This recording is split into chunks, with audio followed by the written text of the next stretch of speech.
Hey everybody, Eric Grenier here with Philippe J. Fournier for this by-election live stream, this marathon live stream. Philippe, how are you doing this evening? Are you ready for a long night? Well, we're not sure if it's going to be a marathon yet. We had one in June, right? And that was quite something. Will it be as long as the count in June? According to Elections Canada, they should have figured it out. But I guess we will see. How about you, Éric? How are you tonight? Yeah, I'm ready for, I'm at least, the difference is that now I'm actually prepared for a very long night. So if we manage to do a little bit faster than last time, we'll be good. So just to introduce everybody, and I can see you guys chatting, so let me know if everything sounds and looks okay.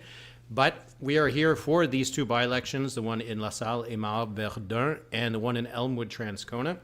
The polls have just closed in both of these ridings, and we're going to slowly start to see some results trickle in through the evening. What we are expecting, how it's going to unfold, is that the results in Elmwood, Transcona will probably come in a lot earlier. As you can see on the screen, there are only 6 candidates. The results in LaSalle, Émard, Verdun will take a lot longer because, as you can see, there are 91 candidates. It's the longest ballot committee striking again. And this is what is going to cause a long night for us. So what are you going to be looking for them? What are you looking for tonight?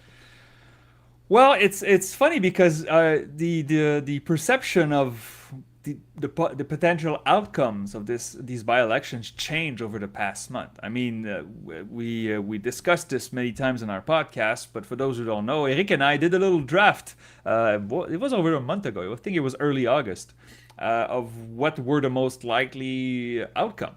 And if I were to redo that draft tonight, it would be different. It would be different.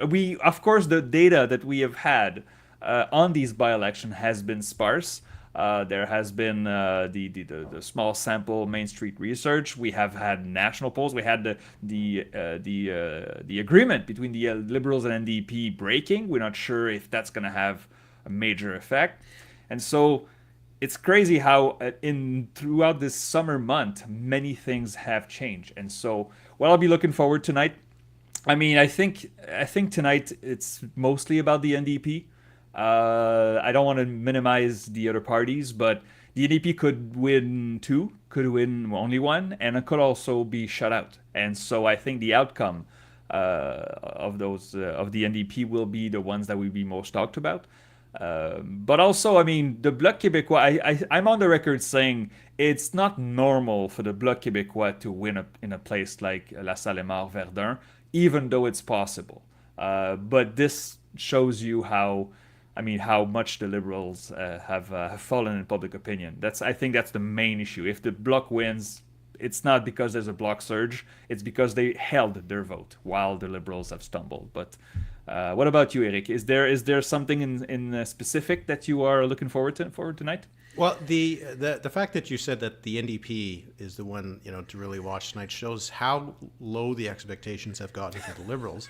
That we're not even putting a lot of pressure on them to hold this seat, LaSalle, Émard, Verdun. They won by over 20 points last time.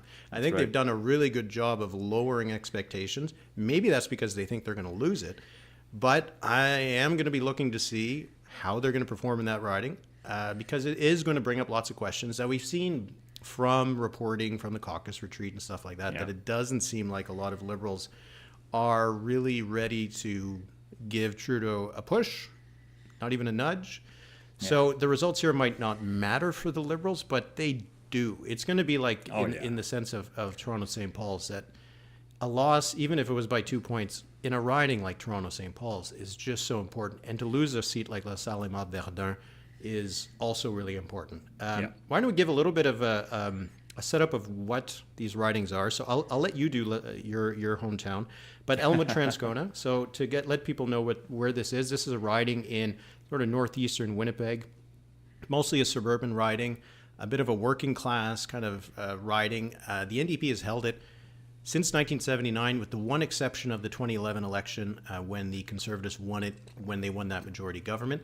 For most of that time, since 1979, it's been a Blaikie that has held it. It was Bill Blaikie, who was an NDP MP. He actually ran against Jack Layton in the 2003 NDP leadership race, finished second there. And then his son, has been the NDP MP for the last 3 elections, but he has not run again. The margin last time, the NDP got 50% of the vote, and the Conservatives got 28%. So that's a big margin. But it has been really close before.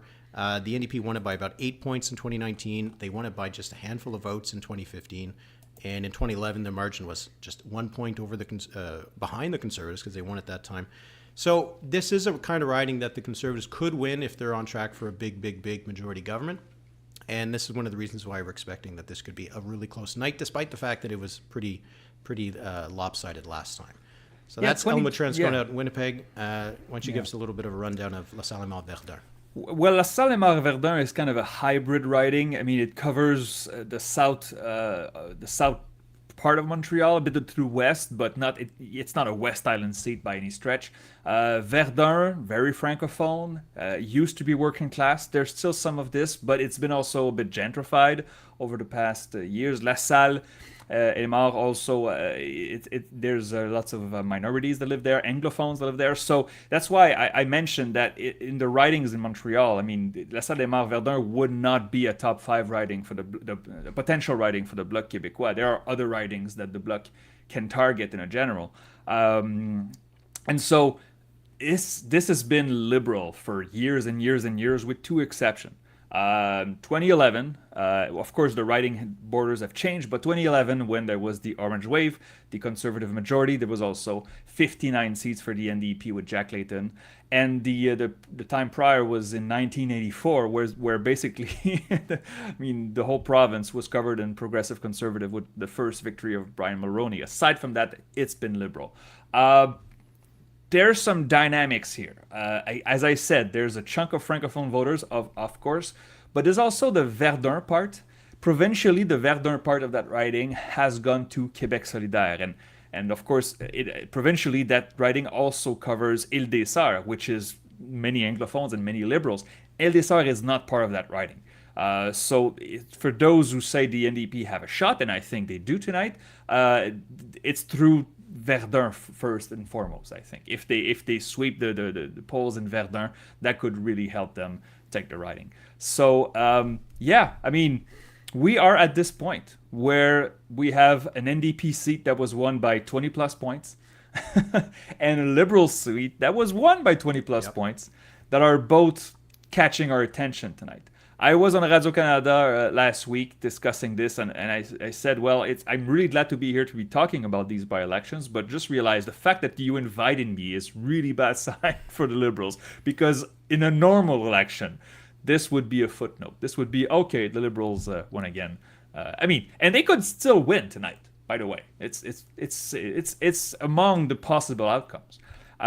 So we'll see where it goes. Éric, if I just may for a second, I'd like to speak French to our listeners. Sure. Just for a minute. Bonjour tout le monde. Alors, la majorité de cette diffusion va se faire en anglais. Mais bien sûr, je sais que nous avons plusieurs auditeurs francophones, québécois et des francophones partout au Canada. Je sais aussi qu'il y en a à Winnipeg, donc bonjour. Si vous avez des questions à partager, au cours de la soirée, nous allons prendre des questions sur le chat qu'il y a sur YouTube. Ne vous gênez pas de le faire en français. On va répondre en français, mais on va majoritairement parler en anglais ce soir. Donc, je veux juste vous avertir. This is a bilingual stream.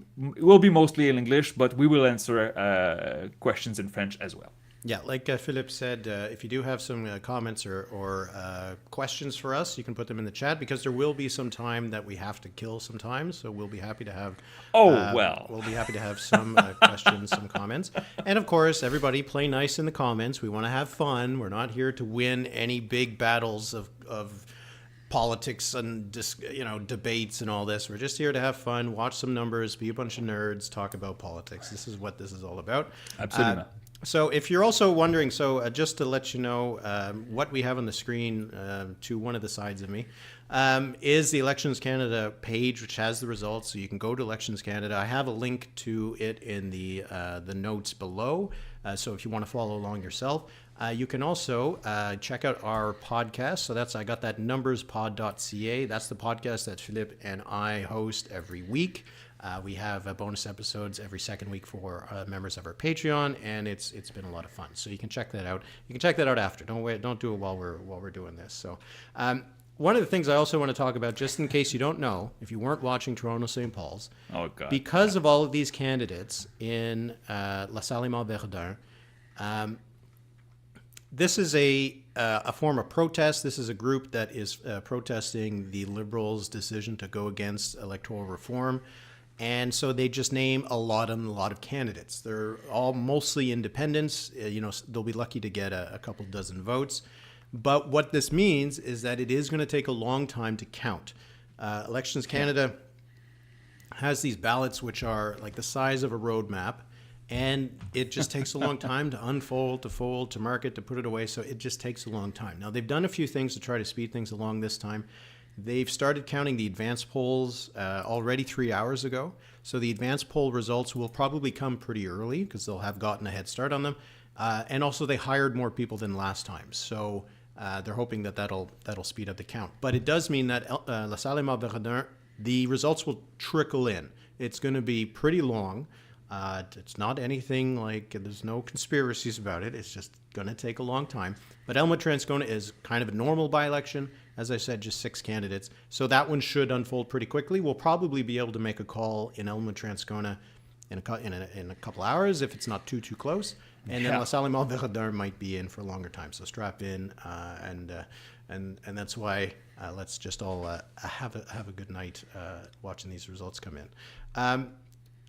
Maybe a couple of words about some of the candidates that we do have.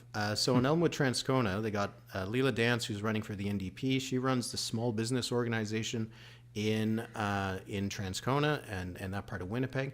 What's really interesting is Colin Reynolds, who is the Conservative candidate, is a construction electrician, and he says how he's a proud union member. So it's very clearly part of the Conservatives' attempt to get some of that blue-collar vote, that support that Doug Ford has been really successful getting in the last provincial election in Ontario. So that'll be something really interesting to watch. Why don't you tell us a little bit about some of the candidates in LaSalle Mall? Well, there are 2 city councillors, Madame Palestini running for the Liberals and Craig Sauvé running for the NDP.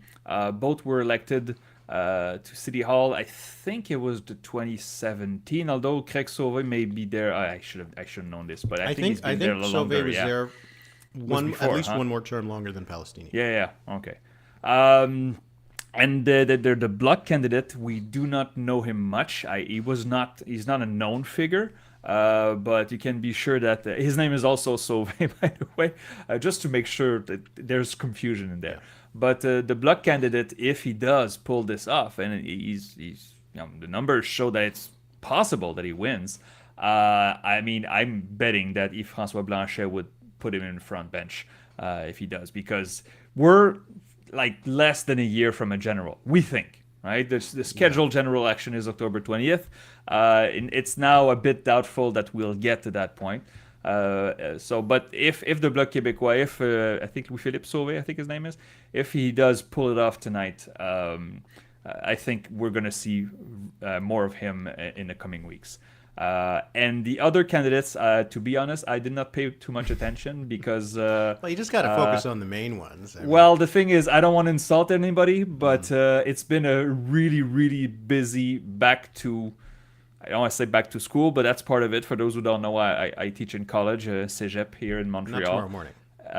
Not tomorrow morning, but the semester is still on, and so I don't have a bio on all 91 candidates. Many of them are anyway, like not serious candidates, but yeah. Well, yeah, but whatever. So we get a question from Dean O'Connor. We don't want to get in trouble 15 minutes in this stream, right? But he asked us what we're drinking tonight. So this is part of our little tradition, I guess, with our by-election live streams. We grab a drink because it's meant to be a little bit fun. And so for me, it's the usual. I'm having a Magners cider. It's a cider from Ireland. I do like it. I am probably going to try something else a little bit later in the night, but we'll see how that goes. So, and for yourself, you think you're finishing off your Newfoundland vodka, isn't that right? That's right. It's my Glacier vodka from Newfoundland. Really good vodka with a little soda. It's a tall glass, but don't worry, it's diluted.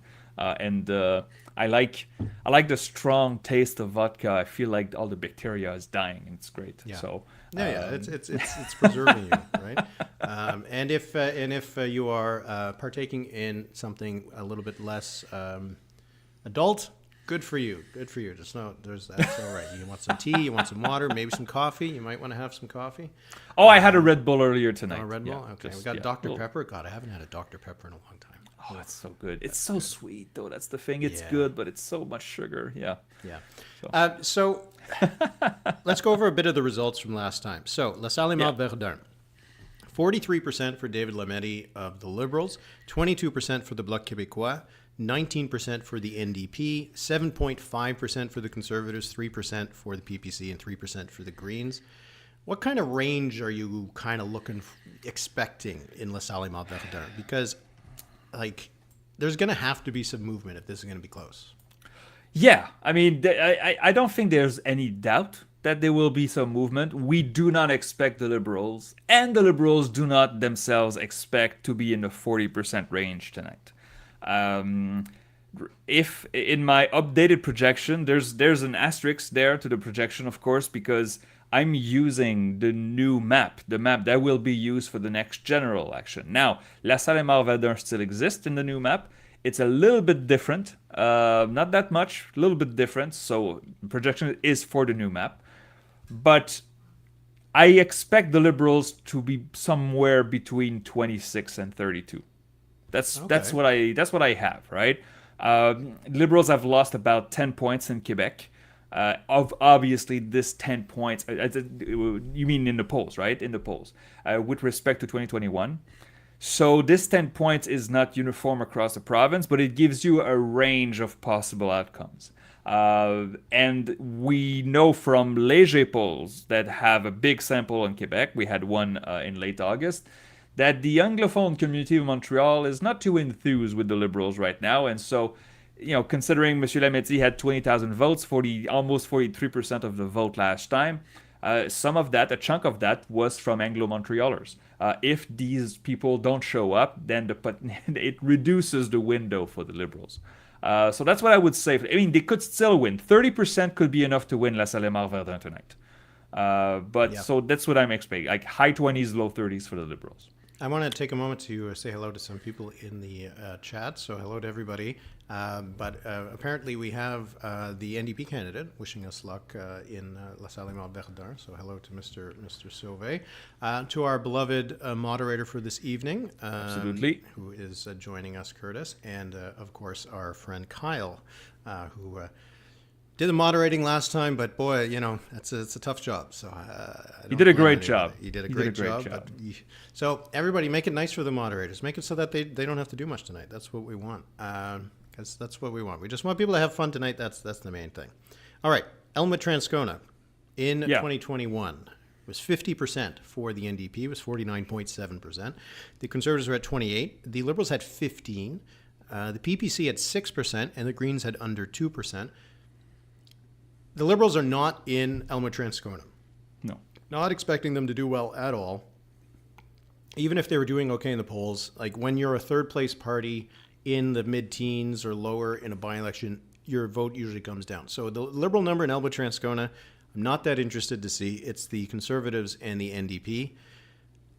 The NDP has gotten 50% in this election, or the last election, 46% in 2019, 34% in 2015. The Liberals, that was the only time they actually got any support in this riding. And then they had 46 in 2011, 46 in 2008, 51 in 2006. This is a good riding for the NDP. Yeah. But what are they going to, like, how much of a hit is it going to be that Blaikie's not there, that, Conservatives are doing so well in the polls right now? Will they be bleeding some of that support over to them? Yeah.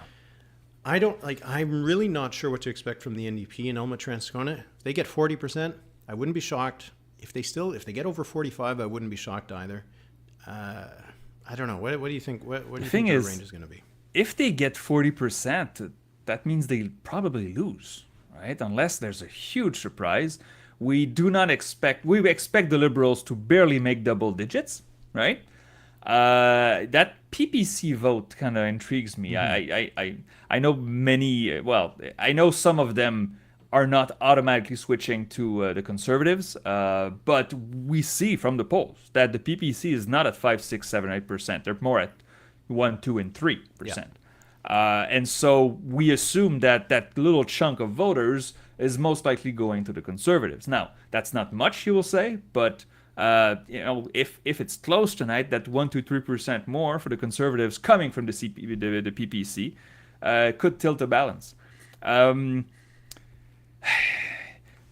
Right now, I know many of the people who are watching and listening to us right now, they know our projections. They know our work, right?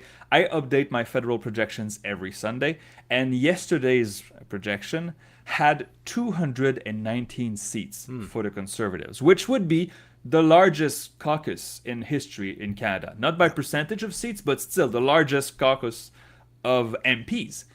And Elmwood Transcona was not among the 219. That's what is so important. The Conservatives do not need this seat. It would be bonus. It would be just taking away potential seats for the NDP. And by the way, the NDP was not doing so well. 14 seats I have them in my projection, and that includes Elmwood Transcona, which is in play tonight. So. I mean, it's getting uncomfortable for the NDP right now. I mean, we've talked about the Liberals endlessly over the past 12 months on how their polling numbers have been so bad. But I remember I checked just before getting on tonight. I mean, my projection for the Liberals in December, just before Christmas, was 25%. And what they were at this Sunday, 24%. They've been mostly stable. The damage has been done to the Liberals. Now the NDP was at 20% at Christmas, and now I have them at 16 on average. That's pretty bad. And considering the NDP has the Conservatives as the main opponent in most of Western seats, or almost all of the Western seats, they would face many losses in a general election if we're held right now. So again, I know Pierre Poilievre announced that, he will bring a confidence motion to the Commons very soon. It's not happening. We won't have an election this fall because it makes no sense for anybody except the Conservatives. Unless well, that's sometimes these things are not rational, right? That's it. I always think it's always possible that people talk themselves into it, and they can't back down, and you can't take it for granted that there won't be an election by accident. That enough parties will end up voting against the government, and then who knows, we're on the campaign trail in November or December. There was a question from Etienne, just because you were talking about the projection. Is Singh winning in Burnaby Central in the projection? I think in mine I have it leaning NDP. Do we know for sure that it's Burnaby Central? Because that Vancouver map changed a lot last time. I think right? I don't know if it's for sure, but it would make the most sense. It would overlap. Let me check. It's the main kind of successor riding, because otherwise he has to take over like Peter Julian's riding or something like that, or he has to run against Harjit Sajjan. So I don't think he's going to do any of those things. It would be you don't want to attack other MPs. I don't think so. Burnaby Central. Let me just know. Burnaby Central is a toss-up between Conservative and DP, and I have it light blue. So, I mean, we should reiterate that these are projections, and they have uncertainty. So, if I have 30 right now, I have 35 Conservative, 32 NDP. That's a tie, right? That's a tie considering the bell curve around each of these marks. It's just that the federal Conservatives have been polling so high in British Columbia. I mean, the bat polls for the Conservatives in BC have them at 43 or 44. And I believe in the last election they had 37. So that's the bad polls. We have some polls that have the federal Conservatives over 50% in BC. And then it's not just the interior. it would also be a bunch of Fraser Valley. It would be a few seats on Vancouver Island. So it bleeds into Vancouver. The urban-rural split is there, but at some point the numbers are so high that you can't pretend that there won't be urbanites that will switch to Conservatives in Toronto and Vancouver. We got a question from Dylan. So why don't we just, I don't know, do you want to gut check? What do you think actually is going to happen? Okay. Let me preface by saying this. I have been really busy in media in the past few days. Interviews for print media, Radio-Canada, Bell Media. I did a bunch of radio hits. And I said a line that I will repeat here tonight, if I may. Okay. I rarely have said this with as much confidence. I do not know what's going to happen in LaSalle et Verdun. And neither do you. Because you can have a gut I've been feeling. into the future, my friend.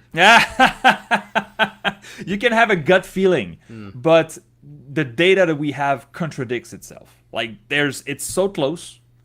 Perhaps it will be a blowout, but that blowout perhaps we'll be able to explain. But if you mix in the demographics of the riding, the past results, the regional polls, the provincial polls, the Main Street local polls that we had, it doesn't make sense. It's all mingled up. So, as I said, 30% could be enough to win. And no, I will not. Je vais pas me mouiller. Je vais pas get myself wet. You can't say that. Yeah, in you English. don't say that's not. But I mean, you can be like, I won't What's- put my toe in the water. I don't know. Well, yeah, dip my toe over the wire. I sure. do not know what's going to happen in LaSalle. As for Transcona, let's be real. The NDP should be able to retain this. I mean, the margin was high enough. It's a Winnipeg seat. Provincially, it's been orange wall to wall. I mean, all the signs point to the NDP should be able to win this, but how confident can we be of the NDP's capabilities to perform in a by-elections considering what we've seen in recent years? They've been bad in by-elections. Yeah. And so the NDP should win this, but I'm not sure they will. But as I said earlier, for those who just joined us, I mean, we're talking here tonight about a seat that was won by 20 plus points for the Liberals and a seat that was won by 20 plus points for the NDP, and both could be in play. What does that tell you? Yeah. So sorry, sorry it's boring. I didn't make a prediction, No, but you didn't. I don't know. He chickened out. Yep, I did. When the by-elections started, I felt pretty confident, so much so that the NDP put it on a pamphlet, which is a long story, that the NDP would win in LaSalle et Verdun. It felt like they had the mojo going in. Yeah. And so if you asked me, week one, I'd say, I think the NDP is going to win it. Now, I don't know. There was the Main Street polls that said the Bloc was ahead.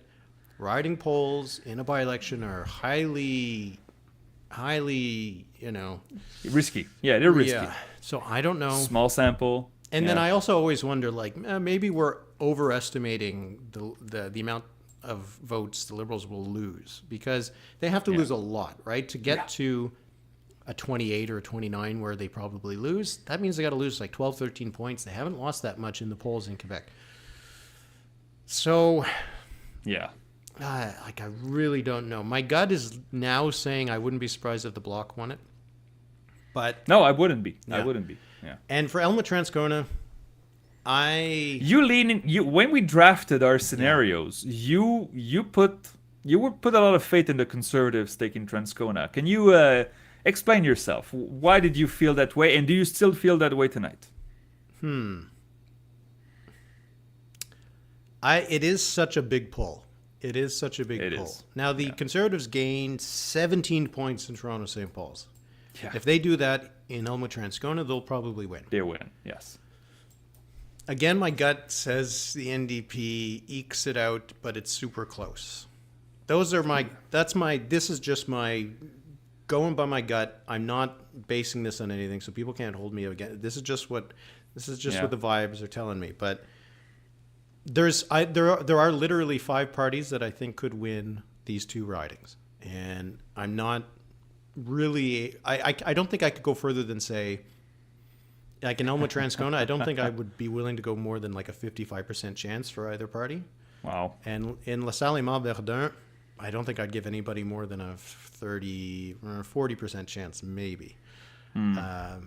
But yeah, that's why these by-elections are going to be so interesting, and why it would be nice if we got some results. We're half an hour in. No results so far. No results so far. We should be getting some Elmwood Transcona soon. It usually takes about this time long before we start getting some results in. LaSalle et Verdun. I mean, some of the boxes will be small, so we'll hear from them pretty soon. But I'm hoping that we'll get some results any minute now. There was a line that was used by the Bloc candidate in LaSalle et Verdun. I was told by journalists that he used it when he went knocking door to door. is basically, what do you have to lose? There's going to be a general in 8 months or 12 months. So try me, and if you don't like me, you can fire me in a year. And I know it's simplistic, and I know anybody can say that, but it takes kind of guts to say, okay, well, just give me an audition. Like, vote for me, and you'll see. Maybe you won't like it. It's fine. I kind of like this. I think the thing is, the Bloc Québécois, and in some way the Conservatives in Transcona, they're playing with house money. Mm-hmm. Like there's no stress. Yeah, they would like to win it, but I spoke early in the campaign when I didn't think the Bloc Québécois could win. I spoke with MPs of the Bloc Québécois, and they said, we're not winning LaSalle and Verdun. What are you talking about? If we finish close second, we'll be happy, right? We don't want to finish third. And now it's possible that they win. Oh, draft results. Yeah, we should tell them. Okay, so from Aaron, we got that. Yeah. Well, we had two different. We had the draft where we drafted what we thought were the most likely outcomes. And I remember it by heart, I think. Okay, which one? Because you did first. So what did you choose? Okay, so we had 6 scenarios: 3 parties in Montreal, 2 parties in Elmwood, Transcona, and I got to pick first. My first pick was a double NDP. And then Éric was like, ooh, no. So Éric took Conservative in Transcona and then NDP in Montreal. And then it was my turn. And I took the boring status quo scenario. NDP in Transcona and then Liberal in Montreal. Then it was Éric's turn. And again, he took the Conservatives in Transcona and he took the Liberals in Montreal. So I have the NDP sweep and Éric as the NDP getting swept. Yeah. And then in the last 2 picks, of course, they had to involve the Bloc. And I picked first, and I took the maximum chaos scenario, which is Conservative in Transcona, Bloc Québécois in Montreal. And then the final pick, of course, for Éric was NDP in Transcona and Bloc Québécois in Montreal, which is extremely funny because, again, we did that in early August. The last pick of our draft could very well materialize. Yeah, so we know what we're doing. We got first results for that. 2 polls are reporting in Elmwood, Transcona. Are you ready for this? I am. Let's go. 103 votes for Leela Dance of the NDP, 54.5%. 65 votes for Colin Reynolds, 34.4%. Ian McIntyre of the Liberals has 15 votes, 8%. And Sarah Couture, I don't know how she would, Couture? I don't know how you would pronounce that in English. Oh, refresh. I have a second box now. Oh. I have a refresh now. I have 5 boxes in Transcona. 5, okay. See, now they're starting to come in. This is good. There you go. Oh, and thank you, Nerd77. If the Liberals get less than 25%, I think they should just pack it up. Stop. Just close the party. Just take a BC United and just... Canada United. Yeah, Canada United and fold. All right, so we got some results now. We got 5 polls. That's pretty good. 5 polls is not too bad. 52.5% for the NDP, but 39.7%, 40% for Colin Reynolds of the Conservatives. They haven't had 40% since 2011. So, if they can get up to there, that is going to be an interesting result for them. But a good start for Leela Dance of the NDP. So they have 5... Here, wait. I saw someone ask about it. There you go. There it is. I gotta put it up against the light so that the battery will. It's starting to. Is it? To have an issue. Really? Yeah. This old solar panel, which is probably ancient technology by now. I'm shocked that it still works. I haven't changed. There's no battery in this. I haven't changed the battery in this since I've ever had it. Anyway, so how many votes do we got right now? We got 406 divided by 5. Okay, these are probably not the advanced polls because they're not very big. They're only about 80 votes. We have a 6 box. All right, sir, you're going to have to go with my refresh rate.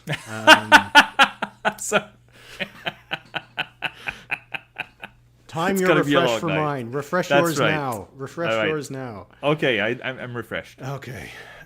Jeez. Okay, 259 for the NDP and 207. So we're now at a gap of 52 votes between Leela Dance and Colin Reynolds. 10 points between the two. This is, I think, kind of what we were expecting. Eh? Just like no one else has gotten 5% of the vote right now. It's blue versus orange here. That's right. And right now it's just a 52 vote gap. So this one is going to be interesting. The riding is pretty uniform, right? There weren't a lot of different places where, the Conservative vote would come in or the NDP vote would come in. It seems pretty standard. So I don't think it'll matter too much when these polls are coming in, where they're coming from. Not too much. It might matter a little bit, but this will be an interesting one. Now, if the Conservatives are up to 41, that would be a gain of 13 points. We're not seeing that in the polls in Manitoba. Well, the thing is, we see very little data out of Manitoba, unfortunately.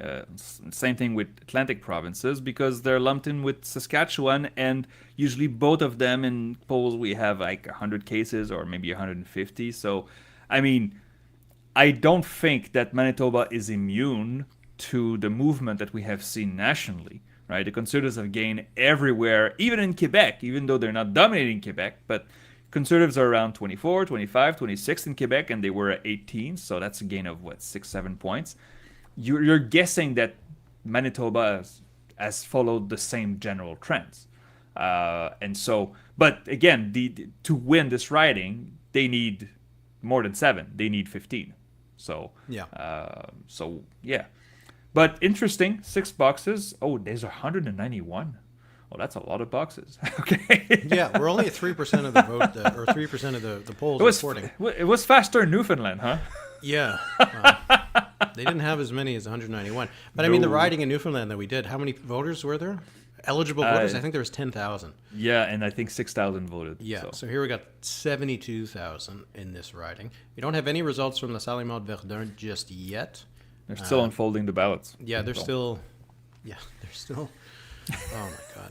Making paper planes with the ballots. So Michael Newell asking how late will the count go in LaSalle? So Toronto St. Paul's, they had complete results at 4:35 a.m.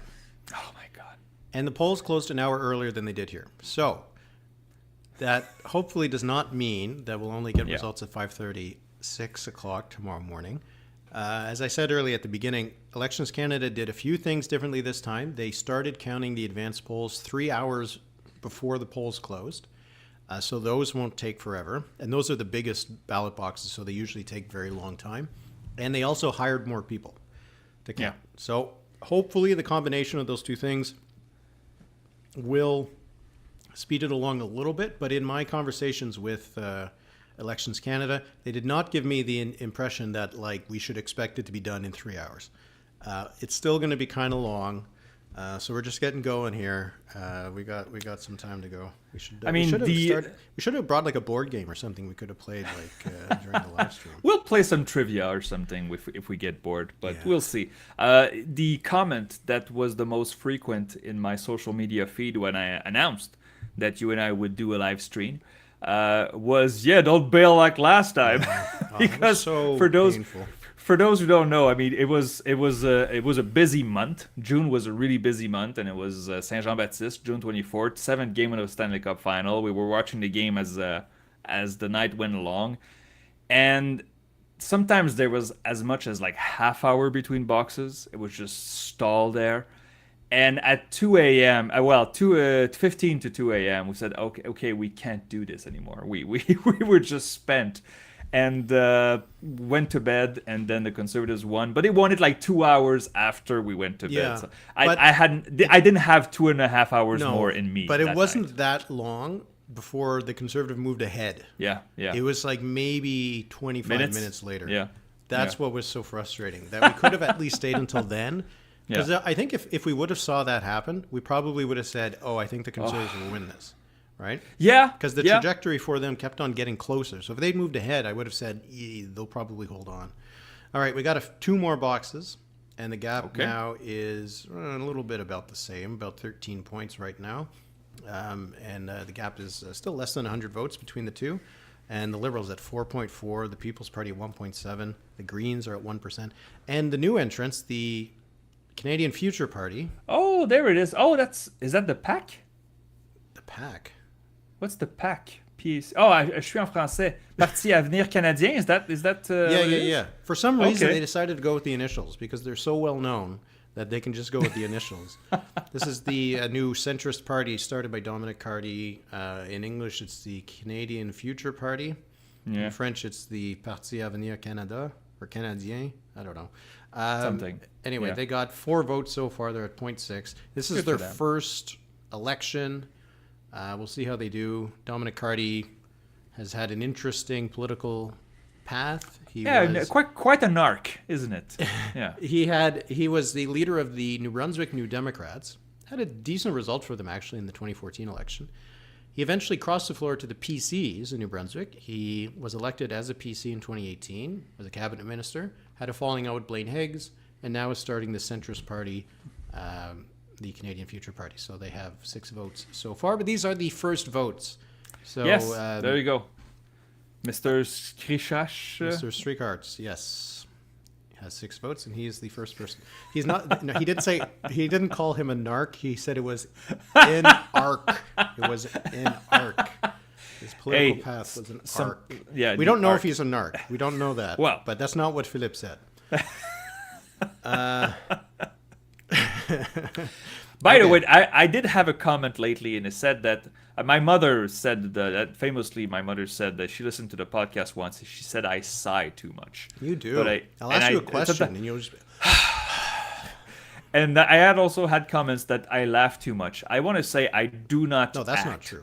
I do not act when I laugh just naturally, especially. Well, I'm It brings tired. joy I'm to having the podcast. fun. I like it. There's joy. So if you think I laugh too much, I'm sorry, but you're a sad person. Okay. Yeah. Doesn't that my laugh was annoying? No, it was my laugh too much. Okay. Well, have a nice life. I'm sure that person is not here Philippe's tonight. laughter. Then we don't want you. We don't want you. Well, I don't there you laugh. go. I keep it all inside. I'm very repressed. Okay, so we got 52% for Leela Dance of the NDP. We have 39% for Colin Reynolds. It is really just there's no vote for any of the other parties. It's really kind of interesting. I think Liberals have actually that's really good news 14%. for the NDP, though. It is. I mean, the Liberals had 14% Yeah. in the general, right? 14.7. So we did not expect that to hit that high, but if they below 5%, that's awful for them. I mean, also that means that they stayed home, or maybe they figured, you know what, I don't want the Conservatives to win this. So good news for the NDP. I mean, we still have a gap of fewer than 100 votes, but Yeah, it's still a good start for the NDP after 9 boxes. Yeah, for sure. It is only 5%. Normally, we usually wait 10% before people start getting comfortable to make a call, but I don't think I would do that just yet because we know there will be the dumps of the advance polls when they do come, and they're going to be usually pretty huge. I think there was something like 10,000 In LaSalle, Émard, Verdun, yeah, it was 10,000. and it was about the same in Elmwood, Transcona. So, that's a lot of votes. We're talking right now about 755 votes have been counted. So we're going to have a big dump at some point. There has been someone. You didn't like that wording? We're gonna have a big dump of votes. Phrasing. It's a little early for this. Come on. We got someone did ask for some French, but maybe we'll wait for LaSalle Émard Verdun. En fait, oui, je vais parler français un instant. On a les boîtes dans la salle Émard Verdun. Refresh, my friend. Okay, refresh, now I will my friend. refresh. Okay. Ooh. Oh, that's interesting. Liberals are in third. God, I gotta scroll so far. Okay, it's That's one poll. That's a big box. Hey, wait, Wow. we gotta see. Hey, John the engineer 548. Trammell has a vote. Good for Who him. cares? And where's Amel? There he is. Félix Antoine Amel still has 0 votes. Can he go 2 elections without a vote? He is apparently a record holder. Could be disputed. Who knows what kind of records were kept in the early days. But Félix Antoine Amel got 0 votes. That's right. In the 0. Toronto St. Paul's by-election. This is in part because you can run in any riding. Children, if you want to go, kids, you want to run somewhere. You've always dreamed of being the MP for Whistler or Banff, and you live in Markham. No problem. You can become a candidate wherever you want in this country if you can get the signatures and all that kind of stuff. And that's what Félix Antoine Amel did in Toronto St. Paul's, and he wasn't there to vote for himself. So he got 0 votes. I don't know if he lives in Montreal. If he does, maybe he'll vote For himself, yeah. I can't recall if he might have actually been in the chat at some point. Maybe. He is. Well, he says he's here. Félix, if you live in the riding, did you vote for yourself? Gotta know. Because I don't think I would. I would try to keep that record. Well, okay. Hey, it's Yeah. better to be famous for something than to be famous for nothing. Okay. No comment on this no, one. you don't like but let's comment here. Okay, so LaSalle, Émard, Verdun. Okay, it's only one box. It's a big box though. 500 votes. Remember when we a big would box, you're discuss what's the worst case scenario for the Liberals? It was losing LaSalle, Émard, Verdun, obviously, but there was also the possibility that the Liberals finish third. Yeah. This is a bad start for them. I mean, obviously, it's way too early. It's only one box, but this And is it could a have come from bad start. Verdun. Could have come Yep. from Yeah. Émard, maybe. Exactly. It's not a homogeneous writing by any stretch. But the two Sauvés on top. I mean, we haven't had Bloc NDP battles much before. We had well, Berthier, right? Not for a little while.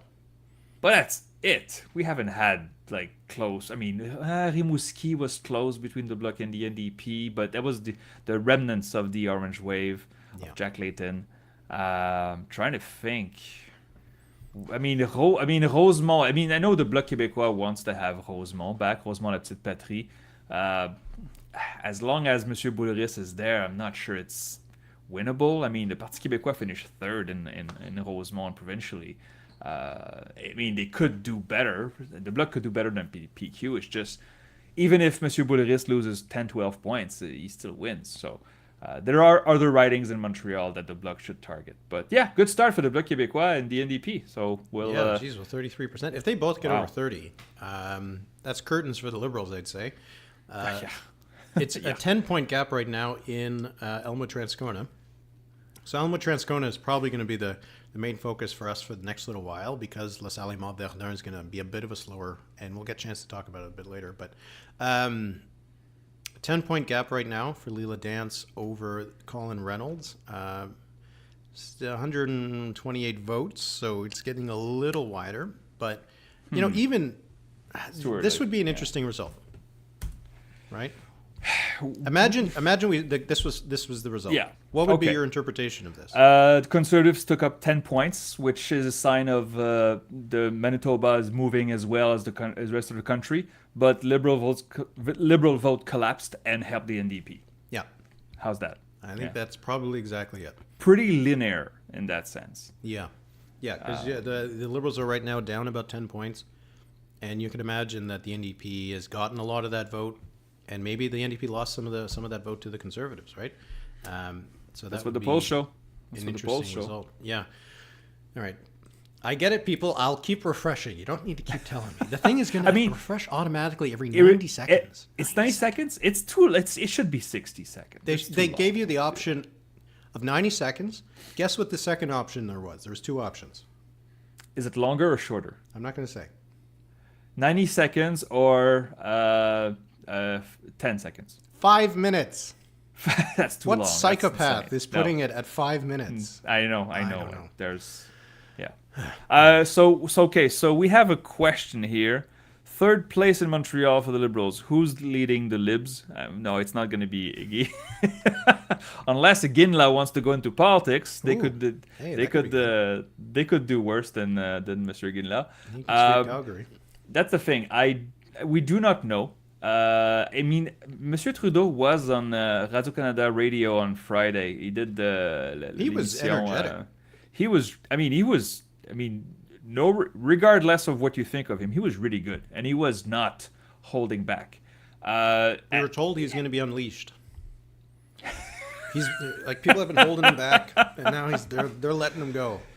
Yeah, well, we'll see if that helps, but he's not, according to him at least, he's not going anywhere. It doesn't sound like he's going anywhere. I mean, he will have to be pushed by his caucus, which could happen, but he was not wavering at all in the media interviews that I heard. So, but unleashed, huh? That's it. That's. He's going to be unleashed. But We'll before see. he was leashed, we didn't know. Couldn't tell. There was a few more votes counted there in Elmwood Transcona, and the gap is now 9.8 points, so it is getting a little bit closer. But we'll see if it's going to move any more than this. A 10-point gap with 9% of the vote counted. not insignificant. Not going to say not calling, not making a call. No. We're not there yet. Only not even 2%. 2% of eligible voters have had their thing counted so far. Not very much. And see, you got that big box in LaSalle, Verdun. They haven't had a second one yet. So I think it's going to be... Well, they had to take a break after 500 votes of folding and unfolding. Yeah, That yeah. huge match. Hey, well, right? this is probably an advance poll, and it probably took them 4 hours to count it. A colleague of mine said he did the training to be a vote counter or whatever you call it, right? Yep. And he explained how you have to fold it in half and then in half again, and on the other side you fold it in three, and then you give it like a little neck to make a swan, and then with some origami. wings. Is that right? It is right. And there's after 200 ballots in a box, the box is pretty much full.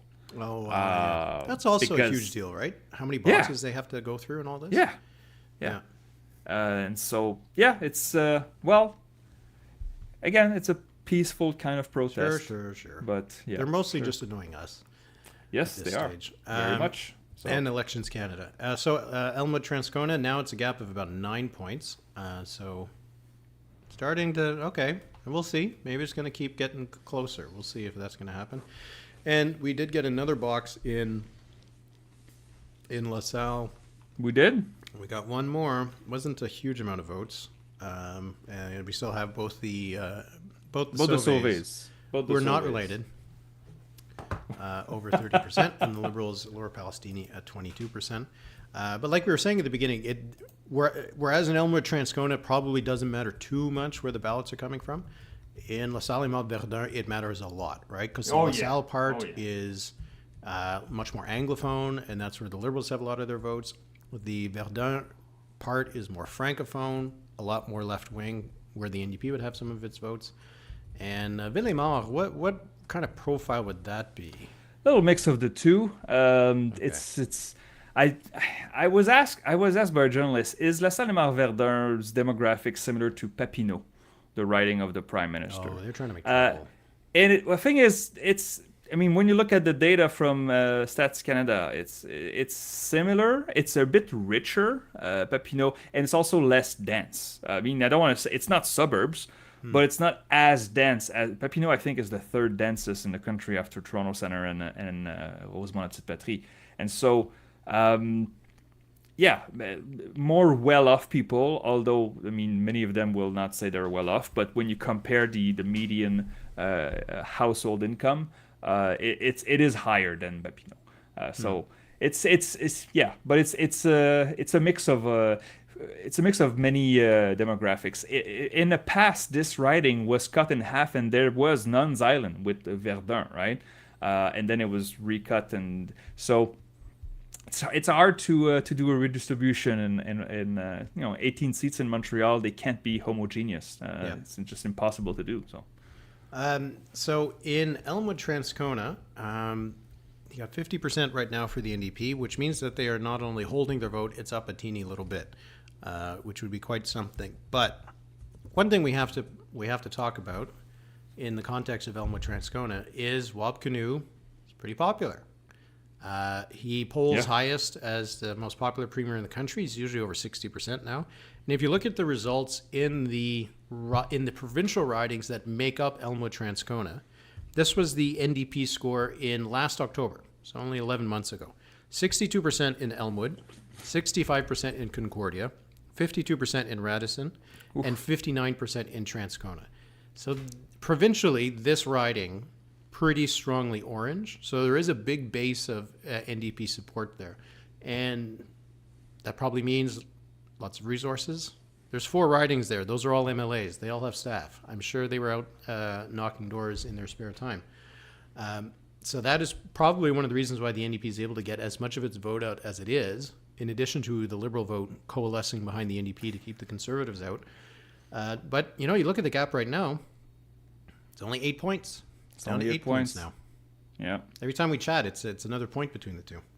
What do you remember Toronto St. Paul's? What was the gap at some point? We said, well, this could hold. I think it was 10 points for the Liberals, but it was 8, then 9, then 7, then 6, then 5, then 4, then 5, then 4, then we went to bed. And they were like, yeah, we can't. We didn't. By the way, for those commenting that we left early in Toronto St. Paul's, we never made a call. Like we said, this is not safe. Yeah. We're just out of gas, so we went to bed. We never said, okay, the Liberals win. We wrap it up and we left. We never did that. Yeah. So Dan DeMann, if the Tories take on with Transcona, will the Liberals panic even more? I think that the Liberals. That's a good question. That's a good question. If I was the Liberal advisor looking at the results tonight, I don't think I'd care too much what happens in Elmwood Transcona. I would think I would look at a Conservative victory and be like, hey, New Democrats, you want to go to the slaughter? Don't think so. You got to support us for the next little while. So I think for the Liberals, they probably, in a weird way, would prefer the Conservatives to win here. Oh, yes? There's no question. Okay. Right. There's no question. Oh, I wholeheartedly agree. Good question, Dan, and thank you for the tip. Appreciate that. I mean, the Liberals do not want their former junior partner that just tore up the entente between the parties. Did you see Singh to on be Info empowered, Man? right? I did. Yeah, I did see that. Yeah. Well, I mean, it's Info Man. It was cute. It was. Yeah. They actually. Good, this is to put context to viewers. It's a French political show, which is a very funny show. It's probably the funniest political show in Canada. And because Singh in his video talked about he was ripped up the agreement, he ripped it up. He got him an actual printout of the agreement and had him rip it up. It was quite funny.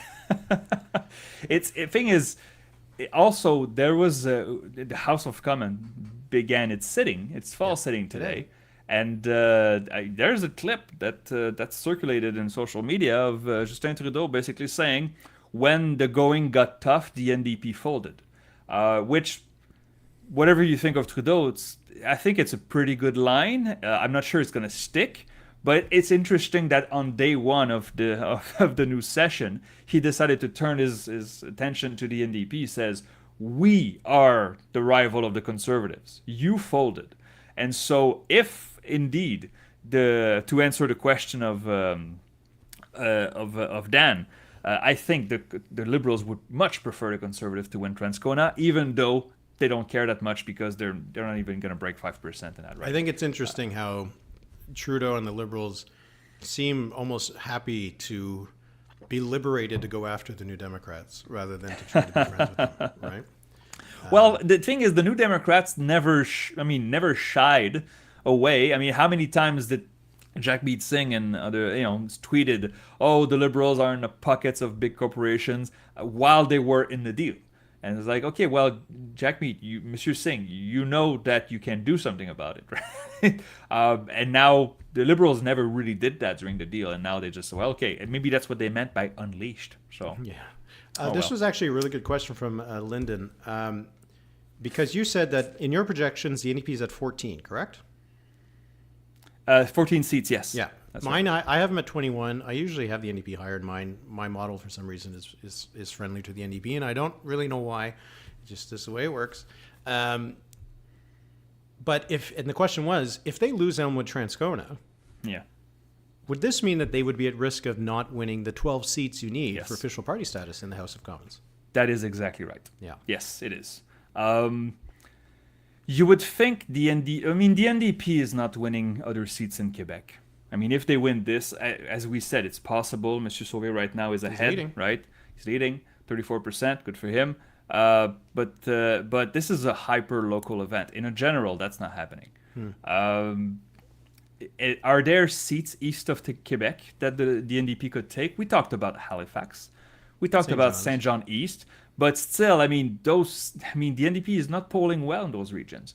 I said this many times before, and I'll say this to our listeners tonight. By the way, I see 2,400 people are here tonight. Thank you very much for being here with us. Send us your questions. But half the NDP caucus is from BC, and the Conservatives are crushing BC in the polls right now. So seat-wise, that's why they're hurting so much, because they're not compensating in other places for the losses that they have in BC. If they lose Transcona, all right, they're trailing by 8 points right now. The Conservatives are, but if the Conservatives win Transcona, that goes from 14 to 13 suddenly for the NDP, and you need 12 seats to be recognized at the House of Commons for an official party. They could get squeezed if it goes bad for them. Now, we say this, and they're leading in both ridings tonight, so let's not get all doom and gloom for the So NDP. official opposition, maybe government. We had a question earlier from Devin about the Conservatives in LaSalle, Verdun. They're right now at about 8%. They're just not in it. This is not a good riding for them. I'll just to let people know why this is. Well, I guess not the why, but actually the numbers. So in 2021, the Conservatives had 7.5% in LaSalle, Verdun. In 2019, they had 7%. In 2015, they had 6.9%. In 2011, in the LaSalle version of the riding, had 13%, and in the election before that, 16%. It's just not a good riding for them. It's an urban Montreal riding. Maybe it'll be interesting to see the poll by poll when they eventually come out, if they do well in the Anglophone parts, because maybe that'll give us a clue about what could happen in Mount Royal, Pierrefonds, but they're really not in it. Their candidate, he is if I understand correctly, he is a bar owner or restaurant owner, wine bar kind of thing. Okay. But he ran for the Conservatives in Saint Léonard, Saint Michel last time, and that riding is kind of on the other side of the island. So I don't know if he's from either of them. So I think that might be a factor. He's a name willing to put it forward, but I don't think he was someone who could help them win the riding. I just got a refresh, and Transcona just got much closer. I got 2 seconds. don't want to put 2 seconds. Don't put All right, pressure on you. Wow. Okay. 6 points. 18% of the vote, or 18% of the polls. Very interesting. Man, what would be really interesting is if they Yep. don't win at 43%. The Conservatives mean? Yeah. Yeah. I mean, The clearly last time they won it, they had 46. Clearly, the other parties have not shown up. Yeah. Like Liberals at 4%. I know it's a bad Liberal riding, but 4% is pathetic. I mean, PPC less than 2, fine. Greens 1.5, okay. I mean, the Conservatives could get to 45 and still lose if it goes on like this, right? Wow. But that raises a question for me, though. If you're a strategist who is trying to plan about how to run against Pierre Poilievre, if you're from the NDP, couldn't you look at a riding like this and be like, hey, in these blue-orange fights, we can squeeze the Liberal vote? Yep. That's interesting, right? Yep. I want to answer Lou. If the Bloc wins in LaSalle, Émard, Verdun, could they go above 40 seats in the general? I'll push you one further. If they win seats like LaSalle, Émard, Verdun in a general election, the Bloc probably is above 45. Yeah. Like, I don't think they win this in a general, though. Well, me neither, but I mean they're close right now, and let's say Craig Sauvé loses tonight. He's leading right now by about 20 votes, so it's close. Yeah, it's very close. You would think that Monsieur Sauvé would run again in a general. General will be in 8 months. This is a practice run. So, but in a general, the Bloc Québécois wins this riding. Probably means that they win Laurier-Sainte-Marie as well. It's split vote between the NDP and the Liberals. You'd have to look at the map of Montreal and say, okay, maybe seats in Laval would be available to them. They would sweep the 4-5-0. Les banlieues de Montréal seraient bleu pâle. And that would be above 45. And it's worth mentioning. I mean, the Bloc Québécois has not won the most seats in Quebec, and the most votes, by the way, since 2008. It's been a while. So they had good results with Yves-François Blanchet, but they haven't won the province, the most seats and the most votes. No. It looks like they will do it this time. We got a couple more questions. Yes. We got from Nerd777 about why the Tories aren't doing so well in Quebec. I mean, it is kind of interesting. I mean, there's lots of history behind it. Yeah. The presence of the Bloc is also a big factor. It takes away a chunk of the vote that the Conservatives might have been able to get if the Bloc didn't exist. Absolutely. But you look at the polls, 50% sometimes now for the Conservatives in Ontario, half of that in Quebec. It is weird when you see that the Conservatives are polling often over 45% in every part of the country, and then in Quebec they're at 23%. There is still an unwillingness for the province to embrace the Conservatives. But there's a simple theory of that. That 50% in Ontario that we saw, it was léger, right? For 51% for the Conservatives in Ontario. Maybe there's like 30 to 35% of real Conservatives, and there's 15 to 20% of that is anti-Liberal vote. Yeah. Yes. But in Quebec, the non-Liberal vote, we're sick of the Liberals, the Bloc takes that. Yeah. The Bloc takes a bunch of it. And famously, Jean Chrétien, when he was Prime Minister in the 90s, was like, when he saw Jean Charest doing well in the polls during the 97 election, Jean Charest, the progressive conservative leader back then, he was doing well. I mean, he was rising in the polls. And he attacked the Bloc about the referendum question that wasn't clear, something that was talked about during the referendum, just to poke the bear. And he said, why would you do that? It's like, because I don't want the Conservatives to get those votes. I want the Bloc to get those votes. And so many Bloc voters are suburban voters. Not all, but look at the map. Suburban Montreal, in other cities in Canada, the suburbs right now are leading Conservatives. But in Quebec, they're not, because we have the Bloc. So I know it's maybe an incomplete answer to the question, but as long as the Bloc is strong, the Conservatives don't have much room, right? Yeah.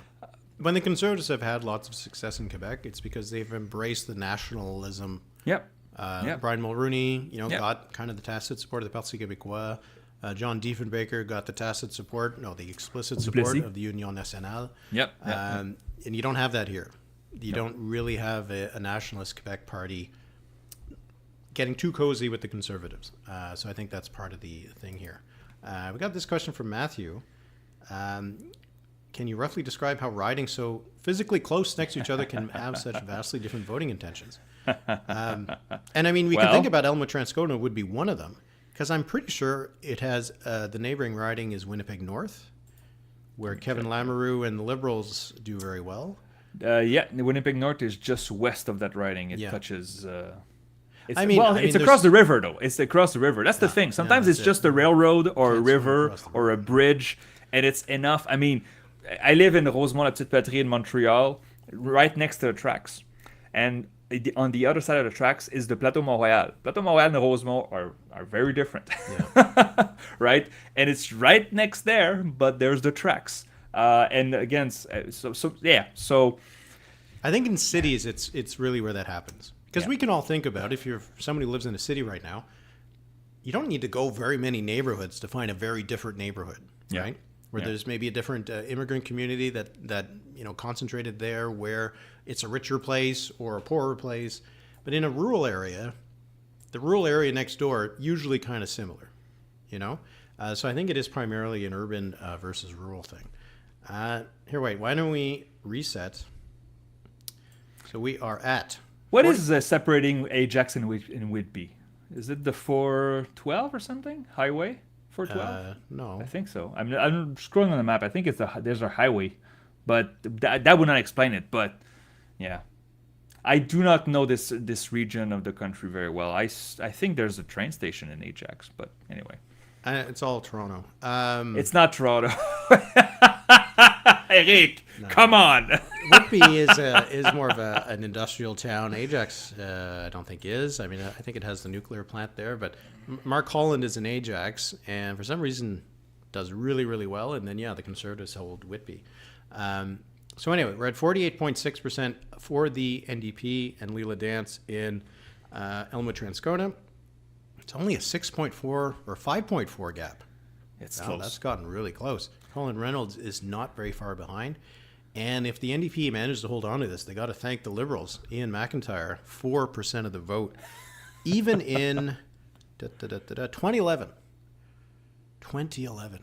The Liberals got 5% of the vote in this riding. They're not even matching that. So that kind of shows you what's going on there.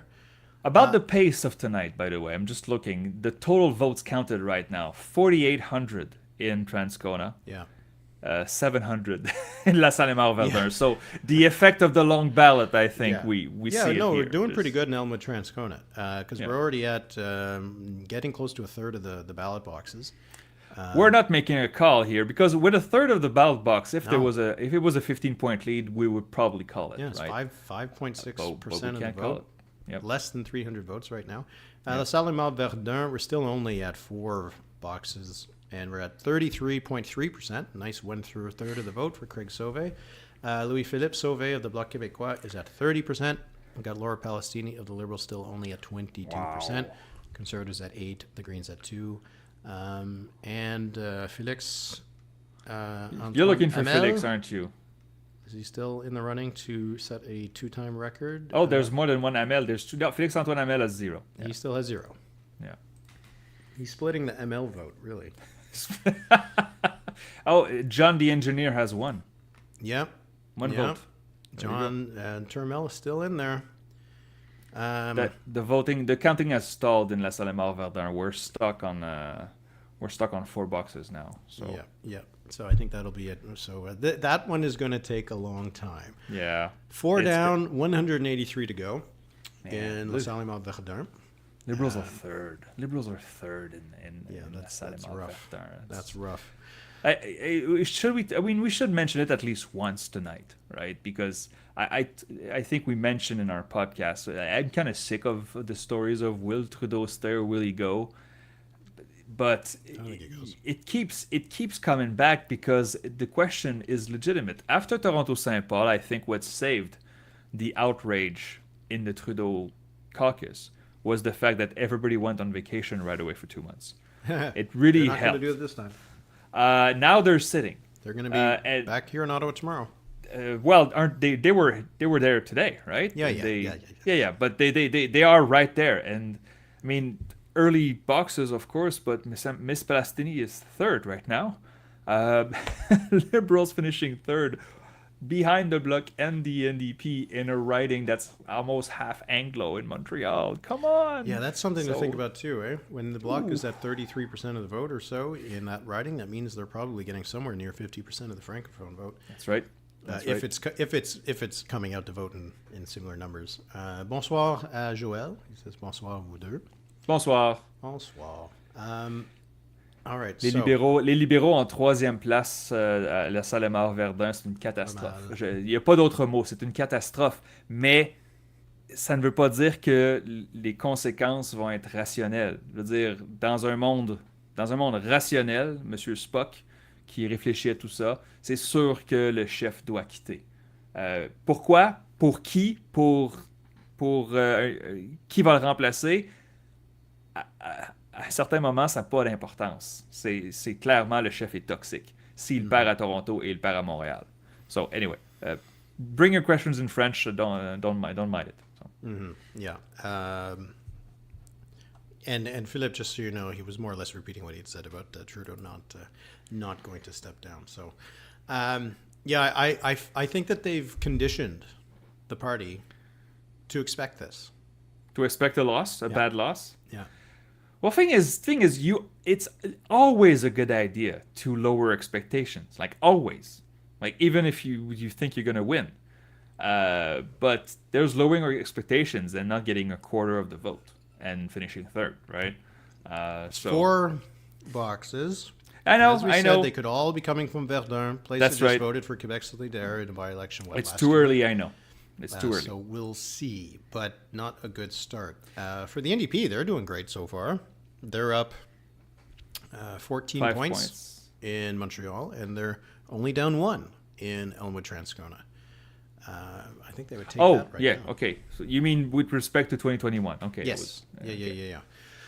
It's only 5 points now. So I think that has shrunk. It's a gap of, again, less than 300 votes. Flashbacks of St. Paul's right now. Yeah, Leo Dance and Colin Reynolds. And I don't, we should have kept a closer eye on it. I don't know if any of the advanced polls came through because those are going to be big ones. We're already at 34%. Would we know? Would we know? Well, you can tell if it jumps by 500-600. Okay. But it's easier to watch, like in LaSalle, Émard. That first one that came in, 500 votes, is probably an advance vote. So now we're at 5.7%. Oh, here's a question from Nelson Smith. He says, has the Bloc Québécois ever been close to being the opposition party? They did in 93. Yeah. 93 they were. Lucien. 54 seats. Reform only won 52. Yep. And in the subsequent election, they weren't that off from it either, because the Reform got up to 54. In 97, the Reform got 60. 60? Right. Okay. Yeah. Yeah. And the Bloc Québécois, around like 50. 39 or 38 or something. They still won a majority of the seats. But what would it take for them to get it right now? For Yves-François Blanchet to be the leader of the official opposition? Yeah.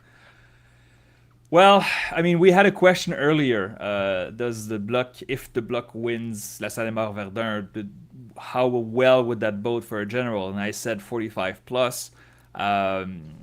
If the Liberals only win the downtown core of Ottawa, Toronto, Montreal, a few seats here and there in Atlantic Canada, maybe one in BC, we're talking about 40 seats. So yeah, it's possible that Yves-François Blanchet would be the official opposition, and oh my god, his head would not fit in the door.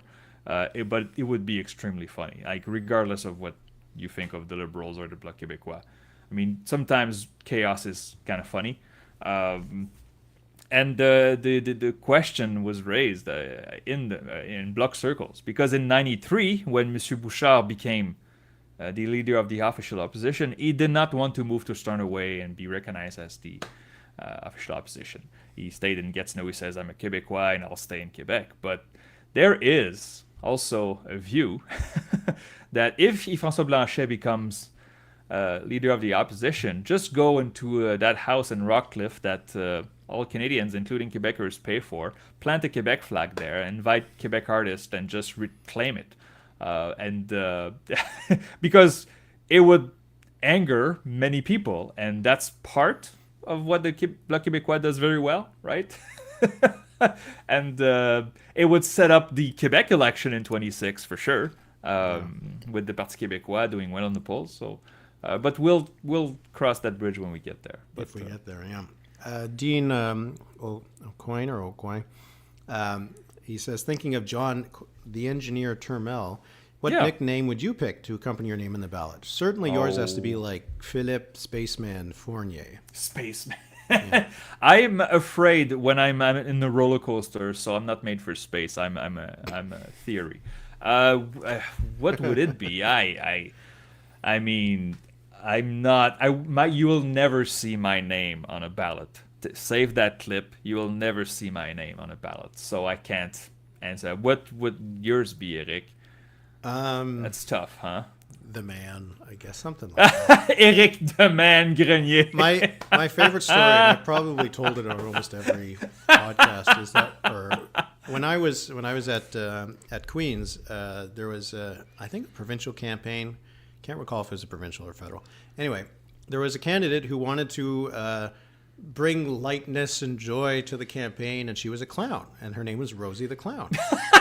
And she wanted to be on the ballot as Rosie the Clown. But Elections Ontario, I think it was, wouldn't allow that. You had to put your full name. So she stayed in the race, and she had on the ballot Rosie the Clown Elton as her name, which was kind of silly. But anyway, I always remember that. We have other questions I want to get to, but I think you should mention what that flag behind you is, because in our Discord, for those who are members of our podcast and you have access to our Discord, by the way, if you want to become a member of our podcast, you really should. The number is pod.ca. It's worth it. We have a lot of fun, and our Discord is a really good place to nerd out about politics. But the Discord and our members know what that flag is. I'm not sure if the thousands of people who are here tonight know what it is. So why don't you share it? This is the unofficial flag of the Gaspésie, my native region. It is being widely adopted. So if you travel around the Gaspé, you'll see some flags like that. It is to represent the Acadians with the yellow flag or the yellow star, the fishing history of the Gaspé, Quebec, and Anglophones, and all that kind of stuff. So it's a nice flag. We should mention, 3.8 points. It's in Elmwood, Transcona. Huh? Yeah, it's not over. Getting closer. Drew Penner asked about odds we see the long times on general election night. Doesn't seem like the long ballot committee would do this during a campaign because it kind of dilutes their message. Here it's a by-election, so they can get lots of attention. and force us to mention them. But on an election night, when there's 342 other ridings that are being decided, no one's really going to pay too much attention to that one that is taking a long time. So it seems unlikely, though I probably just jinxed it, and now they're going to do something in the next campaign. Don't tempt them. And to the second part of the question of Drew, how many safe seats do they have right now? If you go on 338, I break down the number of seats with labels as safe, likely, leading, and toss-up. It takes 172 to have a majority. Right now, the Conservatives have 151 safe seats. So, and those seats are defined that they win the simulations more than 99.5% of the time. I haven't missed many safe seats since I began this project. When I miss them, there's been a story why. It's really rare. But I mean, if we had a general like this month, there is no other scenario plausible with the data we have than Conservative majority. Because even with a polling miss that we have seen in past decades in Canada, even a 5-8 point miss would still lead to a Conservative majority. But that could change. This is now, right? This is really important now. We had another question. Humble Tracker. Il n'y a rien de permanent, sauf le changement. Statement, comment rather than a question. Le changement ne viendra pas si nous attendons une autre personne ou un autre moment. Nous sommes ceux qui nous attendons. Nous sommes le changement que nous cherchons. Hey, it's Humble Tracker. Je suis d'accord. You either look the parade go past you or you take part of the parade. It's just that I hate parades, but many people want to get in, and to change the world, you have to get involved. So that's why I say, if you don't vote, if you don't participate in civil society, it's okay. It's your right to. It's just that it's hard for you to whine afterwards because you it's not that much that we ask you to take part of. But merci, Humble Tracker, for your tip. I appreciate we got a question from Devin that we passed along, so I went to go find it. And I think you've answered this probably so many times, so you can do it again. Why do the Conservatives do so well in Quebec City? You're from Quebec City, so you should know. I grew up in the suburbs of Quebec City. It's the bedrock of conservatism in Quebec. I mean, Quebec City is not it's not uniform. I mean, the downtown was liberal. The close suburbs were Bloc Québécois, and the outer suburbs were conservative. So we had a mix in there, right? Quebec City is. I mean, I don't want to get in trouble here, but I think it's a general statement that Quebec City is a huge suburb. Like, there's a city. It exists. It's there. It's just that it's like 150,000 people living in a city, and then there's like 700,000 people living in the suburbs that all take their cars and don't have transit. And so again, that demographics elsewhere in Canada votes conservative. So I'm not saying because they drive their cars to work that they vote conservatives. It's just that other places you can see a pattern. Also, they have a competition between many talk radio hosts, a shock radio host there that they seem to try to outdo each other all the time. I mean, they have really good MPs over there, like the good conservative MPs that are popular. I mean, Gérard Deltel, whatever you think of him, he's a nice man, and he's been first in media and then in politics, and he's been successful at provincial level and federal level. So local candidates matter a lot. They've been there as well for a long time. A lot of their MPs. Exactly. I was looking at the list of MPs who are running again in Quebec. Jacques Gould, class of 2006. Was he 06? Really? Already? Okay. I think he might be one of the only ones left. Wow. I'm not sure if there's any left. I could be wrong, but Nelson Smith asked, were the Liberals expected to only have 4% Elmwood Transcona? That's a bit even lower than I would have thought. Yeah. I thought that they weren't going to do well. We set an overline at 10%. At 10. 8, I think 9, you 10. chose the above, and I chose the under. But I would have thought that they get maybe 7. 4% is really low. But I think that is a reflection that is whatever was the Liberal vote that is an anti-conservative vote, it went to the NDP. And that's right. really the only reason the NDP is holding off Colin Reynolds right now, because the Liberals are down 10 points. Yeah. Conservatives are up 15, and the NDP is only down 1. The NDP is holding, but it seems likely that they probably picked up a lot of Liberal voters, with half of the vote counted so far. We're not ready to make a call. It's still it's 450 votes. It's not that much. So, interesting.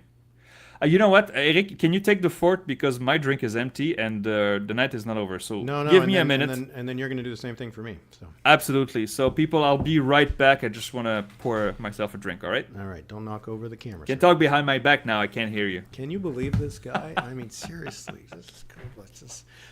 So, Michael Epp, do you also do live commentary during provincial, federal elections?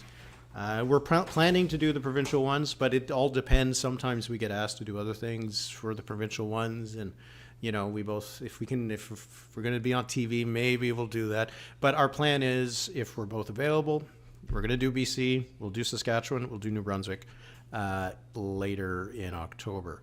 And for the federal, usually we're both busy on federal. Although I did do the 2021 by myself.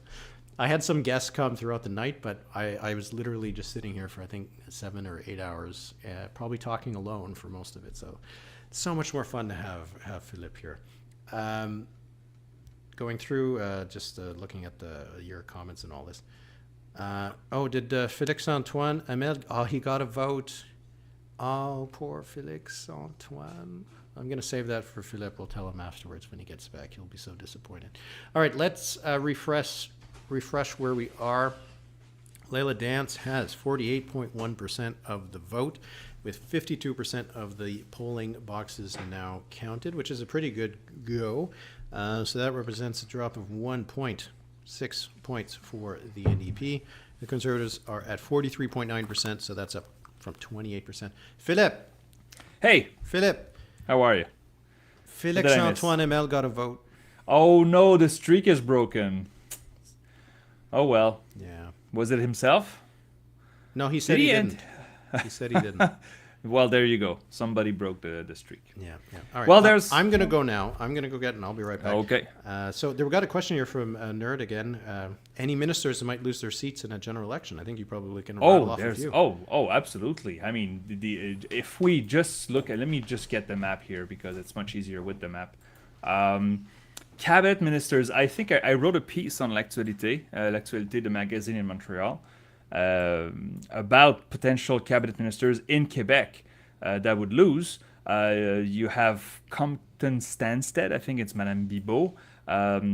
Brome-Missisquoi, Pascal Saint-Onge would probably lose. I mean, she won by the thinnest of margin in 2021. So considering the swing that we see, she would probably lose. Madame Leboutillier, she's the fisheries minister in Gaspésie. I mean, it's a bit unfair for her, but the writing changed. The borders changed a lot, and it became a pretty safe bloc seat, the Gaspésie. So she would probably lose. I'm wondering, I don't know what would happen with Monsieur Guilbeault if he stays, obviously. Laurier-Sainte-Marie used to be a safe seat for the Bloc Québécois, with, of course, Gilles Duceppe, who was the leader of the Bloc. But the NDP does well there. So considering what we see tonight, if the NDP does take LaSalle, Émard, Verdun, could this boost the NDP in Montreal? Maybe. I'm not too sure. But and so this is just Quebec. Then we go into Toronto and the GTA. I know Miss Gould and others. I don't have the list in front of me. But yeah, there are several cabinet ministers. I mean, the projection right now that I have has the Liberals, I think it was 68 seats that I published yesterday. So let's round that to 70. I mean, the current Liberal caucus, I think, is 154 or 155. So basically, that's half the MPs of the Liberal Party that would lose. And, it could be a little more than that if we take into account the uncertainty. So, all right. Did I miss other questions? I don't want to miss questions. So just to update everybody. Yeah. Yes. Oh, is that a stout? It is a Guinness. Oh, there you go. But it is actually the Guinness Zero. Oh, the non-alcoholic version, because I got to keep sharp. Yeah, I'm not gonna pound back another cider. But anyway, this is not sponsored at all. But I think it's actually really good. Oh, well, good for you. There you go. Good for you. I don't judge. And you know what? It'll go very well with my little M&Ms. Yeah, what are you eating? Are you eating They're Smarties? M&Ms. Okay. Go very well with the chocolatey creaminess of a Guinness. We have other questions. Did I miss anything here? Do you also do Michael Epp? Do you also do live commentary during provincial Yes, I answered elections? You answered that? I said it's our intention to do New Brunswick, Saskatchewan, and BC. We'll see what happens. Well, yeah. I mean, we did Alberta and had a blast, right? Yeah. We did Manitoba. It was also fun, although stressful because the numbers switched a lot during the night. I mean, I intend to do them. We haven't discussed this, but I think the thing is, BC.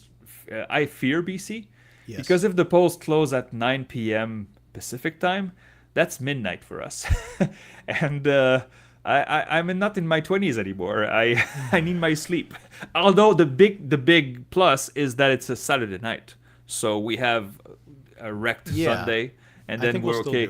Then we're good to go to Monday, but then Monday is New Brunswick. Although last time I remember New Brunswick was really good. And also it's the time zones and they're faster and it'll be fine. But it was fast. I think 10 o'clock last time. I think it was over. Yeah. So you never know. I did the New Brunswick and Saskatchewan elections last time, so I don't know. You never know what'll happen. Maybe, I mean for the TV. So you never know. Oh, okay. Oh, you did the CBC television. We'll see. Okay. I don't know. Well, I mean, I'm just saying. I'm just putting it out into the universe. Okay. I mean, if Éric prefers to go to the corporation rather than spend the night with me talking about results, we'll see. I'm not being passive-aggressive at all here. I mean, the Quebec election, I was on TV for the Quebec. You streamed the Quebec election, didn't you?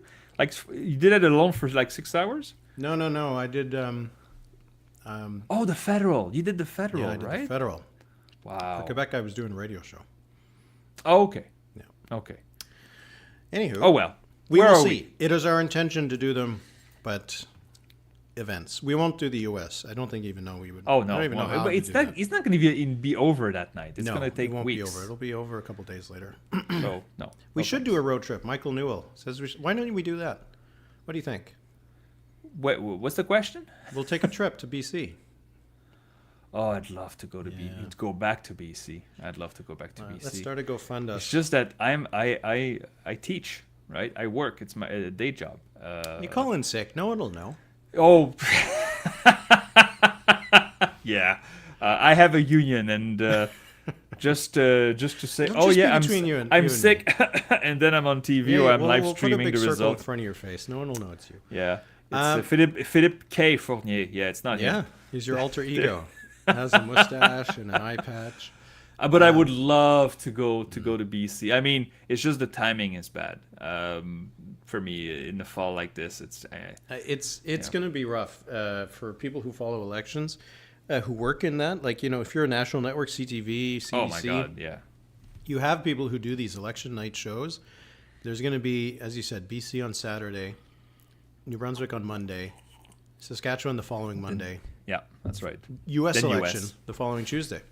And who knows what else there'll be. There could be some other ones, too. There could be some federal, right? Yeah, could be a federal, could be Nova Scotia, could be... Ontario. Did you see Doug Ford today? I did, yes. Yeah, the little slip of the tongue. The next election in 2024. Oh, sorry, I meant 2026. Yeah, which seemed even less believable than before. But... Okay, so where are we with the result? It seems like it tightened up a bit. It's at 3.9 points now between Leila Dance and Colin Reynolds. Wow, the Liberals are still really at 4.5% of the vote there. Sorry, I'm just trying to fix my little mic here. In LaSalle, Émard, Verdun, the NDP 31, the Bloc Québécois 29, Liberals 24. But that's what, $6? Oh, that's $10. Oh, wow, they're getting 10. there. 5%. Yeah, this is going to take a long time, as we suspected. But the thing is, it's a team of people counting their boxes, right? So Once they start going, you start to get a little bit more, but it is going to still take a long time. So we got 31% for Craig Sauvé, 29% for Louis-Philippe Sauvé, and still 24% for Laura Palestini. That 24%, though, is pretty close to what the Main Street poll was suggesting for the Liberals. They had them lower for the NDP, however. So that would be the big change between those Main Street polls and these results here. Yeah, Main Street with their riding polls. I mean, they I remember the Quebec election. They had most of them were really good, but they're hard to do. It's risky business to do riding polls, especially. I mean, for a by-election, no less. I mean, riding polls for a general, it's another game. But yeah, Main Street doesn't take the easy path. That's for sure. We've been alerted in the comments that the Bloc is now ahead. LaSalle, Verdun. Yes. Now it's 13 ballot boxes. I have to scroll a lot just to get to the bottom, folks. Sorry. 29.9%. Now this is starting to get to what I think we were expecting, where it was going to be a three-way race. And you know what this means? Put means the kettle that on. We're not going anywhere, huh? We're not going to be making a call. I mean, I tweeted that we will go all night if we need to. So obviously, if it's in a tweet, we can't go back. Not the morning. So 12:01. Good night, everybody. Yeah. No, and didn't we say the winner of this riding could have 30%? Could have under. And I mean, right now, that's what's happening, right? 29.9 for the Bloc, 28.9 for the NDP, 26.3 for the Liberals. Oh, Liberals are up. 9.9 for the Conservatives, 1.6 for the Greens. And the Canadian Future Party, 0.3% in LaSalle Verdun, 6 votes. 0.6% in Elmwood Transcona. So not happening just yet. This is a good question. MKH, if the Bloc wins in Montreal, will they pull the plug and call an election? I think it could just embolden them to demand more. Yeah. Because the Bloc knows they're going to win 35, 40 seats anyway. Maybe, right? maybe more. Maybe more. Maybe more. It's just that if the motion is from the Conservatives and you see Pierre Poilievre repeating, let's have a carbon tax election. Sorry, the Bloc Québécois won't go for that. No, it doesn't apply in Quebec. It's the surest way not to get the Bloc to vote for it. It doesn't apply, and also I think it's more of a vote getter in Quebec than other places. I'm not saying that Quebec are greener than other people in the country, because that's not necessarily true. We also drive a bunch of SUVs, but hydroelectricity, it's cleaner than other forms. It's not the best, though. Would it embolden the Bloc? I think it's a bit too early for the Bloc. Again, we have to remember the Bloc Québécois represents not only but mostly the sovereigntists in Quebec. Not only because it's also the none of the above party. Yeah. They have also the Quebec election in mind in 2026. So they would like to have a good score in Quebec to then try to help out the Parti Québécois in some shape or form. I'm not sure it's going to be a huge part of the decision, but they're not going to take down the Liberals over the carbon tax. That would not make sense for me, but we'll see. Yeah. Charlie, you asked when did the advance come in for Winnipeg. So what we were told from Elections Canada is that they were counting the advance poll early in LaSalle Verdun because of the long ballot, but in Elmwood Transcona, they probably would have counted it at the same, started counting it when the polls closed. The advance polls, because they take into account a larger area, they are usually the biggest boxes. So they usually come in near the end because they just take the longest to literally count because there's so many to count. So that'll be something that we'll be watching, because right now we're at 57% of the ballot box counted. Turnout right now is at 14.55%. So, if you extrapolate that forward, we should end up somewhere around, 26, 27% in terms of turnout. But the last boxes tend to be the biggest, so it usually boosts things. So that's one of the reasons we really got to wait, too. The gap has gotten to 370 votes. That's 360 votes. That's not a lot when we know the advance poll is somewhere around 10,000. I don't have the numbers exactly in front of me of what it was, but Wow. So that's one of the reasons why we're not going to be able to call Elmwood Transcona anytime soon. Wow. And I don't think we'll be able to call LaSalle Verdun for a while. No. No, because, okay, I mean, the Liberals are not out in LaSalle Verdun. They're within range. Oh, new box in LaSalle Verdun. The Bloc Québécois takes the lead. Well, they had the lead, but okay. Now it's a bigger lead. Okay. Oh, the NDP's dropped down to third. This again it really shows why in this riding more than the other one, it depends on where these votes are coming from. Absolutely. Because Palestini is a councillor for the borough of LaSalle. Her ward does not actually entirely overlap, but she's from the LaSalle borough. That's where she's a councillor. And then Craig Sauvé is a councillor for the, what's the other one? What is it? Côte Saint-Luc? Sud-West? What's his borough? I should know this. His borough, I don't think the borough is called Verdun. No, it's not Verdun. No, it's not. I think Verdun. it's Le Sud-West. Le Sud-Ouest. That's right. Sud-West, That's yeah. right. Sud-Ouest. Yes, So that's he's a councillor for that area. So his vote is likely coming from the Verdun part of the riding, and Palestinians would be coming from LaSalle, and Sauvé would be picking up mostly from Émard and also Verdun. So it really depends on where the ballots are coming in. With Elmwood Transcona, it doesn't really matter. When we look at the poll by poll, there might be some polls that the Conservatives win, some that the NDP wins, but there's probably not going to be a big 5-10 point difference more than that between the different parts of the riding. So for Elmwood Transcona, we're just waiting for them to come in.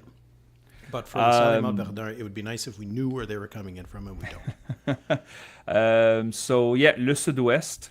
Saint-Henri, Little Burgundy, Pointe Saint-Charles. That's the borough, the district of the borough of Craig Sauvé. It doesn't overlap, but it's right next door.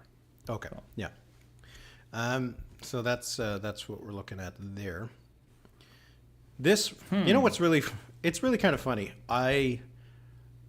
Both of the results right now, kind of matching up with exactly what I was kind of expecting. This close three-way race in LaSalle Verdun, where every party is somewhere between.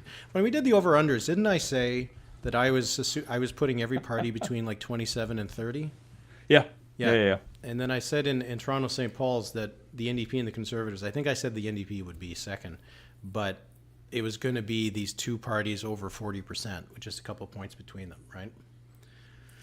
Wow. And that's what we're looking at right now. So we're not even close to make a call. Even with more than half the votes counted in Transcona, it's too close. I mean, it's a good lead. It's almost 500 votes, but as you said, the boxes aren't all the same size. Yep. And I mean, the NDP, if they do finish with 48% of the vote, I would feel pretty good about keeping it in a general, even though it's much closer. Because I think right now, I mean, where are the Conservatives getting new votes?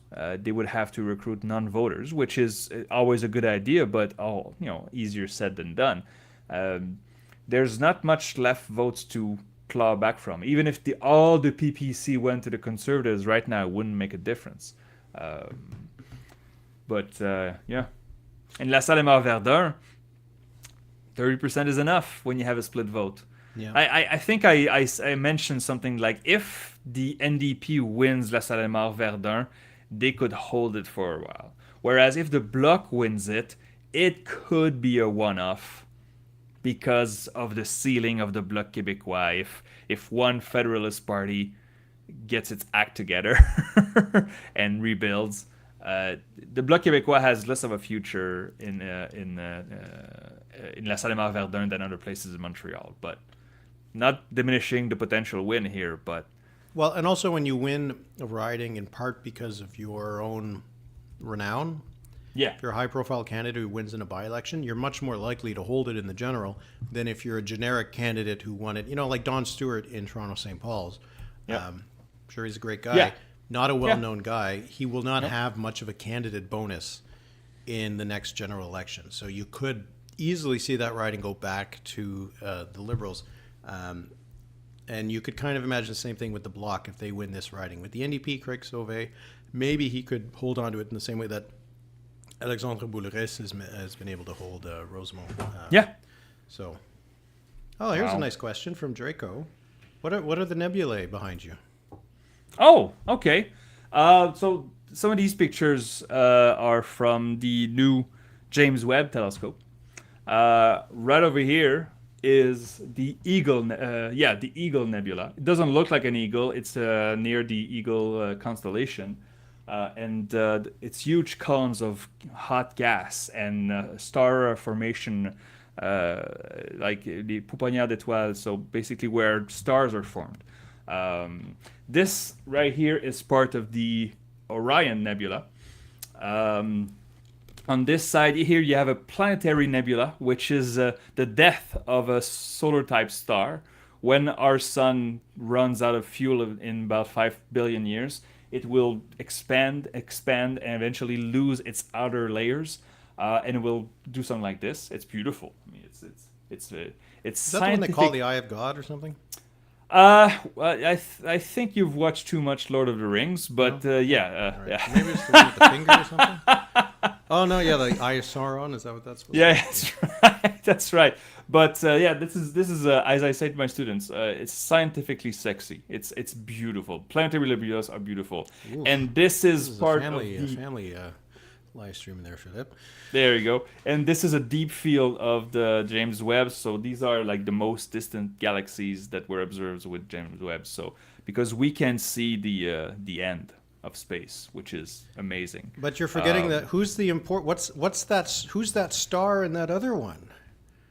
That other photo there. Who's the star in that one? That's me, right there. That's me with a professional photographer. When I wrote for Maclean's, when Maclean's was relevant, they hired a photographer to follow me at Mont Mégantic Observatory and took this beautiful picture. And my hair fits with the background. It was very snowy that day. It was beautiful. So Very that's nice. me. Yeah. Very nice. So Marin asked, that the Tories aren't going to win in LaSalle, but says, what do you think of the odds of a bandwagon effect that sees them get the most votes in Quebec? There's always that assumption that Quebecers kind of get on board with a bandwagon like they did, with Jack Layton. Although arguably English Canada got on the Quebec bandwagon with him. But if your projections and my projections that are giving the Conservatives 200 plus seats, and it's a week before Election Day, are Quebecers going to say, do we need to be part of this more? Well, that's the thing. I mean, Quebecers as a whole. I mean, let's remember, in 2006, Stephen Harper, when he won his first victory, was a minority victory. He had a quarter of the Quebec vote. It did not translate into many seats, but it still convinced 25% of Quebec voters to go with him. So it's not like all Quebecers are against the Conservatives. Like, let's remember that. They don't do well, but we have Conservatives here. I mean, our premier is Monsieur Legault. It would be a moderate, progressive Conservatives in other provinces, right? So they don't crush. I mean, what's the ceiling for the Conservatives in Quebec? I don't know. Like, 30. could they get to 30? I think 30 is the ceiling. We haven't seen them poll much higher than 30. No, that's the best polls that they had were at 30. But 30 is good. First, 30 is good in Quebec, and second, they win over 200 seats with a dozen or maybe 15 in Quebec. They don't need to do more, right? They don't need to take more bloc votes. So to answer your question, Éric, in a general election, we're just days from voting day, and we see the Conservatives are crushing everywhere. I think it may convince more Quebecers to vote for the Bloc Québécois to have a stronger opposition. But especially if the polls are showing, the Liberals dropping below 20% in Quebec or that kind of thing, right? To get their vote outside of Montreal might entirely tank. Okay. 4 points now in Elmwood, Transcona. We got 65% of the polls reporting. It's starting to hold now. It seems at that 4%. It's been pretty consistent for the last little while. I don't So, want to make a call yet. But. No, NDP and Transcona and Bloc Québécois and LaSalle Émard Verdun was the last pick of our draft. Yeah. Well, because it didn't make sense, because you'd have the NDP doing well in Elmwood month ago, Transcona, but yeah. not being able to win in Yeah. LaSalle Émard Verdun. That's beautiful. Yeah, It's beautiful because thing is, we mentioned this for those who weren't there earlier tonight. We said, okay, that draft was in August, and if we were to redraft before the vote were counted tonight, I would have drafted differently. So again, it shows you that numbers change. Campaigns For the matter. same reason, sometimes somebody take a screenshot of my projections that are from 6 months ago. It's like, oh, what are you doing? It's like, no, numbers change. That's why we have a tracking. That's why we follow. So Yeah. there are also people online sometimes who take a screen grab and erase the date. Just like, okay, it's why? Why would you do that? Anyway, Nefarious. do we have new boxes here too? We're up to 21, 11% counted in LaSalle Émard Verdun. 29.9 for the Bloc. Lower Palestinian now in second at 28.8. It's close, huh? And the It's NDP very is at close. third and 26.6. So for the Bloc right now, this represents a jump of nearly 8 points. For the NDP, this is a jump of about 7. 5, yeah. And then 7, for yeah. the Liberals, this is still a drop of 14 points. Yeah. Which is Yeah. really a lot more. If they drop 14 points, what did they get in Quebec last time? 35%? 35% and 35 seats. Yeah. 34% and 35 seats. Yeah. So that would put them down to 20% in Quebec. Not that you would do the uniform swing that clearly, but that is not a very good That's result awful. for them. Because even in 2011, in the LaSalle Émard portion of the riding, hey, they had 26.6%. That's almost exactly where they are right now. There you go. Yeah, let's compare to the bottom to see how they fare. Oh, it's similar. Look at that. Well, Yeah. I mean, kind of exactly that, right? They had Yeah. 27% in this riding in 2011, and in Elmwood Transcona, they had 5%. That's Wow. exactly where they are right now. They're on track for, I don't know if they're on track for 34 seats right now, but Is that what Inarif won? Yeah. 34 of 34. 308? Yeah. Wow. That's pretty bad. That was a bad result. Yeah. That was the worst ever. Turner won 40 in 1984. The house was smaller, though. Yeah. So. But here's the thing, though. I know when you take individual polls, we saw some people post projected polls online. I don't do that, by the way, people. I have nothing against that. It's great that there are some people who project individual polls. I don't do that because I think it would shadow my tracking. I do a tracking, which I think is it's less fun, maybe. It doesn't get all the clicks, but it's more honest, I think. But yeah, you could see the Liberals near 40. It's just right now I still have them at 68. They won some seats with some big margins, and they're not in the low 20s. Or Inarif got 19% of the federal vote. Is that right? 18.9. The Liberals are not at 19%. They're at 24, 25, 26. So I'm not saying it's good, because it's not, but we're not in Inarif territory.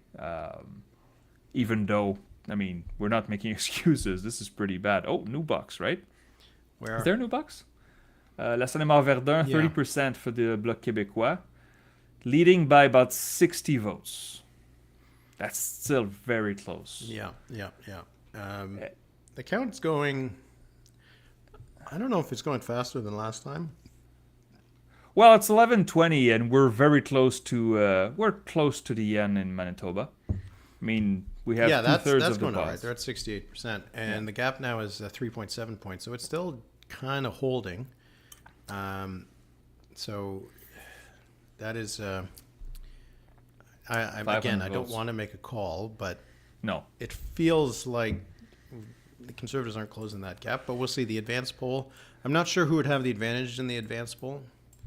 The advance poll tends to be The best ground game. Yeah. You would think it's the Conservatives. Yeah, you would probably. think, but by enough of a margin.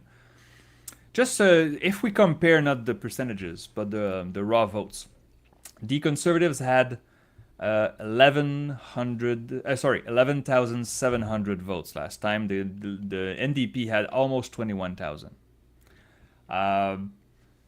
Is the NDP going to hit 10,000 here? Probably Probably not. Not on track for that. That's a lot of non-voters or NDP switchers, even though the score and percentage is good. We'll see if they get there.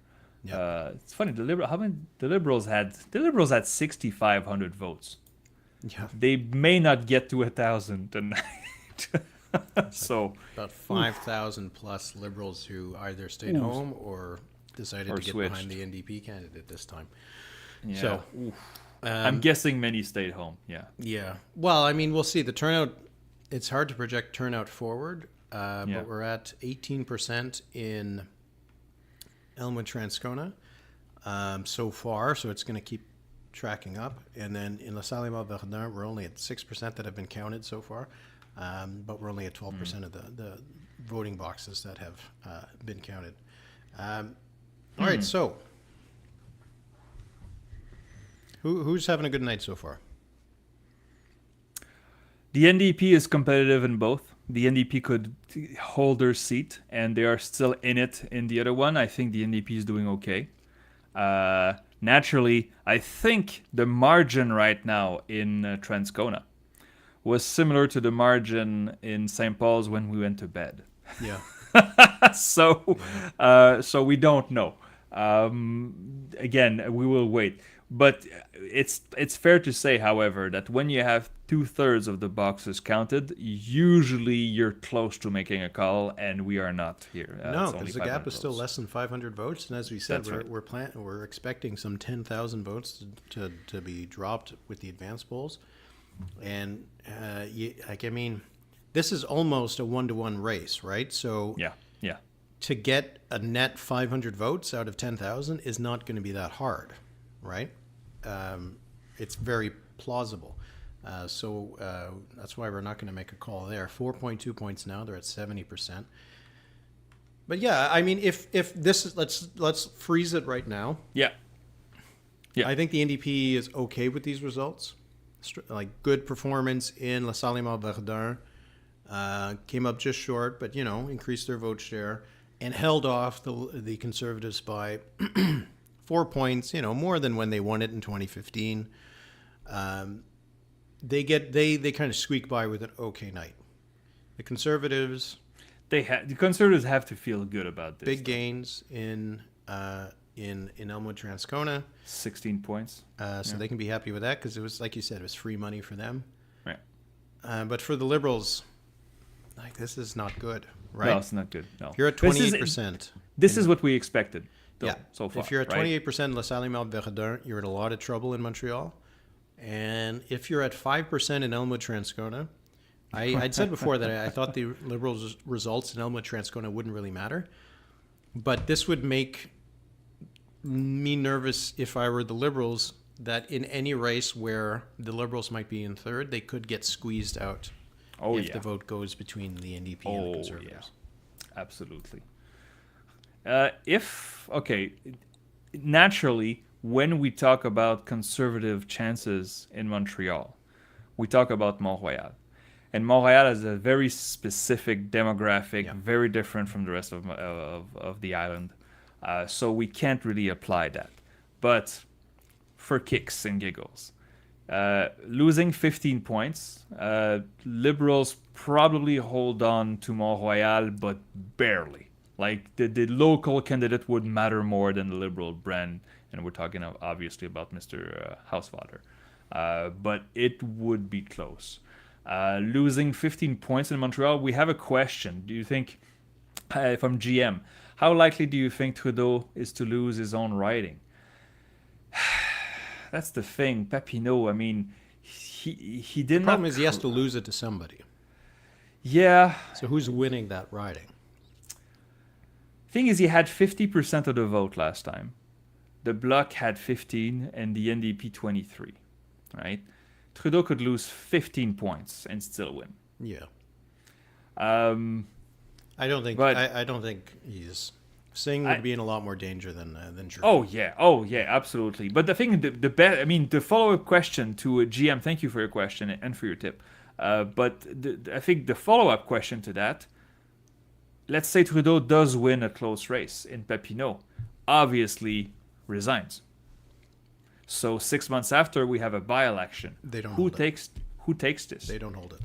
No, they probably won't. No. I mean, the Liberals will be in full rebuild mode. They had a popular prime minister, well, popular for a chunk of his time locally as their MP. It's going to be, I mean, a war between the NDP and the Bloc Québécois to win this. And Very the Bloc interesting. used to hold it, right? Vivienne Yeah, Barbot, but she was yeah, the, but they didn't Bloc do was a bit well. different back then. It feels like though. And Papineau was also different back then, right? They had in 29. If we take the redistribution, 16% for the Bloc, 15% for the Bloc. I mean, those Trudeau voters will not switch right away to the Bloc. Some might, but it's not as linear as for the Bloc Québécois. They used to hold it, but the writing has changed, right? So. So we have the Craig Sauvé. I think this is going to happen all night. Craig Sauvé is back in Oh. front. Oh my God. 20 vote lead over Louis-Philippe Sauvé. And Laura Palestini is 100 and what? 20, 140 130 votes votes. back. She's still in this. This is going to be close. Oh, yeah, yeah. She's Yeah, still very much still in very this. much in it. We got a question actually that I thought was good. I wanted to go back to it. Kresimir, what does the Elmwood Liberal result mean for other Winnipeg ridings?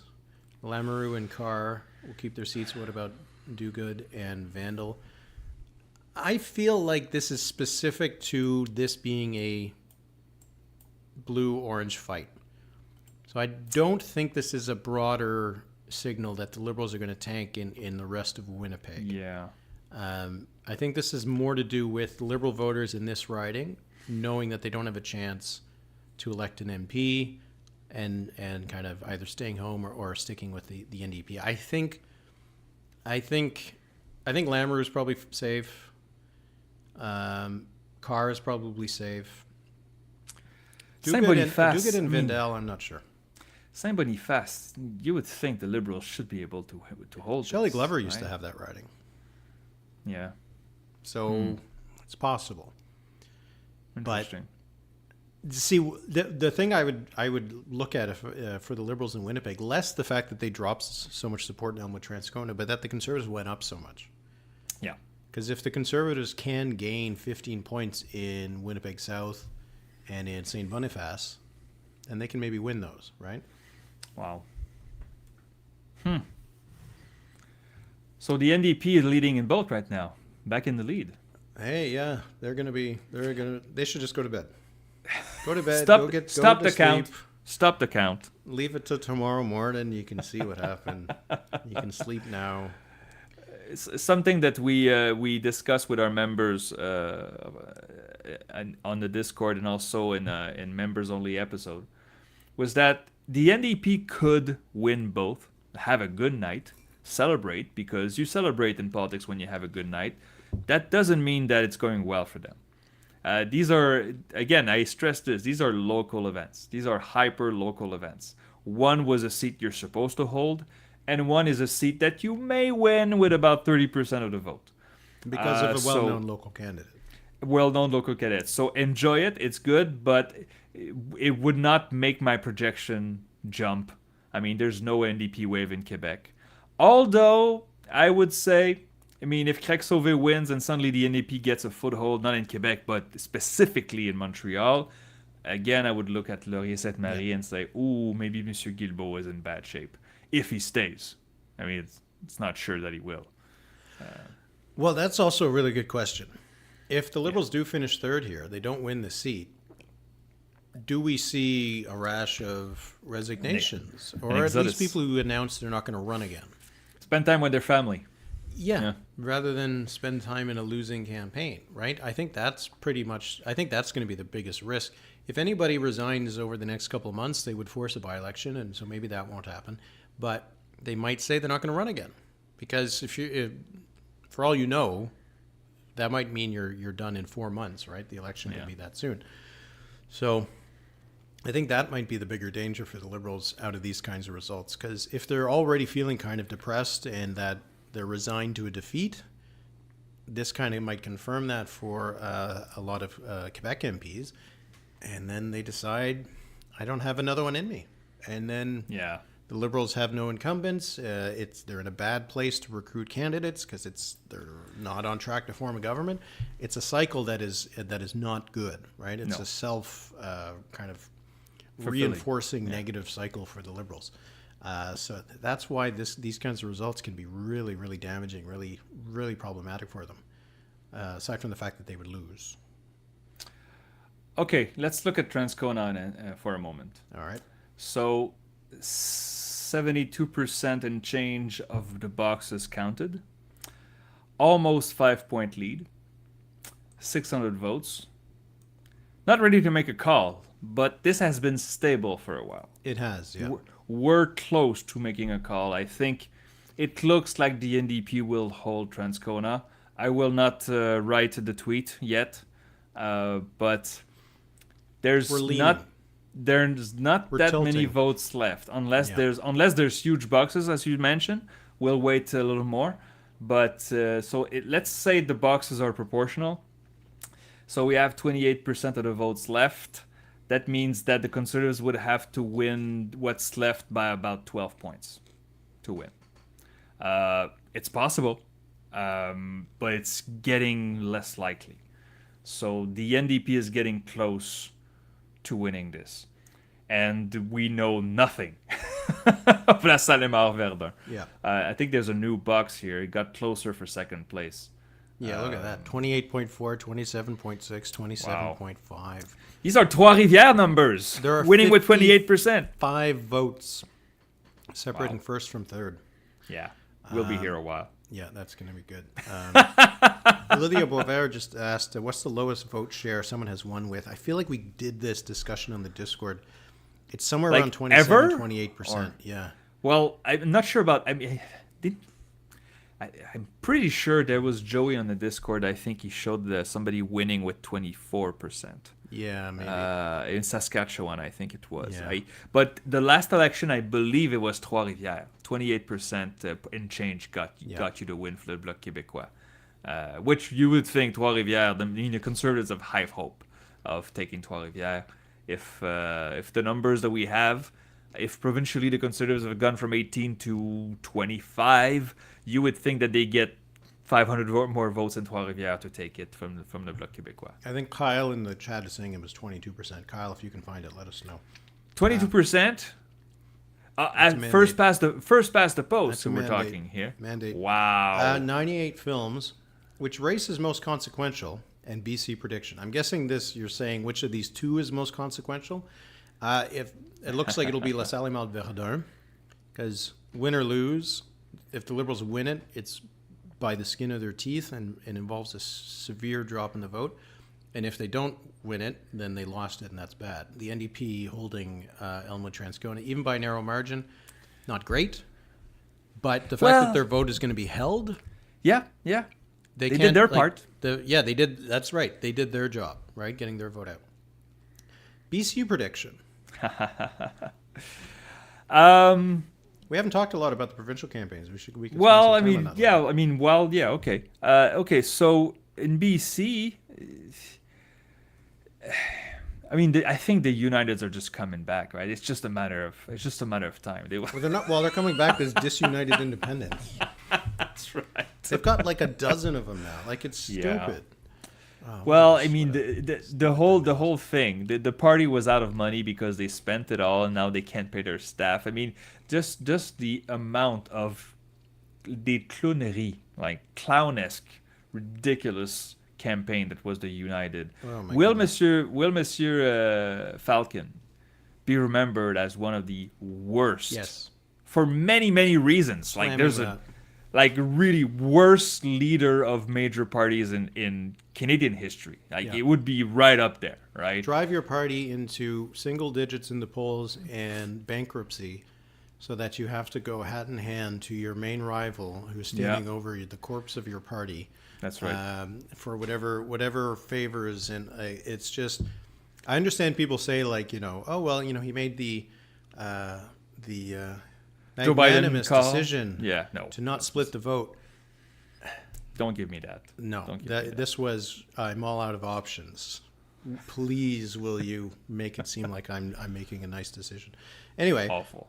I think I don't know. Like I'm starting to feel like the NDP is getting into a rough position. That the issue set doesn't work for them. The Conservatives are on the rise. The NDP has been dropping. Yep. I wouldn't be surprised at this stage if they lose, but I also think that Conservative campaign is not going to be that well run. There's a bunch of rookies in there. And John Rustad, not that well known, has not really done this before. So there's two, like both of them have, I think, huge vulnerabilities. It's whichever one becomes more of a problem.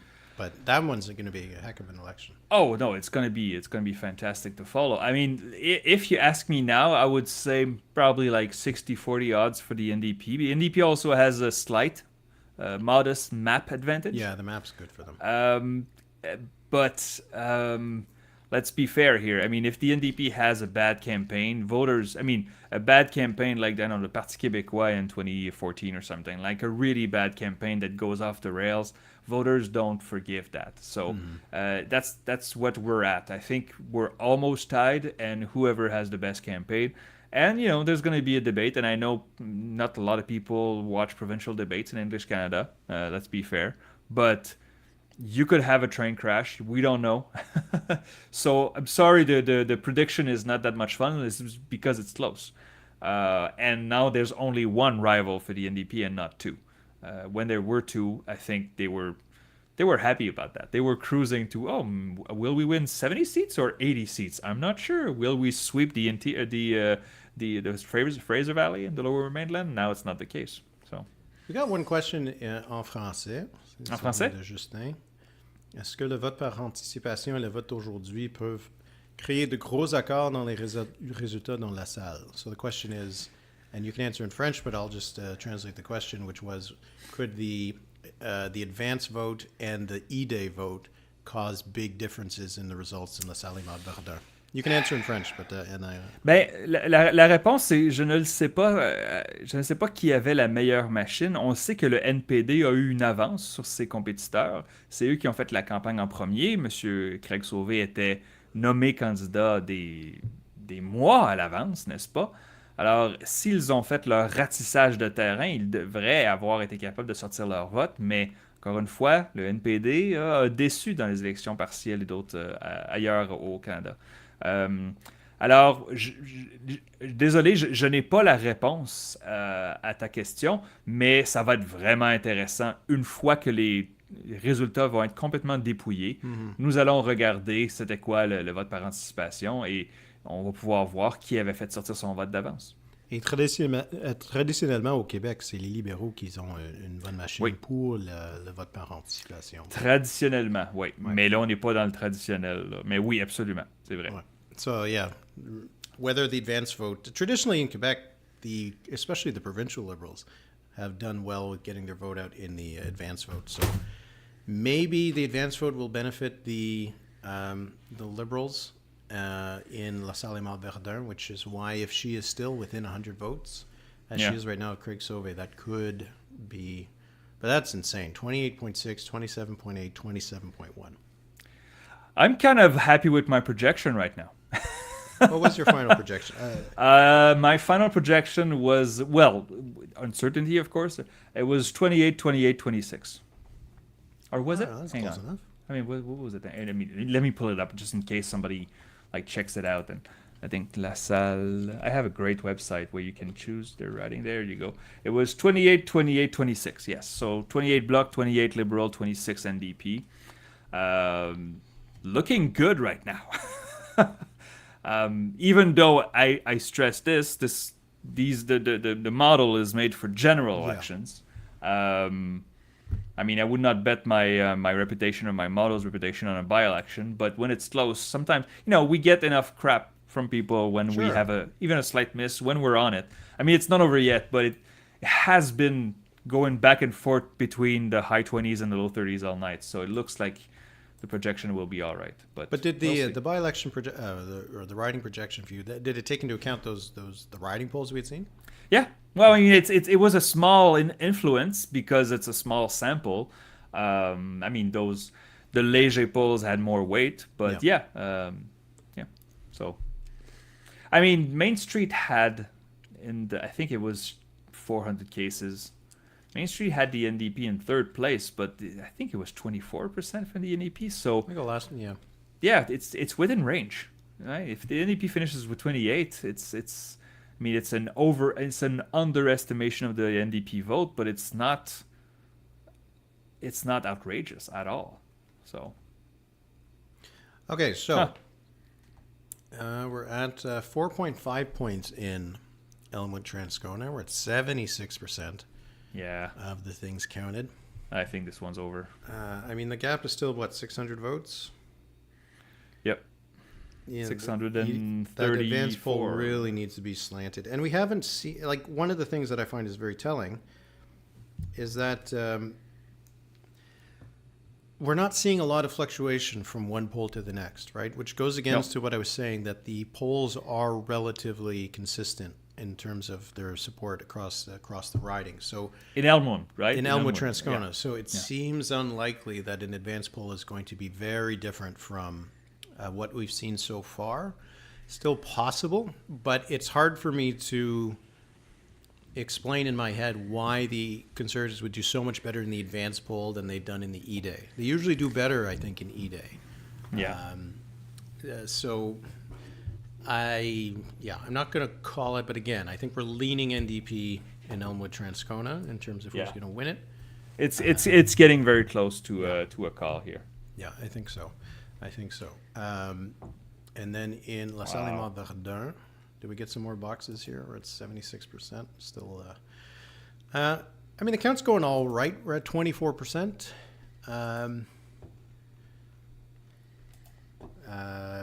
So we'll see. Like, I mean, the count's going pretty good, but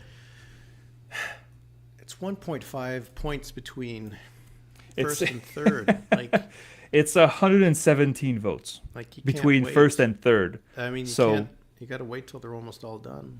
Yeah, we will be here a while. We'll talk about all the provincial elections if people let us. So. Yeah.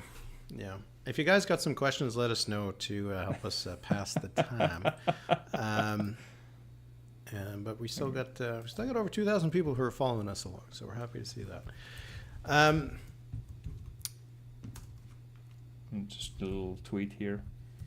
We got this is great live streaming here. Yeah. No, this is people. This is what they pay for. So we'll check in on the Canadian Future Party. Oh, 0.5% for Zvig Stricars. That's 74 votes still. This is 74 more votes than they ever had. So none of the independents in LaSalle Verdun are really demarcating themselves from the others, except for Tina Zhu, who I believe is not part of this. I think she was a different candidate. She was a real independent. Yeah. Right. We still got some people with 0 votes, quite a few. Any names I recognize from the last one? Pascal Saint-Amand, I think. Maybe Vanderwater. Maybe I remember them. Boy, this is going to be close. Okay, we did get some questions, so why don't we go through them? How about New Brunswick? New Brunswick. Well, okay. I updated the projection. I think it was late August. It was right around the same time that you did too. So it's when we had that nanos poll and also the quarterly narrative poll, right? And I'm not sure of the seat by seat, but we had the same average, which was 23 Liberal, 23 Conservative, 3 Greens, 25 needed for a majority. It sounds like we're just doing that for fun, though. Well, the thing is, I don't want to toot my own horn, but the results were pretty good in 2020. And the reason is that many seats are not competitive. Yeah. Right. And so this will be decided in a handful of ridings, some of them around Moncton, probably. I mean, Fredericton was completely redrawn, so like this will be interesting to follow. We have two leaders running in Fredericton and side by side in Madame Holt and Monsieur Kuhn. So it's really hard to project, aside that it looks to be really close. And the Liberals will probably win the popular vote if we go by the polling that we had, but they have to win the popular vote by a fair margin to because they have a lot of safe seats in the north. Yeah, yeah, it's going to be 2 days of very, very close elections. It could be BC and then New Brunswick.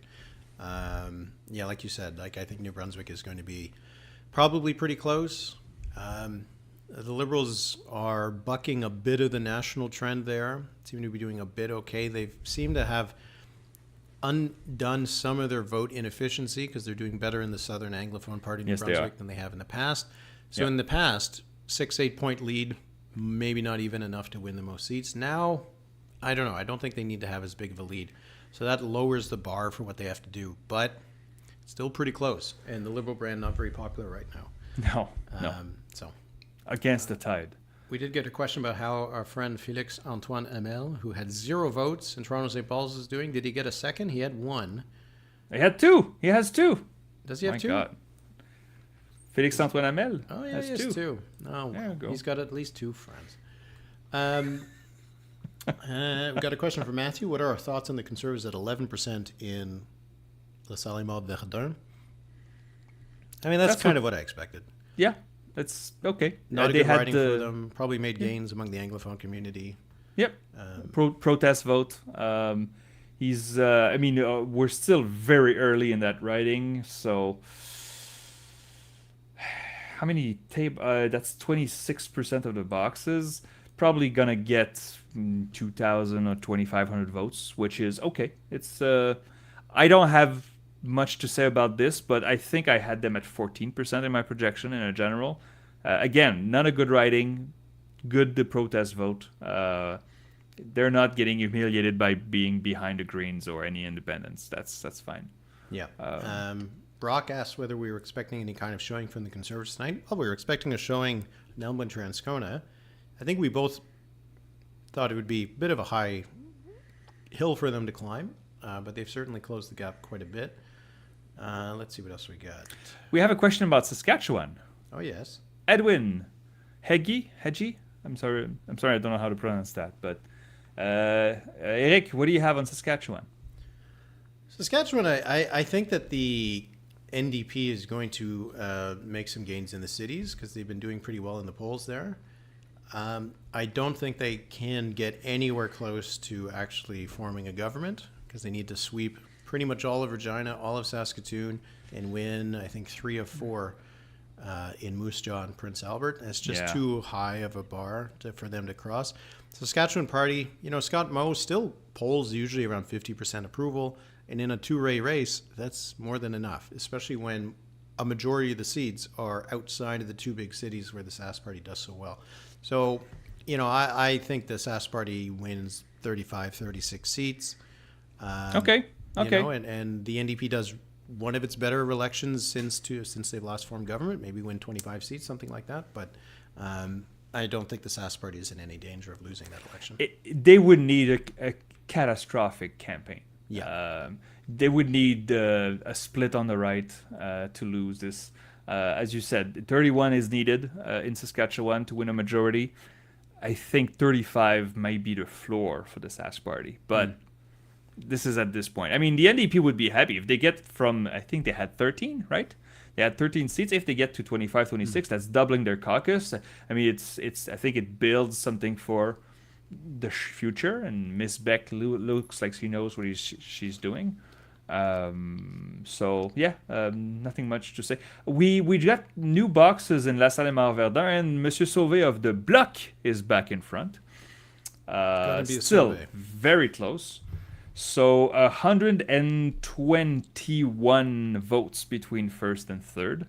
It's gonna do that all night, isn't it? Yeah, I think it's gonna do that all night. Wow. Maxime Boursier nous demande si on va passer en français quand c'est fini à Elmwood Transcona. On va sûrement en faire un peu plus avec Peut-être plaisir. un peu plus, oui. Absolument. But not everybody is bilingual, so it can be kind of exclusionary for someone. I think I'm very close. I said this, but I'm much closer now to making a call in Transcona. The gap is now 650, 660 votes. 78% of the boxes counted. It's been extremely stable. I'm gonna wait a little more, but it hasn't changed. It's not changing.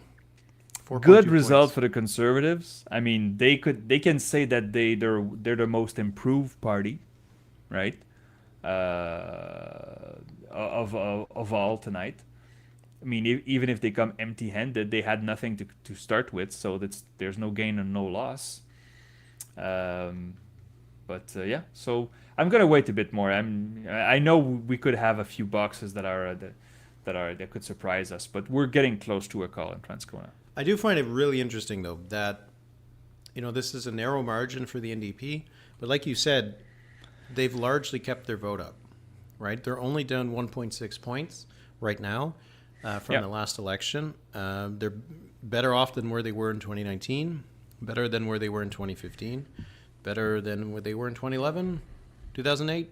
You got to go back to 2006 to find another result that was higher than this. So the results in Elmwood Transcona aren't really a bad sign for the NDP. It's the gain for the Conservatives that would make other candidates in Manitoba a bit worried. But I don't think there's another orange-blue fight in Manitoba. Because the other seats the NDP holds is Churchill, Kiewatnuk, Aski. That's not a conservative NDP fight. They hold Winnipeg Centre, which again is not a conservative NDP fight. So I don't think it causes that much trouble for the NDP in Manitoba. If the Conservatives are making gains, it does cause problems for the Liberals. Yeah, it's interesting how there were no close races in Manitoba. I mean, my projection has been 7 Conservative, 4 Liberal, 3 NDP forever now, for a long, long time. But this is a sign that, okay. Okay, let's say you apply a plus 15 to the Conservatives. They still don't win Winnipeg North. They don't win Centre. They don't win South Centre. Winnipeg South getting closer. And Saint-Boniface... Yeah, Saint-Boniface may be... Yeah, but Saint-Boniface to the Conservatives. Well, like I said, Shelley Glover used to hold that seat. How long ago was that? Well, she had it in 2011. Yeah, well, 2011, yeah. Yeah, but I mean, like, if they find a good candidate, maybe a Franco-Manitoban, maybe they could do it. You make 2 games in Manitoba. There's only 14 seats in Manitoba. Yeah, that's right. It's not a bad result. Did we miss any other questions? I don't think so. I'm scrolling. Well, here, Matthew. There's a lot of chat here. Sorry, I can't read and talk at the same time. It's not a talent that I have. Matthew asks, with roughly 12 months to go, historically speaking, what are the chances the Liberals can claw back their poor polling? I can answer that. Well, yeah, but there is a rider here to make it a competitive election. To become competitive, what do you need? A 10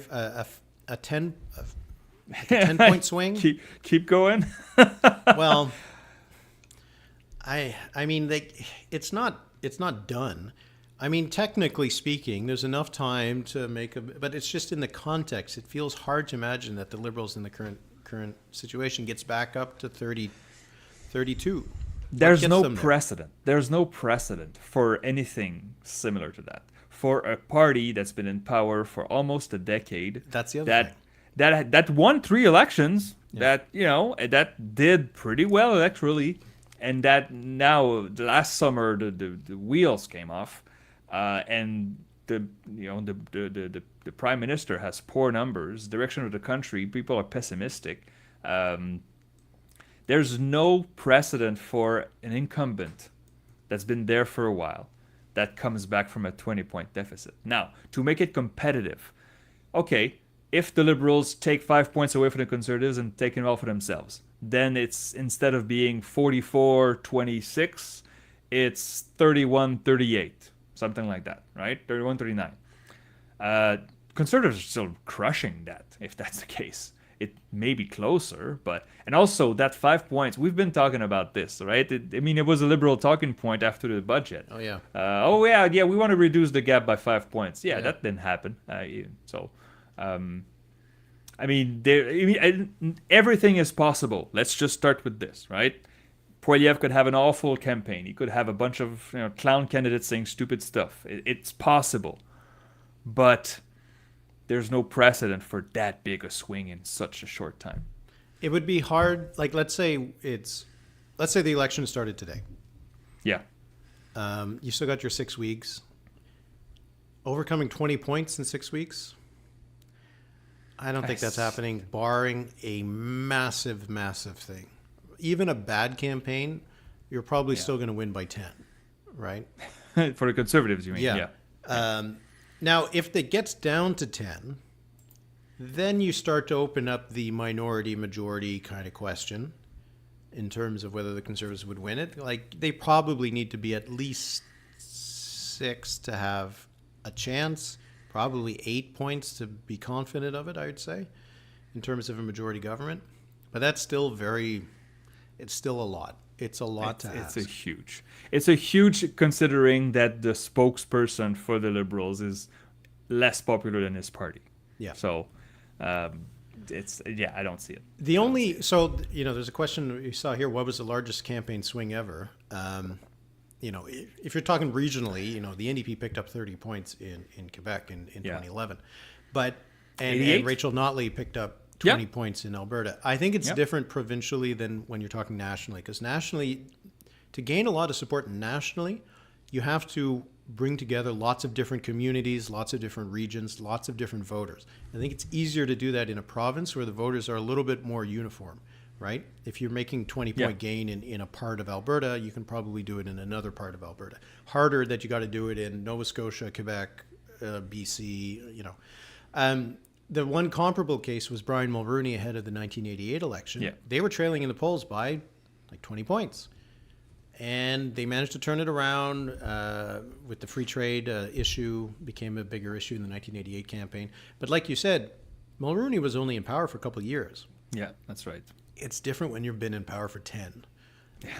Because that's baggage. When you've been in power for 2 or 3 and you kind of screw things up, that's people just being kind of upset about it, but they can maybe come back. But after 10 years, if they've decided they don't want to re-elect you, that's a long kind of time that people have made up that mind to try to turn it around. The Liberals recovered from SNC-Lavalin, even though it hurt them. And I said recovered because they won 2 elections after that. In the numbers, they never really recovered as high, but they came back. But an SNC-Lavalin that happens today would be light years worse than what they had in 2019 because they still had this fresh government, aura. So as you say, I'm trying to think of recent history. Jean Chrétien never trailed in the polls. No, ever. No, he was up like 50% for part of it. Yeah, in the mid 90s. Harper didn't trail in the first 2 mandates. There were few bumps like when individual polls. I think just after Dion came in and just after Ignatif. Not on average. Yeah. But yeah. When Mulcair came in, he had a small bump, but it was not 20 points, right? No, but once 2012 came along, the Harper Conservatives were either tied with another party or trailing. They kind of lost it by then, and they were never really able to get it back. Yeah. The only reason that they were somewhat competitive in the 2015 campaign is because the vote between the Liberals and the NDP was almost perfectly divided, right? So that's that. We're at 84% of the vote in Elmwood Transcona. Should we call it? We're at 850 votes. Yeah, they're up to almost 5-point win. Yeah, that's. Okay, I'm not gonna make that tweet, but this is I'm We're 95. nearly I'm there. 95% sure this is an NDP hold right now. It's Yeah, I been think too so. stable. Not that many boxes left. The Conservatives would have to crush the next boxes. Yeah. Do we have new boxes in LaSalle, Émard, Verdun, or no? What are we not at? really. We're at 35% of the vote. 65 of. It just refreshed. 177 votes between first and third. That was a big jump. In LaSalle Mall, 28% for the Bloc. Wow. 28.6, 27.5, 26.1. And again, it really matters where the vote is coming. Yep. It really And there's still tons of it left. Yeah. Oh well. If anybody in the comments can say, has anybody conceded or made a call in Elmwood Transcona? I'm curious. Oh yeah, if, I didn't check. I mean, I can't check Twitter while I'm doing this. I'm gonna open my laptop here, but I don't think. I mean, I would not concede when it's still less than 5 points, but it's just mathematically we're getting close to the end for the Conservatives. It's a good score. I mean, they should be happy about this, but Yeah, well, like I said, this is their best result since they won the riding in 2011, when they had 46% of the vote, and the Conservatives are at 44%. I mean, to take a riding that you lost by nearly 22 points, and to turn it into a 5-point race, that kind of is, a lot of commentators and that kind of thing just kind of look at whether you win or lose. The swing matters a lot too. You learn a lot from the swing. yeah. The results in Durham, the results in Toronto St. Paul's, and you would say the results in these two ridings, Elmwood Transcona and LaSalle Verdun, work to confirm the trends that we've seen in the polls. Yeah. And they make the polls more believable, that we can rely on them, that they're actually providing some information. And you could almost say the same thing with the NDP. Yeah. Because they haven't really lost their vote. One of the reasons why they're in a dangerous position to lose seats is that the Conservatives have gained so much. Yeah. It's almost like Elmwood Transcona writ large for the country as a whole, because the NDP in the polls, what's your average right now? I think I have them at 17. Yeah, 16 for me. Yeah, and they got 17 last time, right? 17 or 18. So 18, yeah. they've more or less held their vote. It's just that they've fallen behind in a lot of ridings, because in a place like Elmwood Transcona, if the Conservatives had 5 more points last election and they made this kind of gain, they'd be ahead, right? I think again, it's when you look into context, the fact that the NDP is holding mostly its vote, but the Liberals have lost like almost 10 points, and the NDP has taken none of them. That's also the problem. I mean, you would think in a normal election, the Liberals is doing not as good as usual. You think some switch voters would say, you know what, this time I'm sticking with the NDP, and we're not seeing that right now. But again, it's the regionals, as you said. And I stress this again, it's BC. Mostly it's BC.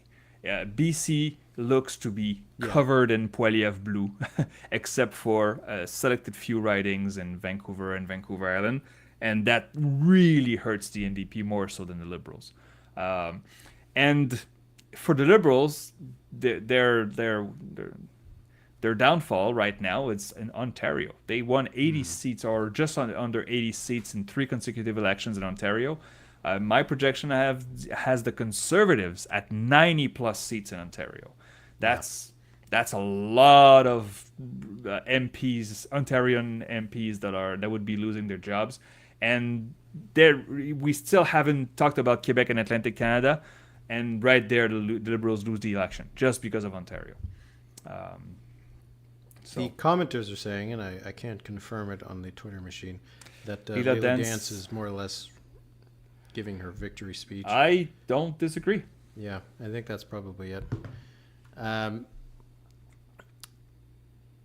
But see, what you just said was really interesting, because you're right. The Liberals have lost a lot of the vote, and the NDP hasn't gained any.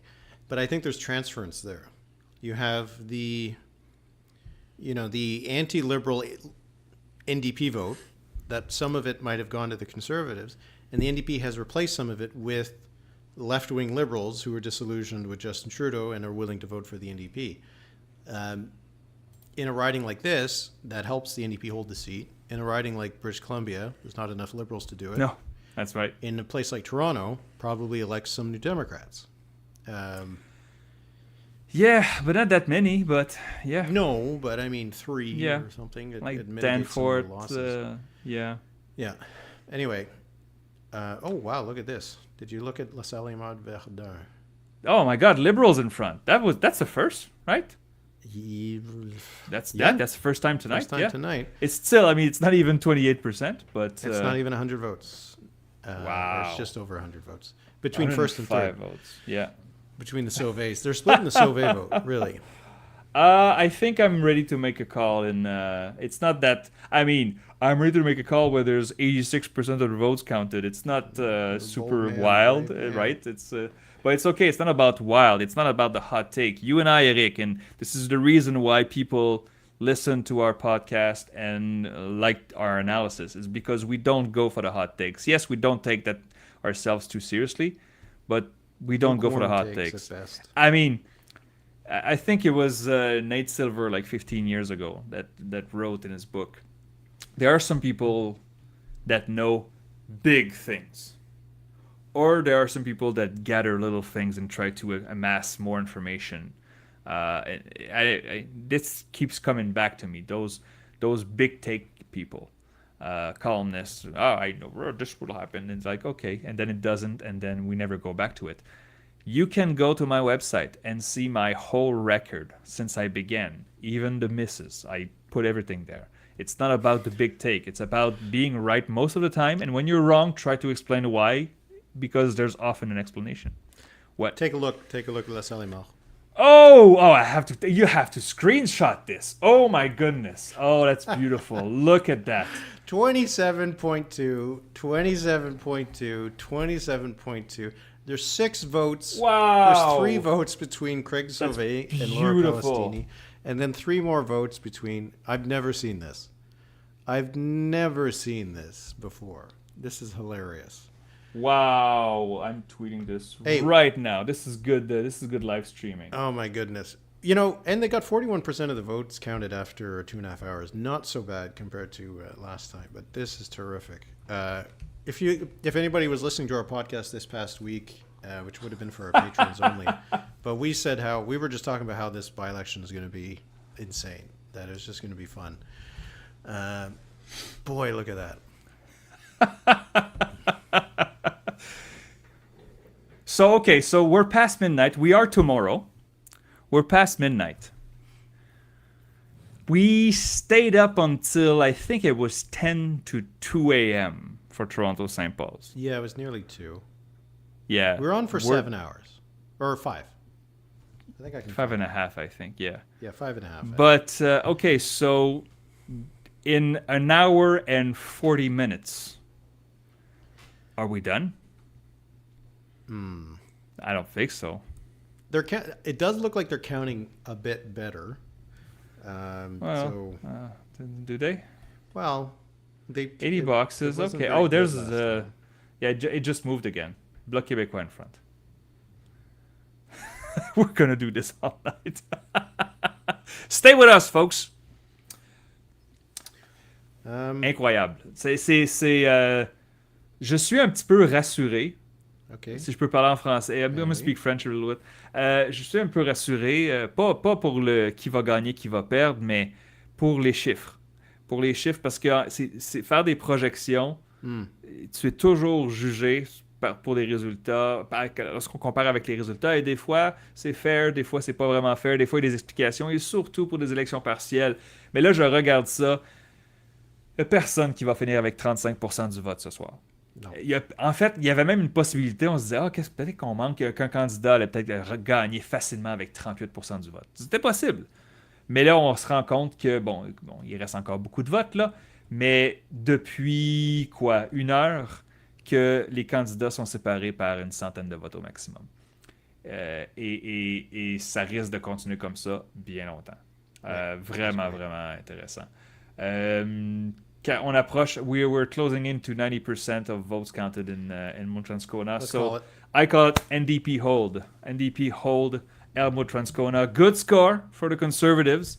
they will get over 10,000 votes, which I think, what did I say earlier? They had 11,700 votes last time in a general. They're getting close to that in a by-election. This is great for the Conservatives. And a win would have been better, obviously, but they should feel pretty good about themselves. And the NDP did what it had to do. So, half the vote or almost half the vote. So yeah, I think we're done in Elmwood, Transcona. And like you said, I think it was a good result for the NDP to get that Liberal vote to try to save their riding, save their candidate in a riding like this, and a very good result for the Conservatives. They can be pretty happy with this. They didn't win, but to come back from 22 points to close it to 6, 5, that's pretty good. I got a note from someone at Elections Canada. Yeah. More or less saying that the count is taking longer as they expected it to, but that things are kind of going along what I have here is coming in pretty slowly but steadily. Brace for a longer night, but nothing abnormal. So that's good. Well, okay. So you get like text at past midnight from Elections Canada. What's going on here? I'm besties with some of those folks. Wait, was this a press release or was it a message for you? For me. I'm important. Yes, you are. They know. Clearly. They know I don't get text from Elections Canada. Oh, well, thank you to Elections Canada for letting me know how things are going. Well, they really didn't. It was. Well, that's. I at least it wasn't like an email that says. This is awful. This is like people are running around. There's a fire in here. Somehow a cat is loose in the counting room. So that's. I think we're okay. Craig Sauvé of the NDP ahead again. 5 votes ahead. I mean, we could get a recount. Like, if it's... Can you imagine 5 votes difference? Yeah. I think, well, if it ends up like this, there will be an automatic recount. Less than 100 votes, I think, or 0.1%, I think. What's the law? Yeah, something like that. Provincially in Quebec, I think it's 0.1%. You get. I think federally it's like 150 votes or something.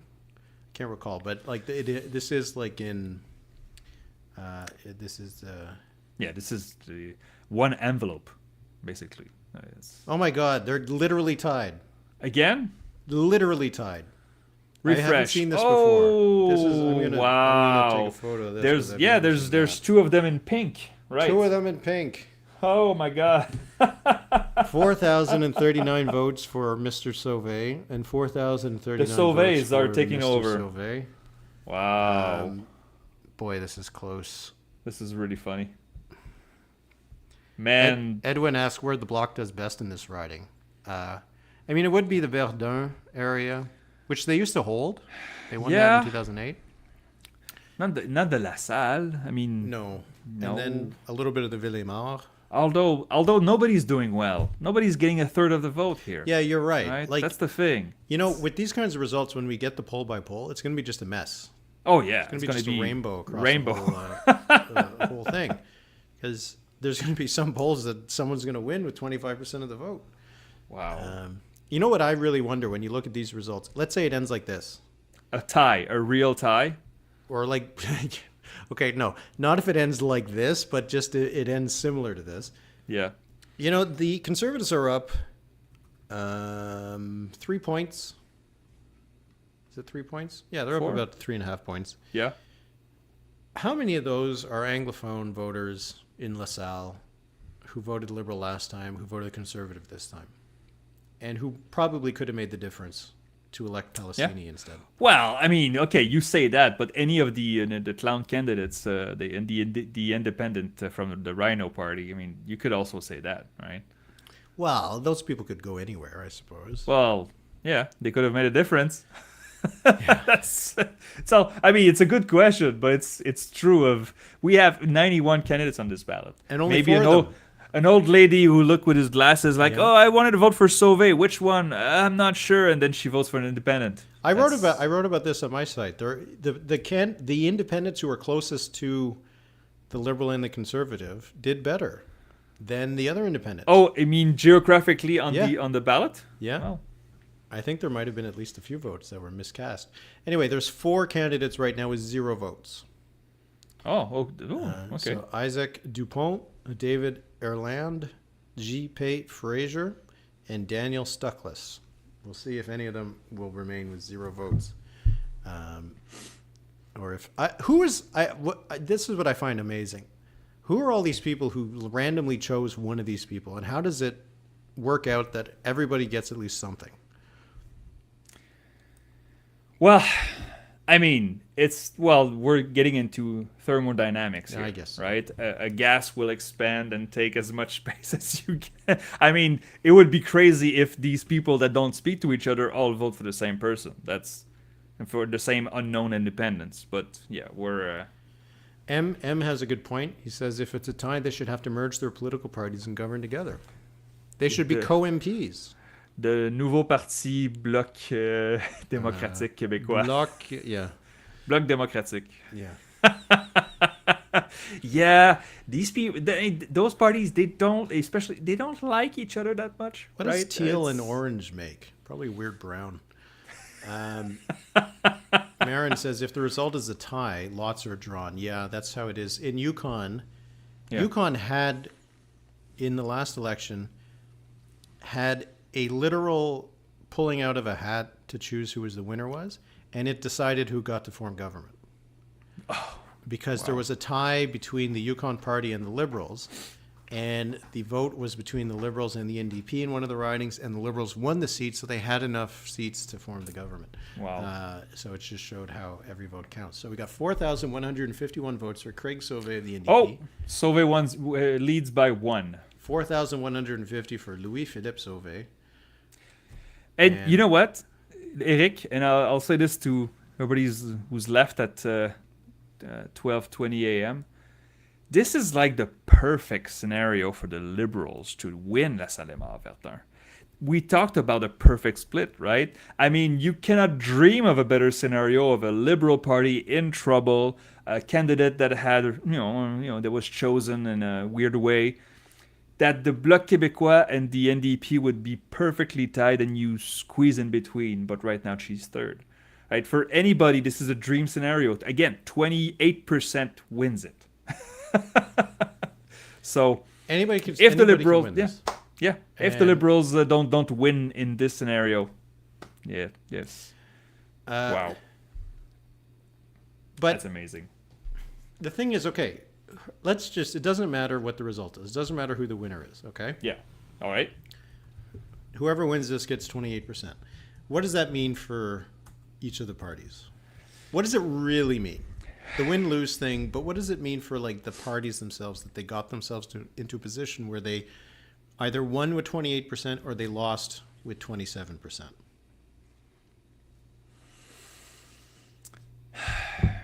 Well, okay. Let's say the general's in the spring. Okay, because if the general is in October, as is scheduled, Monsieur Sauvé, next October, right? A year from now. Next October. Sorry, my head is already in October.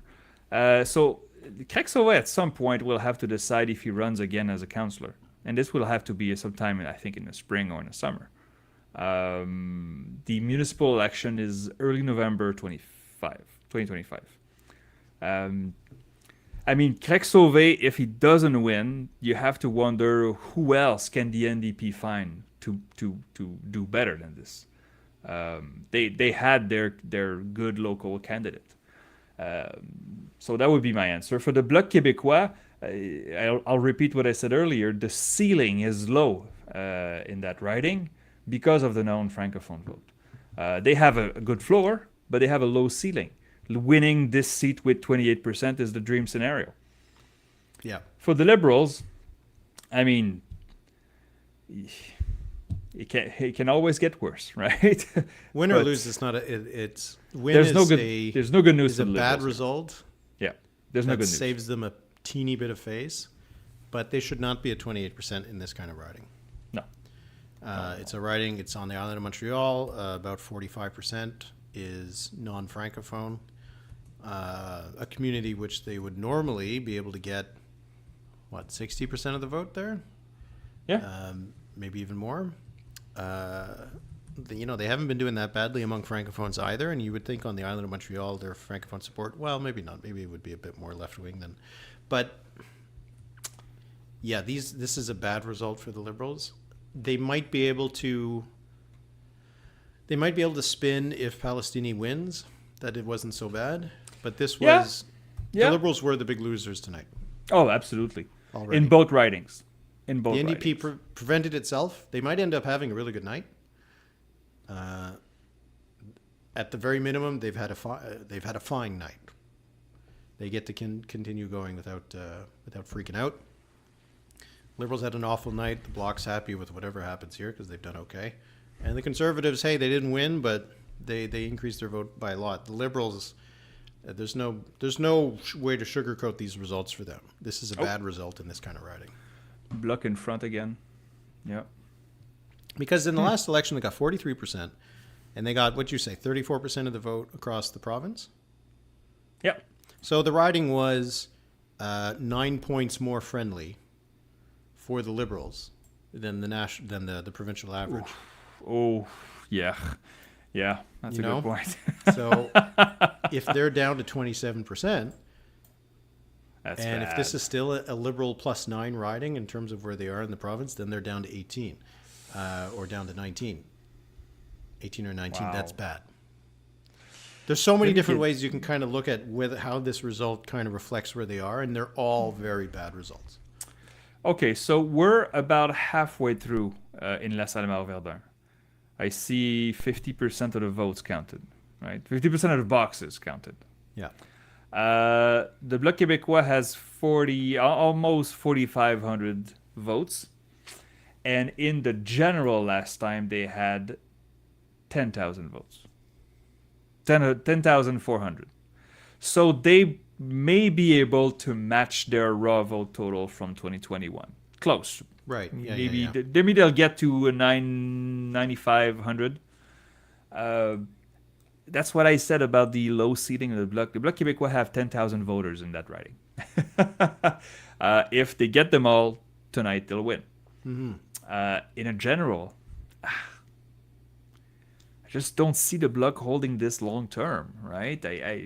You could see it if the Liberals tank for a decade, but it's not a natural fit for them. That's why I said it was house money. But yeah. I mean, it's not obviously it's not how it works, right? Like how every Bloc voter who voted last time is going to vote, true. And every Yeah, NDP voter who voted. But right now, the Liberals are 15,000 votes down, almost 16,000 from where they were last time. So even if we extrapolated for the rest of the poll boxes, there's still going to be 8,000 votes down. Yeah. Out of 20,000 last time. That's a lot of people that did not vote Liberal this time. And for people who don't know Quebec or Montreal very well, it's the last bastion of the party. Yeah. And it always has been, right? It's very almost like it's just, if there's one part of the country that you would say, what is the quintessential Liberal riding or Liberal region, it would be the West Island of Montreal. Now, I know this isn't entirely West Island. Western half. Western half. Yeah, the western half of the island of Montreal. Yeah. Even more so than Toronto, right? Yeah, I mean, Gatineau, Vanier, you can find Ottawa, individual Vanier, ridings, like Ottawa, individual Vanier. riding, a region, yeah. Okay. Ottawa, Vanier, after nuclear blast, will still vote for the Liberals. Well, speaking of nuclear, you heard about the nuclear winter, right? Yes. Today, yes. Pierre Poilievre says if we have the carbon tax this winter, it's going to be a nuclear winter. Mm-hmm. What the hell was that? I don't know. I mean, slow down with your metaphors. You can say it harms Canadians and it's not a good policy, but nuclear winter, careful. Okay, the rhetoric is getting a little heated. No one's going to be able to maintain this for. This is day one of the sitting or the fall sitting, yeah. Right? So. Yeah, where do you go to the next? What's the next level after that? Galactic. Yeah. So black hole. Anyway.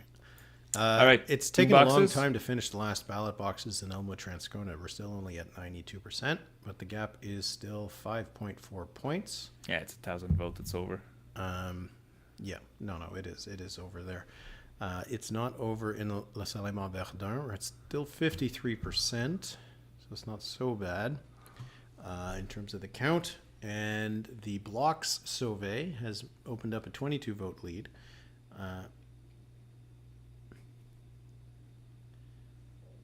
Oh, there's a question. It's in French. En C'est une français. règle officieuse que le gouverneur général doit confier la tâche de former un gouvernement au parti avec la pluralité des sièges. Non. Non.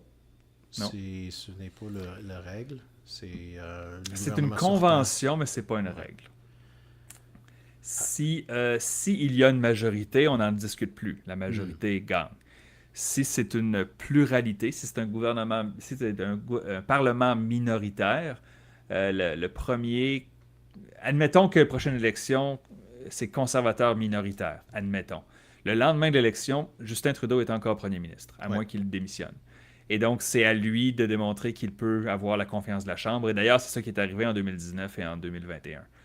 C'est juste que les chiffres présentement ne montrent pas vraiment qu'on est un territoire minoritaire, but you never know. Alors, en effet, c'est pas la règle.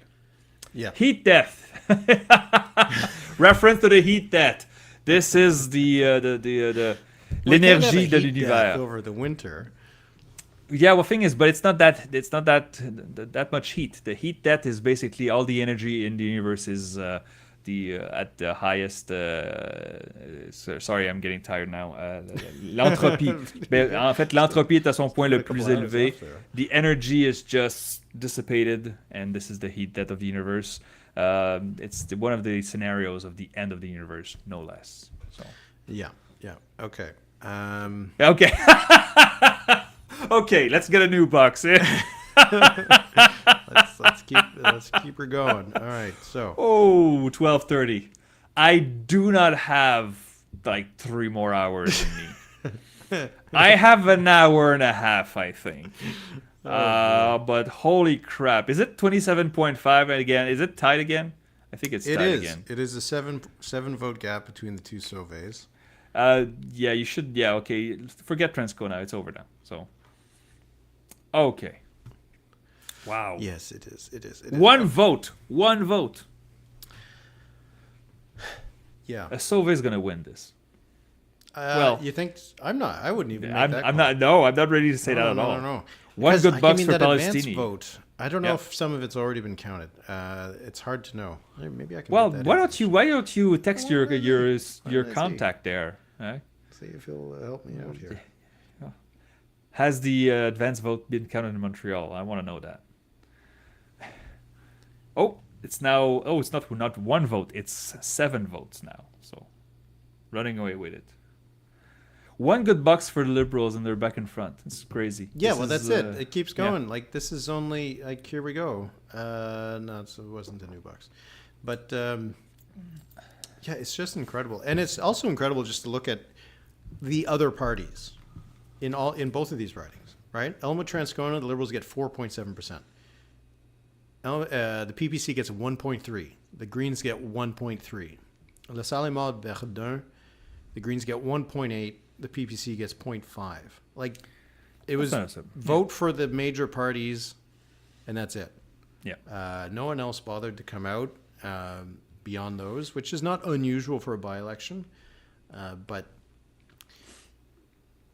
it's interesting. It's interesting how, and I find it fun in a way when you see this in by-elections, that the voters in the riding know what's going on. No. You know? That's right. Yeah. The voters in Elmwood Transcona knew this was a conservative NDP race. Those are the people who went out to vote. The people in LaSalle Verdun know it's a three-way race. People who voted conservative in the past have voted conservative, but beyond that, they knew it was a three-way race, and the voters are all sorting themselves out this way.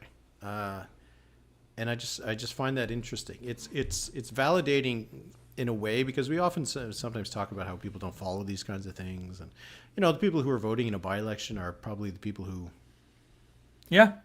pay More attention to it motivated. the most. more active. Yeah. But, it's interesting to see how this can work out this way. 2 votes for the other Sauvé now. The Bloc is back in front. Oh, it's just 2 votes. Oh, my God. That's and insane, these are massive. Like, now when I was talking about the impact of the long ballot, Yeah. when I looked at it in Toronto St. Paul's, I concluded that you could probably argue that maybe a few dozen votes Yeah. were miscast because of the ballot, because of the confusion of the ballot. Yeah. It's You 2 have votes 2 right here. You have 2 Sauvés Can next you to each other really tell me on a meter-long ballot. Yeah. that all of these people who got 60 votes here, 31, 29, 26, 20, there wasn't 3 of them Yeah. who made a mistake? Or that, I wanted to vote for the Sauvé, the Bloc guy, and Craig Sauvé. No! It's out of 5,000 people, it happened for sure. You make that mistake, it's a net plus 2 votes. Each person who made that mistake. Like, Oh, that is funny. oh my God, this is going to be nuts. And you know what? If it ends up like this and we get a recount, doesn't mean No. the result we have tonight is the result. No. They don't It'll go be back like to the in, people and says, "Are you sure? Are you sure you voted for the right person?" No, Yeah, they just yeah. recount the They'll ballots. do a recount. But it'll be like Châteauguay Lacolle. They on election night, the Bloc won it. It was the only seat in the province that changed hands. That's right. And then the recount showed no. In the end, 12 votes. The Liberals won it. By 12. The Liberals held it, and there wasn't a single. The Bloc candidate felt like an MP for like a few days. I think it for a was. few How long days, was it? yeah. And I think it was Madame Shannon won by 12 votes. Oh, and here, look, Dean says that Pierre Sanson, who is the leading independent, or one of the leading independent, is right next to the Sauvés. Oh my God. Are you Sanson Sauvé? Yeah. Hey. Oh And you know my what? God. Like, I also saw that, who was just above Laura Palestini? Who? It was, let's see if I can find her. If she's not doing that good, then maybe it didn't matter. It's a P. Is there another P's? Where's her name? Can we rank them by alphabetical? No, we can't. Huh? No, not anymore. Yep, Lana Paulson, 28 votes. Just below Laura Palestini. Not a coincidence, is it? When you got among the top ranking independents, one of them is right next to the Sauvés and the other one's right next to the Palestini. So if you're a longest ballot person, what do you feel about this? How do you feel about this? Are you happy? Don't give a shit. Hey, today I don't know. it's past 12:30. We can swear here. Yeah. No, I I don't know. At some point, you wonder if this is It's part of. Well, it's a protest. It's Sure. part of it, right? Yeah, it's yeah. part of it. Again, 15 votes now between the Sauvés. peaceful protest, right? Yeah. Marin asked, "Is Philippe gonna tweet his call on Elmwood?" I already did. Did you? It's right up there. I did it 10 minutes ago. It's on Okay. there. So it's late. And also I wrote, J'en ai vu assez, NDP holds Elmwood Transcona. But thing is, I did that when 90% of the votes were counted. So it's not like it's a big take. But So just to let you know, yeah. someone did say in the chat that the CBC stream ended. And now our viewers has gone up a little bit. So if you are joining us from the CBC stream, hello. Thank you very much for joining Good us. evening. Good evening. I am You made the Éric right Grenier. choice. This is Philippe Fournier. We are the co-hosts of the Numbers podcast, and there's a link to our podcast. We do this every week. We have lots of fun, and we do these streams whenever there's a by-election. We even did the Newfoundland and Labrador by-election in Waterford Valley. Did okay, 5,000 people. Yeah, and I love the Atlantic time, right? Yes. It was over at a reasonable hour. Yeah, it was fun. So yes, we do that. I mean, thing is, there is one by-election this week, Thursday. It's in Ontario. We kind of decided not to do it. It's just because it should be boring, and I think tonight I'm gonna be a wreck tomorrow anyway. But usually we do this. So welcome all. Please go check out our podcast. I mean, click on the link. It doesn't charge your credit card. Don't worry, but check it out. we have a lot of fun. We analyze politics and polls and projections, and we play nerdy games, and sometimes we have a little quiz. And Éric is a big history buff. You know, Éric. He's been in this business longer than I. So this is what we do, and also we became good friends. We have good chemistry. So I mean, he can be a jerk sometimes.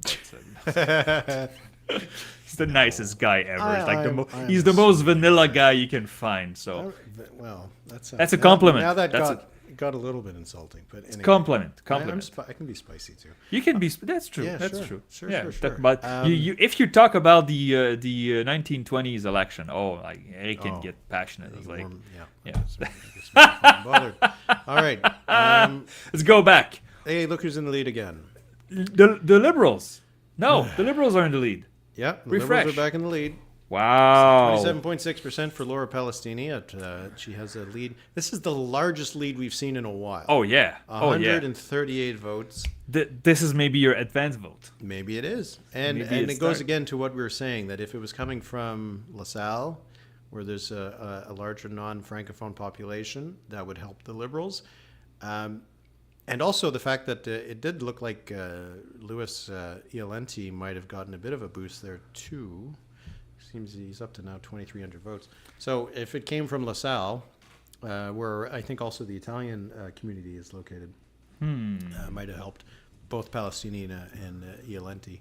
Who really had the... sorry. Go ahead. Well, it just really does show that this riding really matters where the votes are coming from, and we don't know where it's coming from, which is frustrating. But that's not information that is provided to us by Elections Canada. So now that Elmwood is pretty much settled, unless there's like something crazy happening with the 8 boxes left. No, not going to happen. Our draft. I had 2 out of 3 possible outcomes with the NDP winning Elmwood Transcona. Yeah, I was a bit more bullish on the Conservatives in Elmwood. Yeah. But still, the thing is, you could still win this. If the Liberals or the NDP win LaSalle, Émard, Verdun, I win the draft. But if the Bloc Québécois wins it, your last pick of the draft will be the winner. So we'll talk about this on Thursday. We do our podcast on Thursdays, by the way, for those who just joined us. This is going to be a good one. We're going to go over, because I think our lines are going to end up being really good. Anything over 30 was bad. Did I take anything over 30? I don't remember. You took both the Bloc and the NDP over 30. I did, huh? Oh man, it's those independents again. Sure. They lowered the bar for everybody. Yeah, I'm not sure. I think our lines we had pretty low lines for the NDP in Elmwood Transcona. I think my line for the Liberals was 27. So that's the thing. The over-under might not be good, but the lines were really close. What did we say in Transcona? Did we say like 43, 44? I think I put the Conservatives at 40, and you put the NDP at 43? 44, 45 or something like that. It wasn't too bad, actually. Yeah, it was. Well, the Liberal vote collapsed, basically. Yeah, because I put the gap I put the line at 10, and they didn't even manage half of that. So, God, this is still going to get close. But the count's going all right. We're at 63% of the ballots counted, or at least the polls counted.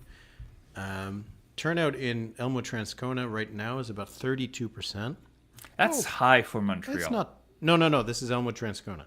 Oh, sorry, Elmwood. Okay, sorry. 32%, not bad. It'll creep up a few extra points when they finish the counting. So maybe we're going to end up at 33, 34. That's okay. It's not too bad. Right now, Montreal is at 25. Yeah, it's going to get into the 30s. Yeah, probably get into the 30s. It's not so bad. I mean, it's better than Scarborough. But Scarborough was, 22 something? It was, I think it was about 6 people. One family. It was... they went to the Dairy Queen and then they went to go vote. Okay, you get to go. Yeah. I have to take a very small break, so Éric, take it away. Okay. And if you want to, I'll do it after. So, I think I will because of my throat's starting to go. All right, entertain our dear followers. I'll be right back. All right. Thank you, sir. All right. Well, if anybody has any questions, you can let us know. Stuart, you're asking about the swing in Elmwood Transcona provincially. We discussed it a little while ago in the podcast, or in the live stream. A lot of the ridings in Manitoba were pretty comfortably won. So you apply the swing in Elmwood Transcona to other ridings. The NDP holds theirs because their vote didn't go down very much. The Conservatives could move into contention in Winnipeg South and potentially St. Boniface, St. Vital. That's about it. Those would be the only two ridings with the kind of swing that we're seeing in Manitoba from the by-election would have an impact on the election results across the province. In Quebec, though, it would, tons of ridings would swing with this. Not the fact that the NDP is up 8 points. Maybe it would put like Laurier, Sainte Marie, maybe another riding in play. But the big thing that would swing things would be the fact that the Liberals have dropped about 15 points, and the Bloc has picked up 5. So a 20-point swing between the Liberals and the Bloc, that swings a lot of ridings to the Bloc. So for a lot of Liberals, especially those that are outside of Montreal, Eastern Townships, Gaspésie, Quebec City, those Liberal MPs in Quebec would be in danger of losing the seats to the Bloc. So that's why these results are pretty significant for the Liberals in Quebec, because they have a lot of seats in Quebec. They won 35, if not mistaken, last time, but they could lose a lot of seats. Sonny Young mentions the Jewish vote in this riding versus Toronto St. Paul's, because that was a factor in Toronto St. Paul's. Obviously, there's a lot of voters who had views on the government's position on the conflict in the Middle East. And in Toronto St. Paul's, 15% of the population in the census in 2021 reported they were Jewish, which was one of the highest ridings in the country. Not a real factor in LaSalle, Émard, Verdun. The population is about 1% Jewish. So not a factor. Actually, the Muslim population in the riding is around 5% or so. So might have had a bigger impact. And there was actually a story that was reported that a lot of Liberal staffers who work on the Hill didn't want to participate in the by-election because of the government's position on the Middle East. As I said, my throat's starting to go. This is the problem when you're talking about yourself. Just looking at your comments here. Lost bullets. If NDP wins both ridings, does that embolden NDP into thinking they can long shot form a government? I don't think they believe that they form a government. I don't think that they seriously think that they're in contention to form a government. But could it embolden them to think that maybe they should bring down the government and make gains? That's an open question. Okay, what did I miss? Well, I'm losing my voice just now. There was a question, though. Maybe you can take it off and share your thoughts. Sure. That if the NDP ends up winning, like they've won Elmwood Transcona, if we end up with Craig Sauvé on top, does the NDP suddenly think that, one, Jagmeet Singh will be the next prime minister, or two, that they should force the country into an election? I will now. Well, do you want to take a break? Okay. Well, this is a good question, and I think the narrative will change depending if the NDP sweeps the night. But the thing is, that doesn't mean the narrative is correct. Let's just state this, and I repeat this. I know I've said this before. These are local events. These are local races. If the NDP wins both tonight, one they were supposed to win, and again in Montreal, doesn't mean the NDP is on the rise in Montreal or in Quebec. It's just a local event, especially if you win with 27% of the vote. So it's not that, you celebrate every victory, you celebrate every win. If the NDP ends up winning LaSalle, Émard, Verdun, they should celebrate. But if they suddenly think that they have the win in their sails and that they have momentum, well, I'm sorry, but that's insane.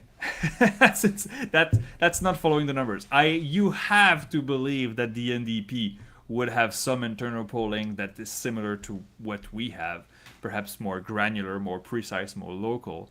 But you would have to think that the NDP would have some data. If they look at this tonight and says, you know what, we got this. I mean, we're going to be the official opposition, or we're going to take down the Conservatives because we held our vote in Winnipeg and increased by 10 points in Émard Verdun. That's insane. I don't believe they think that, and I hope they don't. They will spin it their way. It's fine. Everybody does it, but come on. So that's my answer. So I'm guessing you said that the first NDP Prime Minister would be Jagmeet Singh. Absolutely. And the official opposition will be the Bloc Québécois. Because the Conservatives are done, man. They lost. They lost in. You're done. That's it. They lost Transcona. How dare they? But no, 44, almost 44% in Transcona. That's a good result. It's good. More questions. All right, I'm back. Tangled up here. Okay. Trying to read. I'm sorry, I can't speak while I read. I'm reading your comments. Is there All right, so we got a 30 vote lead right now for Laura Palestini. It's still so small. It's tiny. It's so small. We're 1 hour away from our bedtime in Toronto St. Paul's, by the way. Yeah. But you know what? This, like, we started an hour later, so that's actually pretty good. Yeah. Well, yeah. Yeah. What does your secret contact at Elections Canada say now? Yeah, let me check. Yeah. Was it the advance vote that propelled Palestini ahead? Oh, new box.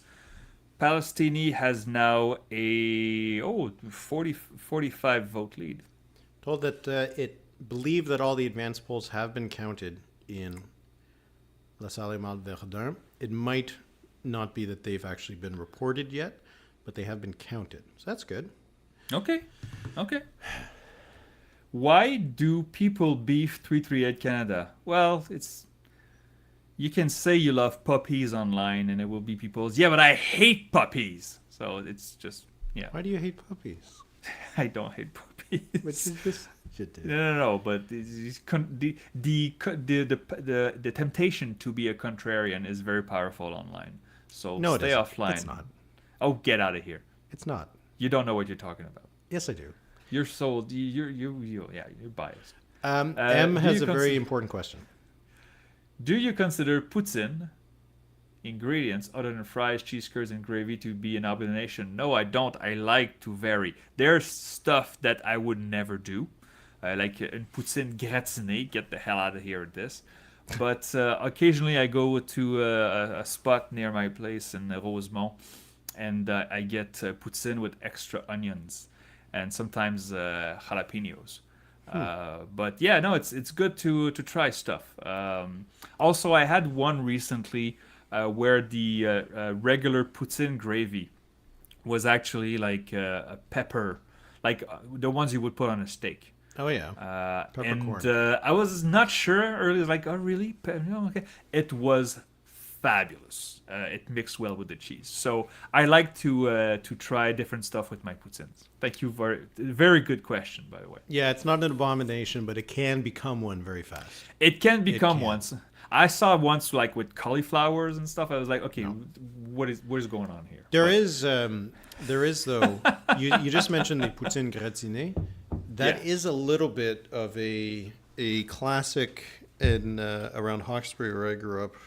Okay, really? One of the places there, they have baked poutines where it's like just melted cheese on the top. Yeah, but hang on though. But the cheese curds are still in there, or they are replaced by the no. It's got to be curds. Yeah, it's got to be curds. And if you put cheese on top, yeah, like a Greek poutine once. It had the curds, but on top they had some feta, the olives, and onions. Okay, that can work. Have you heard of a chouchou? Chouchou, like choucroute? I don't know. Chouchou is something that my parents would have out in the Gaspé. It's French fries with coleslaw and cheese and gravy. Coleslaw. Yeah. Huh. And peas. Gotta have the peas on it. Let me tell you the worst poutine I ever have. We saw an onion ring poutine. So I was like, okay, so there's like a poutine and there's fried onion rings on top, right? That's interesting. Okay, fine. It was 2 a.m. It was after a night of drinking. The poutine arrives, and that wasn't it. The fries were actually replaced with onion rings. So you had onion rings drowned in gravy with cheese curds. It was disgusting. I didn't eat half of it, and it was very disappointing. All right. That's my story. Okay, let's go back to politics now. Yeah, well, Who's in I first? mean, that was probably the most contentious thing we just discussed. But Jake asks about the BC United implosion, worst Yes. in Canadian history. Yes, it is. It's worse than the PCs.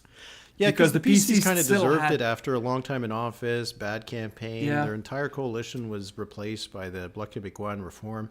BC United was just like shooting themselves in the foot and then like shooting themselves in the other foot. Yeah, And and then- then in the knees then. after And then that. the knees. And the PCs of Kim Campbell, didn't they have like 17% of the vote or 16% of the vote? It was a bad score. Yeah, it yeah, was yeah. awful. But the United going from in power to official opposition by 1 seat, to official opposition, then just into the ether. That's It's Rogue one of the worst. and desperate for whatever the Conservatives can hand them. So we're almost done in Elmwood Transcona entirely. The gap is still 5 points, about 4.9 right now. Yeah, it's over. And then in LaSalle Mount Verdun, we're at 71% of the votes counted. So they're definitely doing better than they did last time. I don't think we were Yeah. I don't It's think we were going at well. 71% an hour from now last time. I don't remember. We were still But- far. We were only at like 60s, I think. And that's why Yeah, we were the so thing is, impressed yeah. about it. It did discourage us. We're going all night. We're not leaving till there's a call. Well, I'm not leaving. Éric, you won't leave either. I mean, tomorrow is a write. I don't teach tomorrow. I have a few columns to write, but this is good material. Sure. And there's still, 2,000 souls are with us right now on YouTube. You have to appreciate that. I know some people are in the West, and of course it's earlier. Thank you for being there. But 2,000 people watching us spew nonsense and feel it's fun. Yeah. More Putin questions. No, I'm sorry. I'm kidding. No, I don't think so. I mean, you're your an internet's getting a little tired, though, I gotta Anglo-Gaspesian. say. Your internet's getting a bit tired. Is it? A little bit sometimes, yeah. Well, my wife isn't streaming. Have you used up all your internet for the day? Is the quota done? Anyway. Am I slow? Just once in a while, you're starting to get a little pixelated, but we got some people Not from sure I BC. can do about that. So Hello, BC. yeah, we're gonna have. So for you, it's barely 10 p.m. there. So. That's still pretty late. Yeah. Lost Bullets asking no about the question. Saskatchewan election. The Saskatchewan United are hoping to play spoiler in the cities. Spoiler possible. We saw today 2 former SAS Party MLAs. Some of them are kind of like really former, like it's been a few cycles, but are running for the Saskatchewan United Party, which is further to the right. Yeah. I don't. It actually, spoiler like one of them was in South Saskatoon Southeast, I think. Can't recall if that was one of the ridings that what the margin was last time, but maybe in some of those that could be kind of close if they're taking 2-3% of the vote. That could make a difference, but I don't think they're going to be like a story of the election. If they don't go split the vote in Moose Jaw or Prince Albert, it won't matter much. Yeah. Right.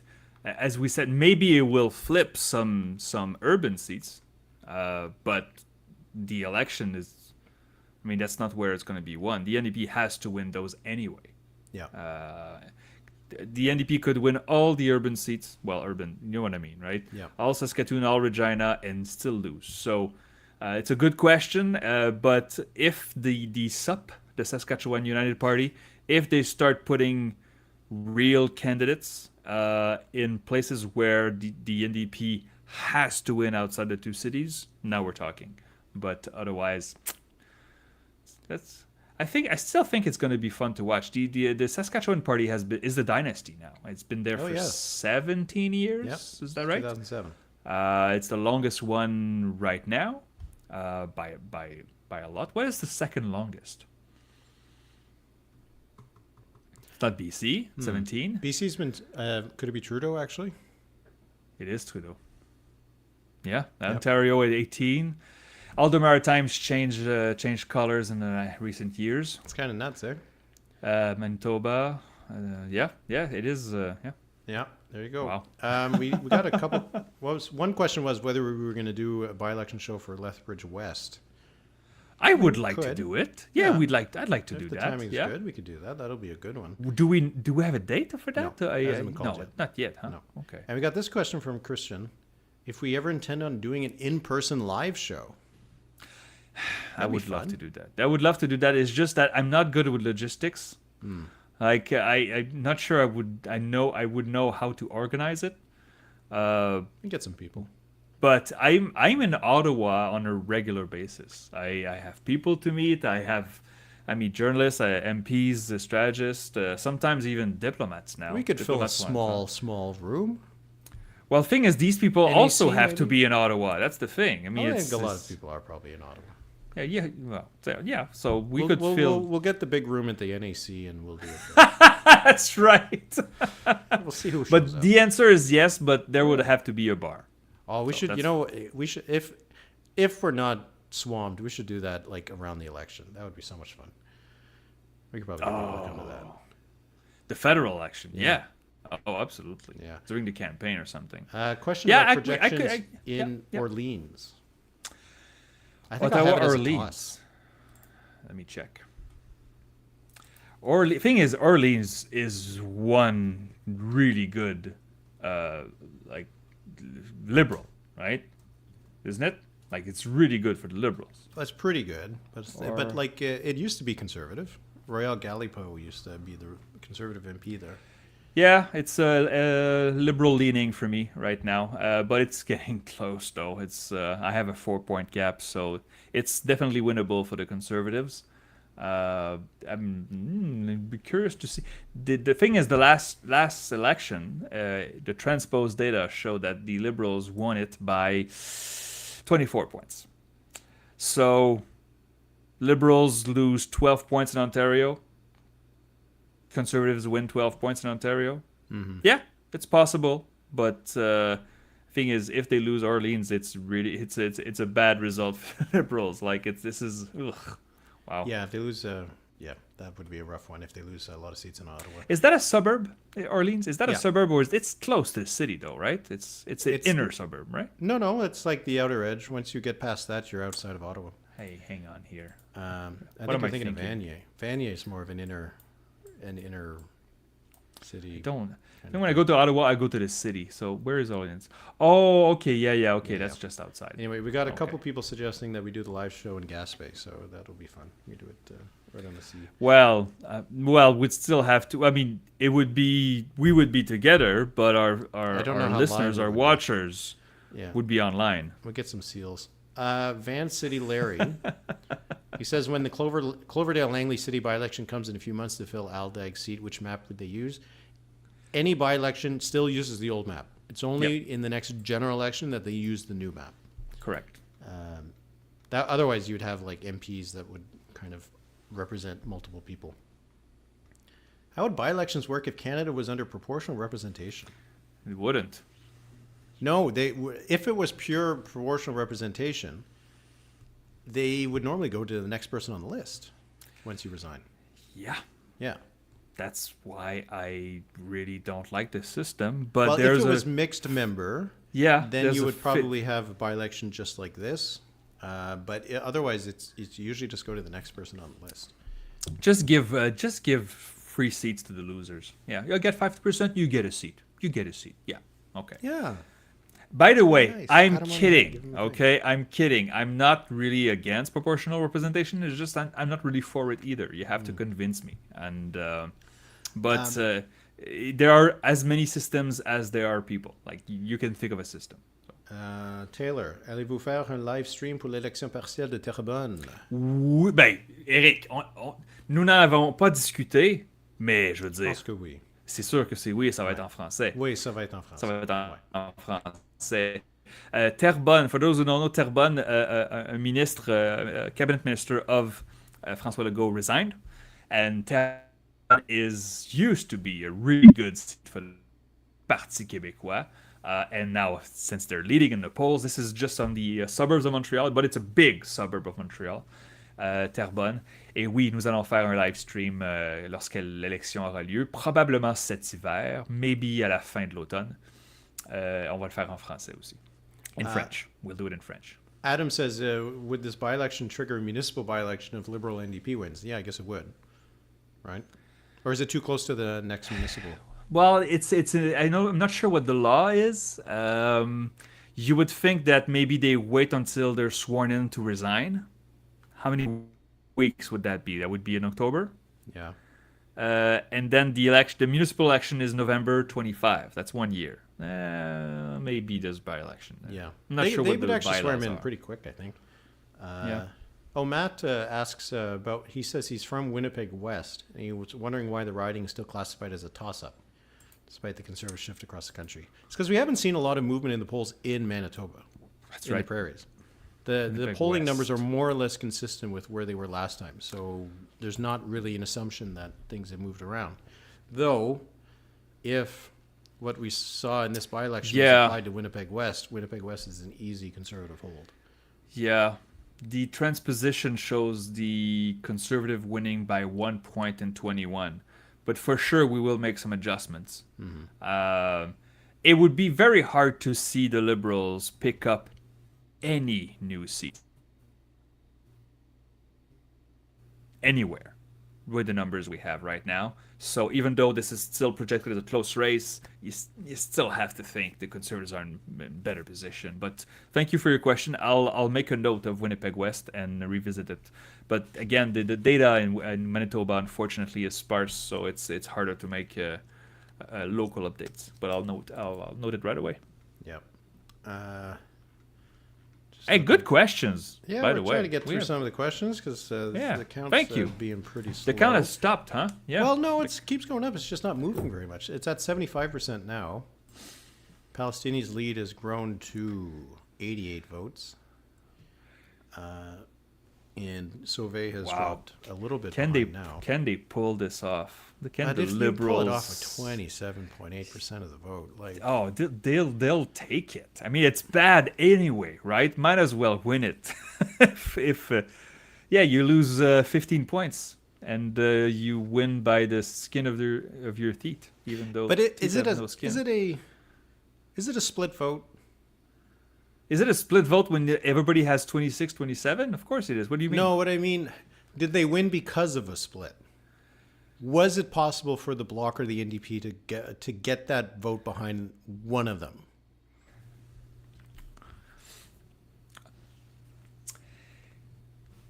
Okay, if the NDP had a no-name candidate, Liberals win this, right? Yeah. Oh, If it's the tied Bloc again. Québécois, It's tied if again. the Bloc, it's tied again. No, not tied. Like really, really tied. 6-7-1-5 for both. Wow. If the Bloc Québécois, oh my God, wow. twice in the same evening, huh? Oh my goodness. Wow. That's funny. If the Said it Bloc pretty close. Québécois had named a star candidate 3 months ago, instead of, no offense, Monsieur Sauvé, but you're not known, instead of a unknown candidate 1 month ago, the Bloc Québécois wins this. Yeah. But coulda, woulda, shoulda, and the Bloc Québécois could still win it. So Yeah, they could. Dan Costello asks if the commentators are drunk. No, it's 1 a.m. That's no, I'm not drunk. That I is had the three. answer. I drank 3 ounces of vodka starting at 9:30 tonight, and now it's wearing off. it's so 1 I'm not o'clock drunk. and we're tired. Yeah. We're old men. And I work today. I work. Unlike Éric, who stayed home all day. No, I'm kidding, I don't I work. also work. What did you do today, Éric? I went Tell on the me about it. TV. You did? Oh, you did? I had really? to go down to the studio and everything. Because Which today I studio? launched the poll CBC? tracker. You did? Oh, well, why didn't you talk about that? The poll tracker of the CBC. Yes. That's I'm the thing. running The poll tracker again, my seat projection, poll aggregation model. It's the 4th time. Put a link in there. Well, it's like cbc.ca/poll tracker or something. Or just go to 338canada.com. Yeah. Compare and contrast. I pushed you to put a link in there, and you says, well, they'll find it. Yeah. They'll find it. Anyway, Google so it, we're it's just true. running it again. It's always one of fun. the reasons I'm happy to do it is that I find it helps me organize my thinking. To have a model that I can update and see it develop over time. It's easier than to follow the individual polls. Even if I look at them as, closely as anybody, it's a lot easier to have some aggregated results than to try to follow the bouncing ball. So so anyway, launched that today just to mark the return of Parliament and that's really cool. That's really cool. No, I'm happy to do it again. It's always fun to do. So anyway, Did you I go went on to the TV for that. CBC? You went to the CBC? I put on a tie and everything. I had to put Oh, on wow. pants and shoes and a Pants. jacket. I put on a jacket, Philippe. I know you must have been very jealous. Love putting a jacket. Yeah. So anyway, yes, I did actually do things today. How dare you? Good for you. I taught a class. I talked about Galileo, Copernicus, Kepler, history of sounds like history. I astronomy. could have done that. History of astronomy. That's the beginning of my class. We're at the Renaissance and the first scientific revolution. So Very cool interesting. stuff. But that's why. So we're not drunk at all. I don't get drunk anymore. I can't. And I have a second beer and I regret it 6 hours later because I overheat and I feel bad. But that's why I drink vodka, because it doesn't give me headache. So. There you go. 9-vote lead now for Louis-Philippe Sauvé. Running away with it. Oh my goodness. Poutine with fish. Ugh. What? I don't like that. Someone just wrote poutine with fish. Well, You can get like a poutine with shrimp. They do that out in Gaspé. I know that. Oh, I remember I had a breakfast poutine. It's a poutine with sunny side up eggs, and there was some smoked salmon in there. It was actually I'm pretty sure you good. felt that all day. Soren says, what are the odds any of the BCU MLAs running as independents split the right-wing vote or win their races? That's a good question. Like, they're now up to, I think, about a dozen. And some of them are former MLAs. Yeah. And I think some of the former MLAs could have a big impact. Some of the ones who are like former BCU candidates who are running as independent candidates, I don't think that's going to have that much of an impact. They're not going to be seen as that much more special than a generic independent. But the former MLAs easily get 10-15% of the vote in a lot of those ridings. And in some of them, it could make a big difference. Yeah, you'd think they have their voting list, their staff there. You'd think they have some resources to make an impact. Now, will the voters say, actually, you're splitting the vote and I don't want that? Maybe many of them will. But as you said, 10 to 15% could completely change the race. So it's just that as modelers or as aggregators... Oh, I don't know what to do. It's really hard. I mean, usually I go look for precedent. It's just that what's happening in BC right now has no recent precedent. No. So I'm hoping there will be some local polling to give us an idea, but otherwise it's going to be high uncertainty stuff. Michael Booth very adamantly wants to know who's going to win in New Brunswick. We don't know. How about we have it as a tie? we don't? No, we don't know. But Mr. Higgs and the PCs have to win a majority because it's the only way they stay in power. If it's a minority, if nobody gets to 25 seats in New Brunswick, the Greens are not going to make a deal with the PCs, and the PCs don't want to make a deal with the Greens either. No. I think the Greens have already said that they would vote against the Higgs government, so it's majority or bust for them, and that'll be tough. So it's a BC 2017 scenario again. The PCs, they have to win a majority to win. And how many Greens seats do you have? 3 or 4, maybe? We have 3 right now, but it could be 4. It could. And so, but I think it'll be tough to get even 2. Lost bullets. Which is more likely? Leafs winning the cup before Jagmeet wins PM. Oh, come on. Okay. Well, come on. The Leafs are never going to win the cup. No, I don't. The Leafs are cursed, but they're still a really good team. Like they're good. It's just that they choke in the playoffs, and it's so funny. I'm a Habs fan, so I don't hate the Leafs. I just find them entertaining. I grew up as a Habs fan, and the Leafs were nowhere on my radar. I hate the Bruins, right? I don't care about the Leafs, but I watch them in the playoffs. Monsieur Singh will never be prime minister. I don't think I'm making a bold call here. Come on. So I think that's a good joke, but the Leafs could win the cup before I die. The NDP will not take power federally. Mills Thrills has a question here asking, what is our background? What do you do in life? Well, I do this, and you mostly you do this, and you're also an astrophysicist. Yes, so I teach astrophysics. I did graduate studies. I went to McGill, Université Laval, and then I went to Concordia to have a certificate in adult education, and I teach in Cégep, which is a college just before university. And now I do this because I teach part-time. I'm unionized. I have a good deal. I can be part-time. And I do this most of my time. And Éric, you have a bachelor's degree in history. Is that right? Yes, but this is all that I've really done as a career. So, well, I mean, you're still a history major. It's still cool. Yeah. Yeah. But I mean, there's no jobs as a history major. Well, you can teach history to other people. Probably would need a little bit more than just a bachelor's. But no, this is what I've been doing ever since I've been now at this. I started my site 308 in 2008.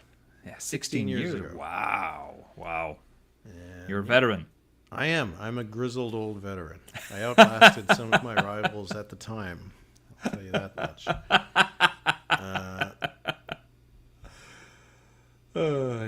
Okay, so more likely, Pierre wins supermajority or Bloc forms official opposition. So a supermajority is generally considered to be 2/3, right? I believe that is usually the case. So that's 229 in the seats. States. Eesh, we're close to that. I think actually 229? I think I would say it's more likely that the Conservatives win 2/3 of the seats and the Bloc finishes second in the seats, which is also possible. But Well, the thing is, both could happen at the same time. Yeah. And actually, they might be related. Yeah. Yeah. The Bloc obliterates the Liberals in outside of Montreal and Quebec, and the Conservatives sweep everywhere else, and both happens at the same time. But the most likely outcome, I think, the Conservatives at 229 is more likely, because that's the thing. Again, the Liberals, I have them around 60 and 70 seats. They would have to go down 20 more seats than they have now. So it's possible, but in the past year, the Liberals have not lost ground. Not the past year, sorry. The past 8 months, the Liberals are around 24%. We have the Bloc back in front, right? Yep. 15 votes. 15 front to the Liberals. And Craig Sauvé's not that much out of it. Yeah, the NDP is almost 400 votes now. It looks like to be a Bloc. Oh, that's a strange twist. It looks to be a Bloc Liberal battle now. Okay. NDP in third. Someone misinformation, disinformation says Champagne will keep his seat, right? We're talking about Quebec. I mean, yeah. Well, if this kind of swing happened, he would lose it. The Liberals in the Bloc, a 20-point swing, yeah, he's done. But thing is, Madame Palestini is a no-name candidate. Like, François Champagne locally is... I mean, if there's one rural seat in Quebec that the Liberals can hold, it's Saint-Maurice or whatever it's called. Saint-Maurice? Saint-Maurice. Yeah. But a 20-point swing would... I mean, let's check it out. What it's... this writing has not changed at all in the redistribution. So, I'm on the wrong keyboard here. Maurice. Denver, Charlebois. Eric looks tired. He is. I didn't sleep that much last night. I slept for maybe 5 hours last night. So. Okay, so in... that's interesting. Éric, listen to this. In 2021, Liberals had 42% of the vote. How much did they get in LaSalle, Émard, Verdun? 43. 42.9. Bloc Québécois had 30. So Yeah, there you go. indeed, it would take a fraction of the seat. It's just that Mr. Champagne again is a much better candidate. And the NDP is nowhere to be seen. The Conservatives they had 18%. So, yeah, maybe the Conservatives and the Bloc splitting the vote could help Mr. Champagne keep Saint-Maurice Champlain, but this could be a tough one. Hey, there's something we haven't mentioned because, of course, we're in a fourth hour. Something we haven't mentioned. Following tonight's vote, do we see Pablo Rodriguez? Justin Trudeau's Quebec lieutenant? Lieutenant.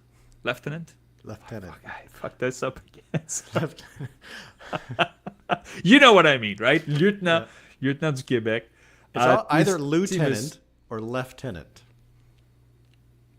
But there's no F. I know it's a word. British Anyway. thing. It's a British thing. Okay.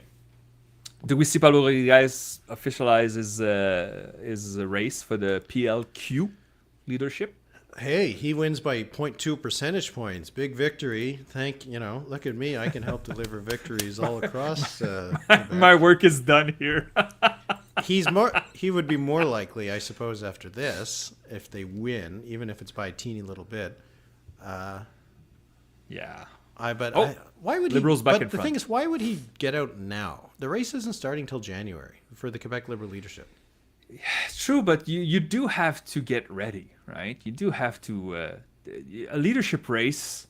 You have to prepare. You have to go shake a lot of hands, sign card members, talk with. I mean, the other candidates. I mean, we won't mention him tonight because it's been good. But there's a lot of groundwork to be done, and even though Monsieur Rodriguez, I mean, we know he's good on the ground, but he's hasn't started yet.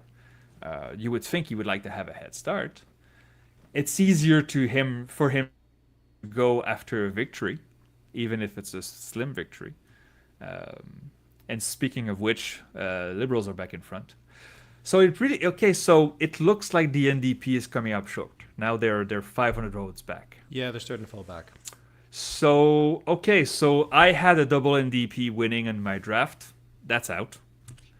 So it's you and me now. Draft. I need the Liberals to hold. So the boring scenario, the two parties holding their seat right now is ahead, but it's too close now. Yeah, it is still close. It's too close. 40 or 50, 63 votes. 63 votes, yeah. And someone noted we got two people still, Isaac Dupont and Daniel Stuckless with 0 votes. Right, 82% of the ballots having been counted, or the polling boxes. So we're doing okay. Yeah. For 120. I say we have an hour left. Yeah, We're it's gonna been do it. going at a decent amount. Merci Élection Canada. Merci Élection Yeah, Canada. they did all right. Well, let me see if I got any more information from my... Yeah, your secret code. Costa for almost... Je vais regarder les... Je vais regarder les... Coder is done. Well, what has he done? I also heard the LaSalle point station. That's okay. Thoughts on the outcome of the U.S. presidential election? Well, I have thoughts. I haven't looked at the polls over the last week since the debate. Have you? The thing is, yeah, they haven't changed it that much, but we had lots of junk polling.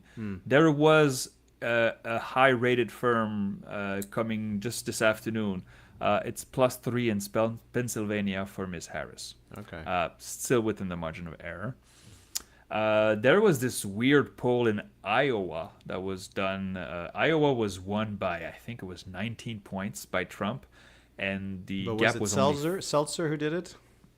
Oh, I don't remember. I can look it up, though. She's supposed to be the good one in Iowa. But it was, I think it was 47 Trump, 43 Harris. So, ugh. I don't think she's winning Iowa, even if she's 4 points behind. Well, that's the thing. I mean, Obama won it in his first victory. It's not completely impossible, but it's not likely, right? Let me check.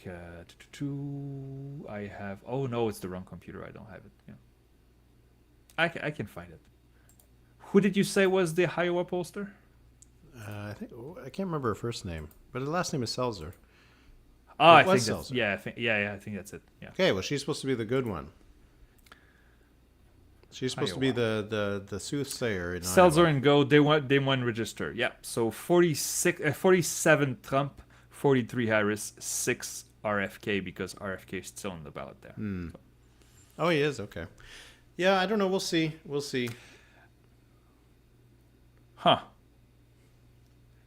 Okay. Well, I mean, I don't really want to talk about the U.S. I like to answer shouldn't. questions of our dear listeners that are still watching. It's just that the U.S. is just so depressing right now. But anyway, that's another thing. It's not there's not much substance. Let's just say let's leave it at that. But where are we now? All right. We I are moved around my the- windows and then things kind of freaked out. But don't Yeah. worry, I got it back on. Liberals okay, up sorry. by 63 votes, and the NDP is falling. You know, we're gonna have to. I mean, it looks like Main Street will have been very close. Well within the margin of Yeah. error. Wasn't it 30, 28, 24? Or Something 27, like that. 24? Yeah, Main Street will have been very close.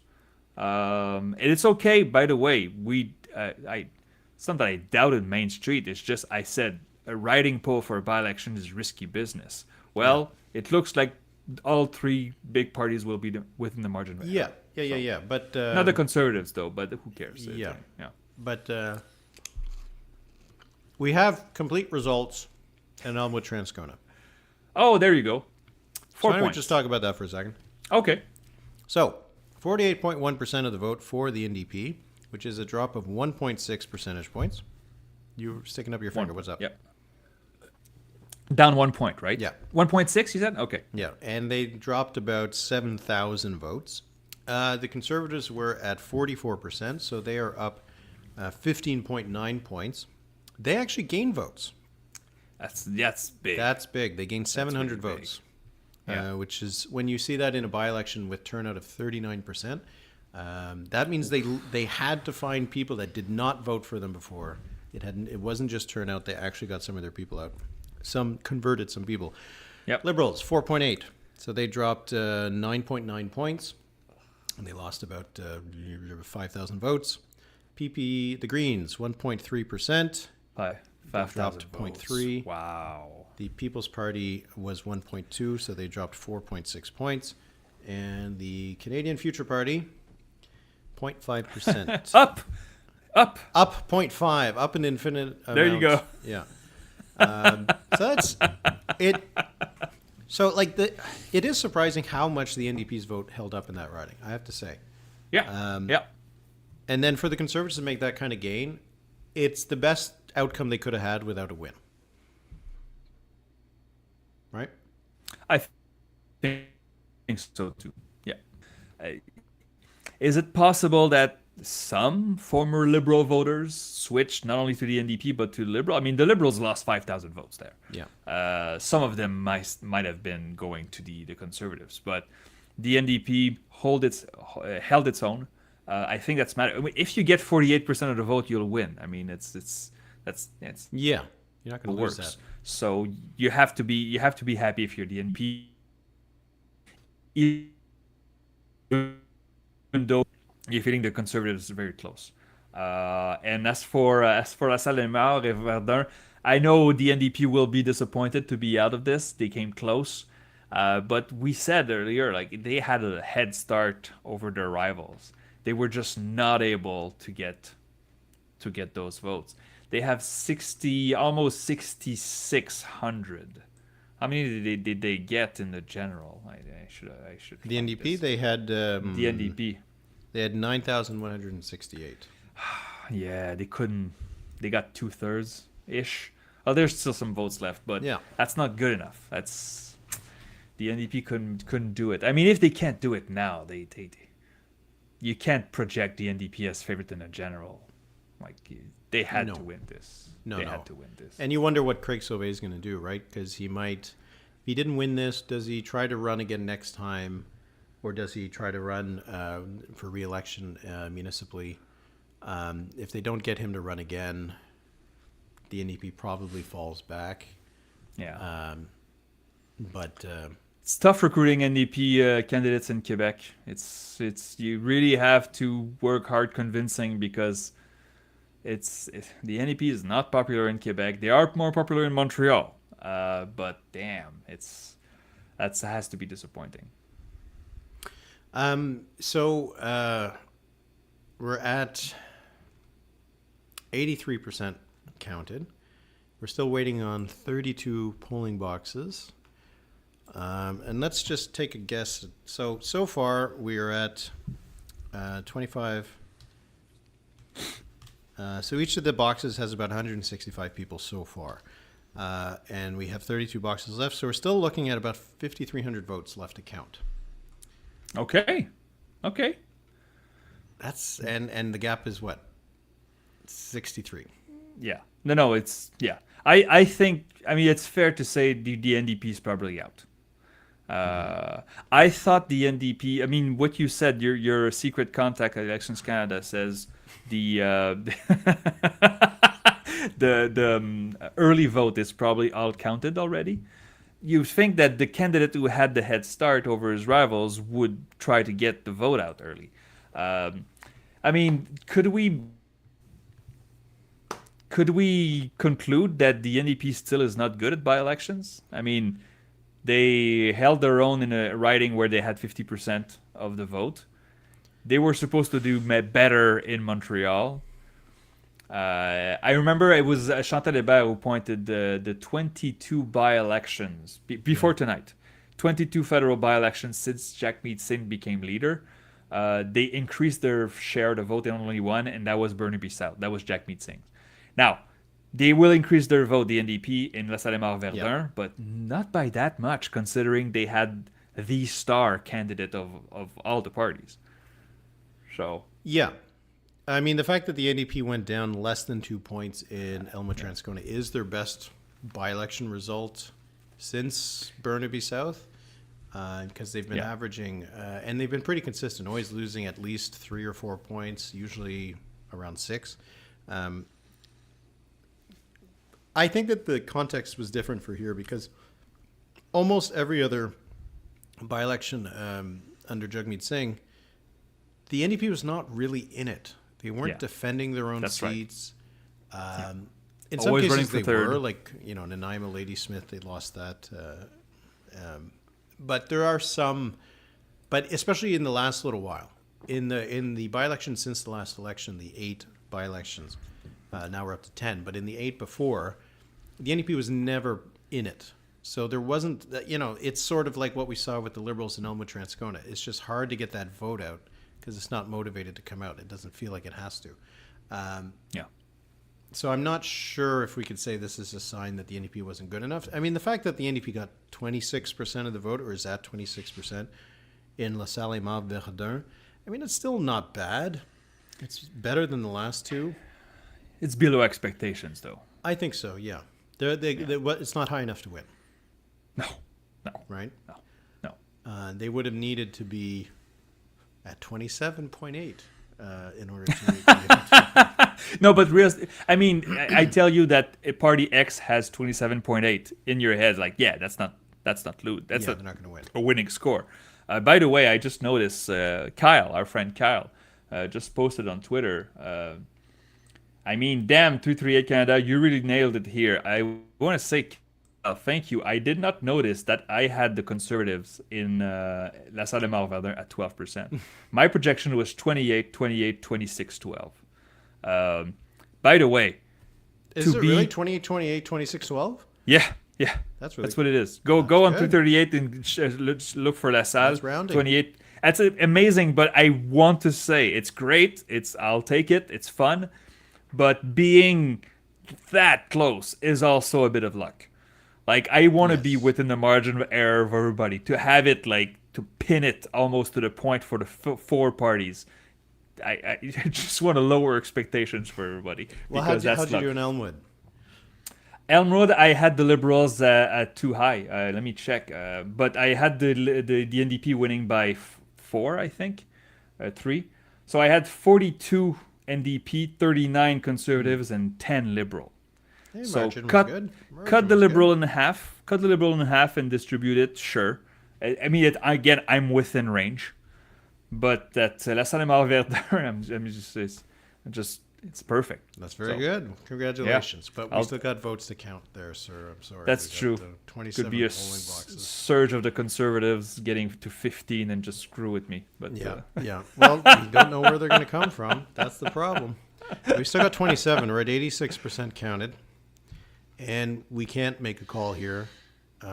Palestinian is ahead by 62. 62 votes. And there are still several thousand left to count. I mean, it's possible if there's a lot of polling boxes in Verdun that have yet to be counted that Sauvé could close this gap. He's only behind Yeah. by 500 less than votes. 600 votes, so it's not impossible. It's getting Yeah. unlikely. Yeah. So this is going to be between the Liberals and the Bloc.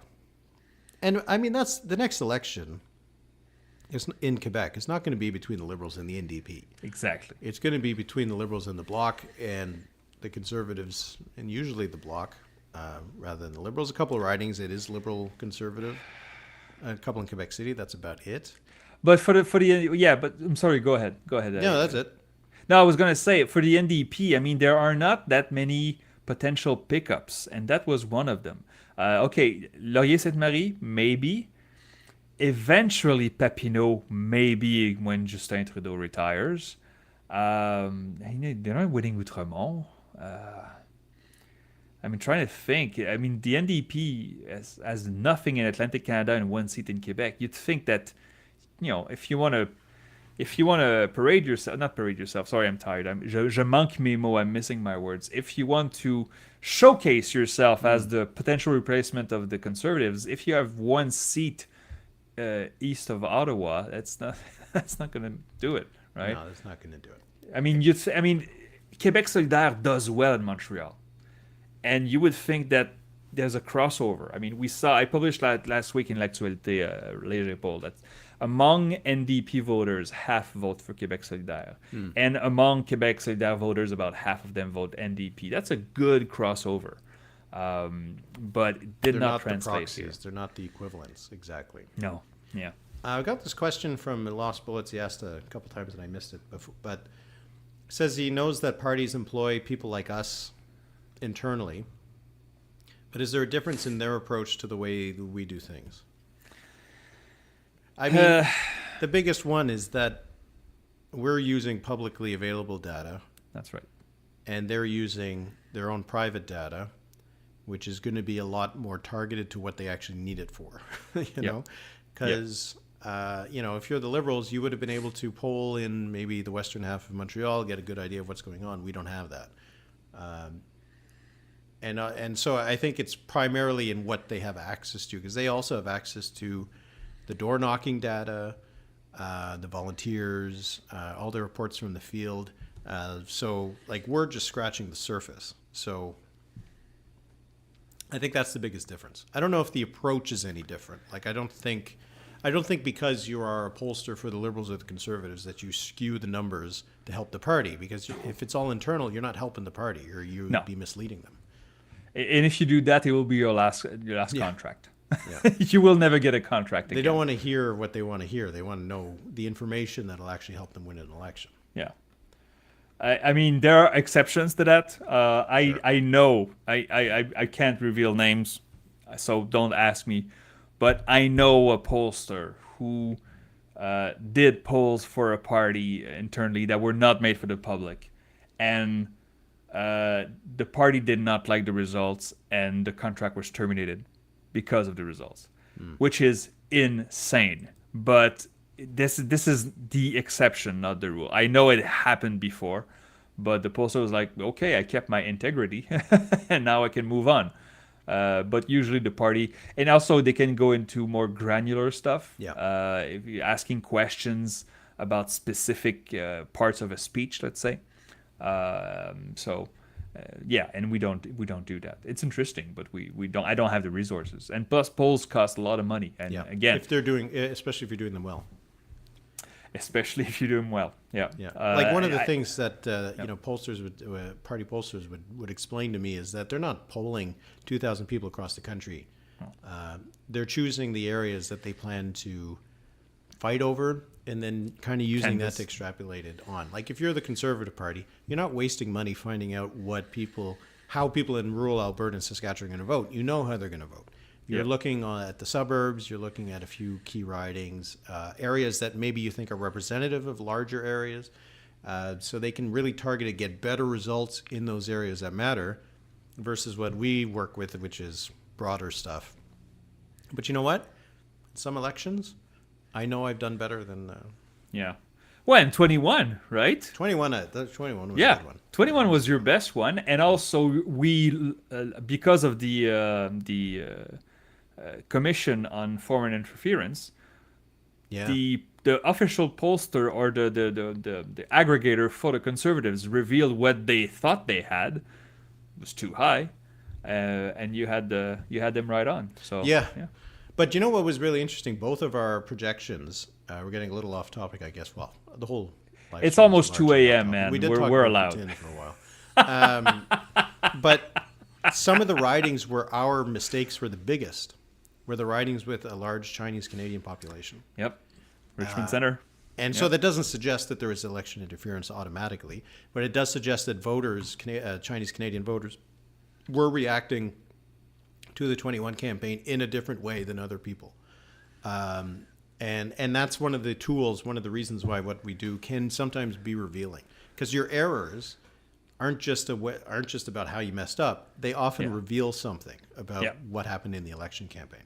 100%. I remember in the 2014 or maybe the 2018 Quebec election, I think it might have been 2014, but the CAQ really did well in riding south of Montreal. Yeah. That was beyond what they should have done if you were using like the ADQ results or their 2012 results. So it suggested that those areas were disproportionately appealed to by the CAQ that you wouldn't get from province-wide polling. And precursors. It tells you something. Yeah, it told us something about the 2018 movement, right? The suburbs of Montreal were getting readier and readier to move to the CAQ before they moved back to the Parti Québécois. So, yeah. And GM, thank you very much. That's very generous. We appreciate it. Thank you for the tip. Much appreciate that. It. Yeah, appreciate. So, all right, we're getting in there. There is 85 vote difference. Yeah. I mean, the Liberals could pull this off, man. They really could. And then it's just going to be... Wow. It's just going to be two incumbents winning. Yeah, it's going to be the most boring outcome possible. The parties hold their seats. But the thing is, like, if you didn't know anything, if you didn't know anything about the by-elections, and you said, well, the outcome will probably be the incumbents hold, right? You would have made the right guess. But there's so much below the surface under these results. Oh, fuck. Yeah. Oh, sorry. That Sorry. It's fine. It's so much below the surface that just the fact that the incumbents held it would be the most superficial kind of analysis that status quo doesn't matter. Big conservative gains, as we said, actually gained votes in a by-election, which are they going to do in LaSalle as well? I think they're going to do in LaSalle as well. Because they got 3,500 votes last time, and they're at 3,200. So they're probably going to actually gain votes in LaSalle and Verdun as well. Yeah. And the fact that the Liberal vote dropped by 15 points, there's more or less a 20-point swing between the Liberals and the Bloc. And a local candidate effect for the NDP, that probably doesn't mean that much. Wait, the Conservatives had 7, right? And now they jumped to 12? Yeah. Let's round that to 5 plus 5. The Liberals are minus 15. That's a 20-point drop. That's a 20-point swing between the Liberals and the Conservatives in Quebec. In Montreal, at least. So some of those Western Montreal seats, the margins were huge. I do not think they're in danger, but the margins will be reduced if this is indicative of what's coming up next spring. Spoiler, next spring. 7 votes again. When will be the election? When will be the election? No. First, it's 7 votes. 7 votes. It's back to 7. Wow. Where do you see 7? I just refreshed. Oh, yeah. Votes, trust me. It's Yeah. No, I trust you. Boy, oh boy. When is it going to be the election? Okay, over under. Next election. Elections are held on Monday, right? Yeah. So May 19th is Victoria Day in English Canada, la fête des patriotes in it Quebec. That's the is. holiday, so It's not gonna be it won't be on that day. Over under May 19th. What do you say? Over. It'll be June 2nd. June election, huh? Is that a Monday? I think June 2nd is a Monday. Well, I could look. I could think I look looked this it up. Because the way I figure it is that you need a 6-week election, at least a 6-week election. I wonder if the Liberals would actually try to do a long election, thinking that the longer Poilievre's on the campaign trail, the higher chance they have. Did Harper do that in 15? Yeah. Yeah. And it didn't work. It backfired. Giving Trudeau a longer time probably allowed them to win. So anyway, let's assume they just do a 6-week election. That would put the budget at the end, and I'm assuming the Liberals are defeated over the budget, which would be at the end of April. Because I'm thinking they're going to delay the budget until the last time they can, and you could probably do that to mid to late April. And then they get defeated, and then that puts them at a June 2nd election. June 2nd is my mother's birthday. Okay. So I'm busy that night. I'm with my mother. So, or I have an excuse to not go to my mother's now. But okay. You don't want that. No, I want to see my mother. No. But you do a lunch. Okay. Well, I'll just go the weekend prior. She'll understand. But what do you do on election day? There's nothing to do on election day for us. What I do. I stress out. This is what I do. You don't do anything all day, and then you go to, and then you do whatever it is at night. So go to lunch. Take your mother out for a nice birthday lunch. Yeah, I guess. But I'll be a wreck. On election day, especially federal, it's very tense. I've done a lot now. Yeah. I don't worry as much as I used to. So Louis Philippe Sauvé, back in front, huh? is back by 61 votes. Wow. And you know what? Craig Sauvé is not that far behind. It's less than what 500 happened? now. Well, yeah, okay, but maybe these are all the Émard and the Verdun boxes but that are coming in. Still, 400 votes is still. Yes, I know, but I don't think these are LaSalle boxes. If they came in there. So where are we now? 61 votes. 92%. We're only 15. Come on, elections. Let's do it. 15 boxes. Okay, so if you freeze it there and there's 61 votes, there's a recount, right? There has to be a recount. Right? I think it's 150 votes.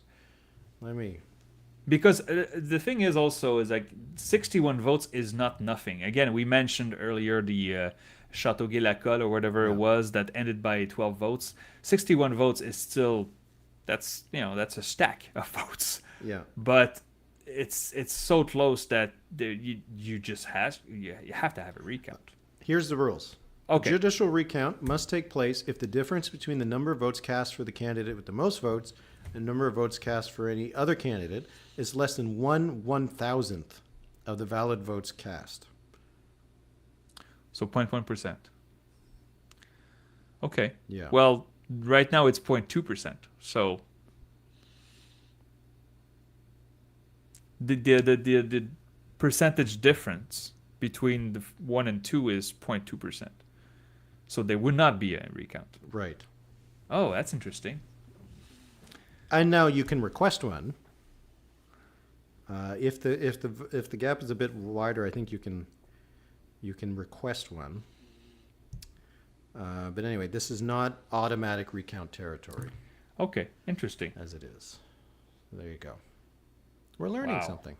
Yeah. Every day with you is learning. Dupont and experience. Stuckless. Thank you. That's very nice. Dupont and Stuckless are still at 0 votes. Amazing. How did Félix Antoine? New box. Oh, 100 votes now. 98 votes. Yeah, I already had that. For the Bloc Québécois. Oh, sorry. 12. Okay, come Come on, let's finish. Let's get this done.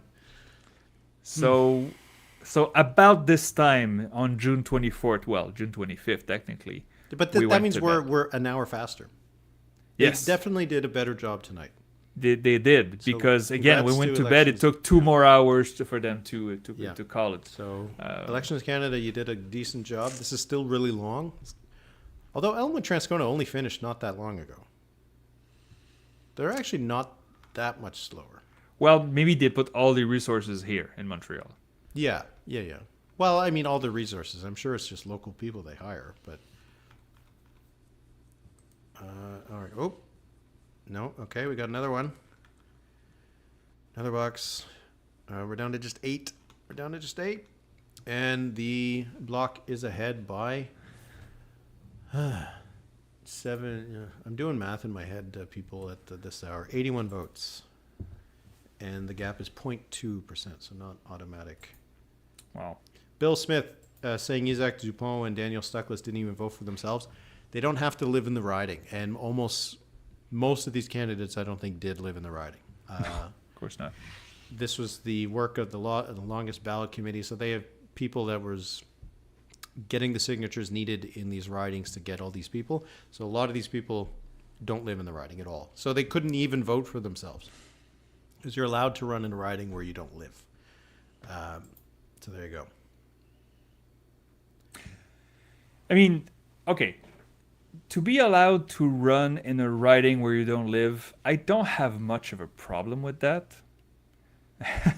But No, to because not... why, if you were like, let's say you lived the street next to it, you shouldn't be barred. But what I was about to say is, like, when you run into a riding in a province where you don't even live, that's stretching it for me. Like, I could run in a riding in Alberta if I want to. Sure. Should that be the case? Well, I guess if I get It's the up to signatures. voters if they want to vote for you. I guess so. What if you live in Ottawa and you want to run in Gatineau? What if you live in Lloydminster and you want to run in Saskatchewan rather than Alberta? Does it have to be an adjacent province now? Well, we're at this part of the evening. I think we just reached. We do not have anything to say anymore. We reached the bottom of the barrel. It took 4.5 hours, Yeah. but we're there now. Let's look at questions. It's People. 92 votes for the Bloc Sauvé. Le Bloc Sauvé. Yeah, it's faster than Louis Philippe. Yeah, see, people want you to run in Calgary Center. Calgary's I like Calgary. You had to run Calgary's a in- nice in- place. Have you been to both Calgary and Edmonton? Yes, I have. I've Yes. only been to Edmonton. Yeah, I like. I've been to Calgary 1, 2, 3 times. Once I flew to Calgary. I met the people there, and I had to drive to Edmonton after. And I had reserved a rental car, and they didn't have anymore. It was a Seinfeld sketch. All they had were minivans and convertible sports car. And you don't know me, but I really don't like cars. I'm not a car person. I was like, I don't want to drive a minivan. I don't want a sports car. Damn it. All right. Give me the convertible, I guess. Oh my God. And I had such a blast. It was so much fun. I drove, what's the highway between Calgary and Edmonton? Anyway, I drove very carefully, but it was nice and sunny, and the rooftop or whatever it's called was down, and I was like, okay, I get it now. But yeah, a little. And I got a speeding ticket from a radar in Calgary. I got it in the mail 6 months later with a picture of me. I went 62 in a 50 zone. So, Oh, you yeah. monster. Damon wanted to know if you had an opinion about Red Deer. It's great stop to stop for gas and toilets and to go swim. It's the Trois-Rivières of Alberta, yeah. right? It's a great Trois-Rivières. stop to it. Oh, that's on the Yeah, it's where you stop between Montreal and Quebec City. Where do you? Drummondville. Yeah, I don't take the 20. I take Oh. the 40. Yeah, but see, if you're going to the Gaspé, you take the 20. You don't take the 40. That's true. You don't want to pass through Quebec City. That's true. But I didn't see red deer except for the gas stations. I'm sorry. I hear it's nice. I want to go back to Alberta. I've never been to that dinosaur museum, and I hear it's great. Yeah. I have to go there. So What's that in Drumheller? it's just south of Calgary. Yeah. I'm not sure where. Paisley says, how is it that you are so familiar with so many ridings if you haven't been to places? And so what? I'm sorry, what? Paisley asked me, how is it What? that I'm so familiar with so many ridings, but I haven't been to places? Because I love maps. He loves maps, and he has a photographic memory. Éric does, and he's been doing this for a while. Yeah. Yeah, well, that's also part of it. Once you start. What's your favorite province, Éric? Huh? What's your favorite province? What does that mean? Well, let's rank them. No, let's not do that. Let's not do. Well, we all know who's last, and we don't need to say it. We all Do know. we? We all know. I don't know. People can fill in the blank. Yeah. The best province is the one that doesn't exist. Gaspé for The province of Gaspé, the independent republic of Gaspé, yeah, and all 5,000 people that live there with too many seats, too much representation. Hey, I was All right, is the Bloc still leading? Oh, it's so They close. are up by 92 votes. Yeah, that's really And close. there's how many boxes left to go? Seven. Come on. Hey, we'll be in bed by 2:30. Maybe. Unless those are big boxes, like they left the big one for the end. Yeah, that would be rough. I do not want to rank the provinces. It was a joke. I haven't gone to every province, and it was just a joke. But Alberta for me would rank high. Not for politics or anything like that. Just I went 6 times in Alberta, loved it every time. Great beer, beautiful sights. I went to the 2 cities. They were fun. Live music. Which provinces haven't you been to? I've never been to Saskatchewan. I've been to Saskatchewan. I've been to both Saskatoon and Regina. Yeah, you did work for the CBC there, right? Yeah, and I once did an event or a speaking thing in Saskatoon. Saskatoon was nice. I like Saskatoon. Oh, Regina I cool. like too. I spent almost a week there. I liked it. Yeah, nice. Never gone to Newfoundland. No, me neither. But that's on my list though. Road trip. That's like I'm not sure I have Saskatchewan on my list. I should, right? But I want to go to Newfoundland. We'll go for the election next year. And the thing is, I've been to Ontario, but I've been to Ottawa, Toronto, Windsor, and Niagara Falls. I've never been to the Georgian Bay. I've never been Northern Ontario. I'm sure it's pretty, but I haven't really gone much beyond the Golden Horseshoe in Ottawa, gotta say. I've been around mostly Quebec though, but I haven't been to Manitoba and Newfoundland. okay. Yeah. So people, tell us where we should go. Yeah. Okay. Oh, we are have getting to the end. somebody. We're very sorry, people. It's 2:00 in the morning for us here in central Canada, and we are a tad. Newfoundland, 3:25 a.m. in Newfoundland. Loving this conversation. Thank you, gamer newbie Ed78. Yeah, well, I mean, the sun is going to be coming up soon. What are you doing still up at 3:30 in the morning? I hope you're working or something. But yeah. Hey, you know what? If someone's having trouble sleeping, we're happy to keep you company. Winnipeg. I'd like to go to Winnipeg. I've heard the Forks are nice. Still They have a 92. lake there too. They have a lake there. I hear it's big. I mean, I remember looking at a map and it's like, oh, well, hang on, Lake Winnipeg is really big. My wife went to Slave Lake in the Northwest Territories. She brought pictures. I didn't go. Beautiful. It's just I can't. I mean, I went. I love northern places. I went to Iceland, but Iceland it's like -2 in the winter. It's not -45. So, not sure I would want to live there. Come on, more boxes. We're almost there. Here, give us a question or something politics related, because we're now starting to do travel plans. Winter in Winnipeg is freezing. Yeah. I see those numbers in Winnipeg in the winter. It's I'm not big with the cold, but I like colder weather. But like -25 or 30 is just I'm not having fun. time. Swimming in Lake Superior is great. I'm sure it is. I'm sure it's cold though, right? I mean, it can't be that warm. Paisley asks a surprise that I had when I visited a place. When I visited Edmonton recently, which was the first time, I was surprised at how I wasn't aware of the geography in terms of the valley with the river and sort of the how nice the skyline was from the other side of the river when you're coming from it from the airport. Yeah. Edmonton surprised me that it feels like a big city in a way that Ottawa doesn't. Ottawa, Gatineau has a similar population to Edmonton. It's actually bigger, but it feels smaller. We don't have skyscrapers, and it just didn't feel like a big city. Edmonton reminded me of more of an American city, and that surprised me. I wasn't expecting that. So,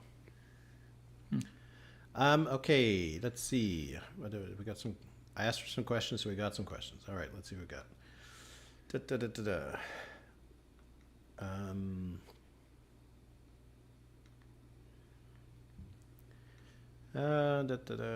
Sorry, I'm just reading these.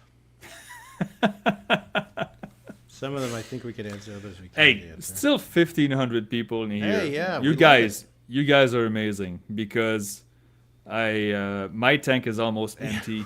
Thing is, also I have to say, I don't want to get into personal stuff too much, but I have back problems. I'm okay to do sports. What I can't do is sit for a long time. So for those who don't know, I'm standing up right now, and I've been standing up the whole evening. Standing up for you. And I must say, my feet are getting tired. You need to get one of those like soft mats that they have for cashiers. Yeah, I should get that. Just yeah. Benjamin, we talked about this hours ago, but we'll go back to it. Whether we're going to do a live stream for the every provincial election this fall, it's our intention. We'll see what happens. It's our intention. I mean, we can't not do BC, even though it's going to be a very late night. We have to do it. If we're available, we'll do them. That's what I think. Yeah, we'll be available at midnight on the night between a Saturday and a Sunday. Like, what other plans do you have? I'm guessing. I mean, it's our intention to do it. No. How do you view the chances of an NDP official opposition? We were talking about the potential for the Bloc to do it. You don't think so? Not as long as Jagmeet Singh is there. No. I think chance. You could. Well, hey, come on, man. Seriously? I could imagine an election that goes so badly for the Liberals that they finish behind the NDP, but I have trouble imagining the NDP finishing ahead of the Bloc in that same scenario. Because if the Liberals are doing really badly, that probably means the Bloc is plus 40 seats. Yeah. And I can't see the NDP getting to plus 40 seats. So. No, not even close. I mean, right now, I think we see the template of the movement. That's a really good question, by the way. Like, the Liberals have lost like 9 points, and the NDP has picked up none of them. And so even if the Liberals lose another 5 points in the polls, there's no pattern that shows that. I mean, the NDP would have to finish first in BC. They would have to like sweep the downtown Toronto. They would have. I mean, it's not happening short term. It's no. The answer for me is no. No way. Okay, we're down to 5 boxes we're waiting for. Oh, looks like the Bloc is going to take this, huh? Yeah, his Sauvé's advantage is now about 130 some votes. What happened there? Oh, Madame Palestini, her boxes, the boxes left better be Anglo boxes. Coming from LaSalle. Yeah. All right, well, wow. What are the worst case scenario for the Liberals in the next federal election? What's your low range, your low plausible range right now? Let me tell you that right now. I know it's 68 right now, but the low range is 49. So let's say let's 49. Say mid-40. Let's say mid-40s for the Liberals. Very close to losing official opposition to the Bloc. Yeah.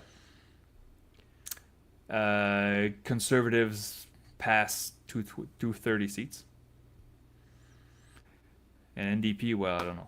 That's the thing. I don't know. I mean, the NDP could. I mean, if the NDP start taking Toronto seats, maybe it gets even worse. It's just that the polling doesn't suggest that, right? So, if I see the NDP at 25 in Ontario, I'll listen. I still see 17, 18. So. Yeah. Preston Lewis, if he makes it that far, what riding would the Liberals run Carney? He says Toronto Centre. He lives in Ottawa, and everything seems to be that he would like to run in Ottawa. So maybe Ottawa Vanier would be a good spot.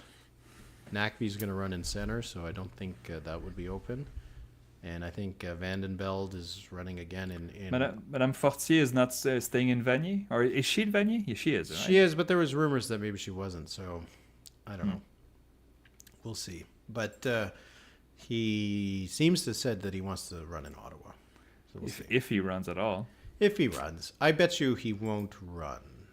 I agree. I think the amount of putting himself forward with the party with his economic advisor status is about as far as he's going to get involved rather than get himself covered in the lack of glory with the next election campaign. Still going through the Thank you for being there, people. Much we appreciate really that. appreciate it. And, Yeah, and you yeah, know what? We're actually we're gonna finish almost it. done. We're almost done. Almost done. With the reason we're still here is not because there's $5 left. It's because there are 5 boxes left and there's no call made. Like if the Bloc Québécois was leading by 5 points right now, we'll be all right. Have a good night. See you later. Yeah. But it's still too close. I mean, 25. that last box for the Bloc Québécois was pretty good. But How about this? David Walsh. Do block results from tonight suggest anything about the Parti Québécois in Montreal or NDP and QS? that's a good question. No, because it's 28% of the vote. The PQ could get like 25, 26, 27 in that area in a good election. They won't win it. Again, that's the thing. The Bloc Québécois will be happy, and they should be happy. It's a win. But nobody can say, oh, we have great momentum out of this. Even if the Liberals manage to pull this off, nobody has momentum. The winner will have probably fewer than 28% of the vote. It's a completely split vote. So take the win, be happy. It doesn't mean there's no grand meaning out of this tonight, except the Liberals are down 15 points. That's the only lesson I take from it. Yeah. I mean, the Bloc was at 22 in this riding. If they finish at 27 or 28, okay, you gain 5 points because your opponent tanked. Okay, good for you. That's good, but it's not great. There's no Bloc momentum. They had 24% in 2019, right? Which wasn't really much of a different election Yeah. for them in terms of their results.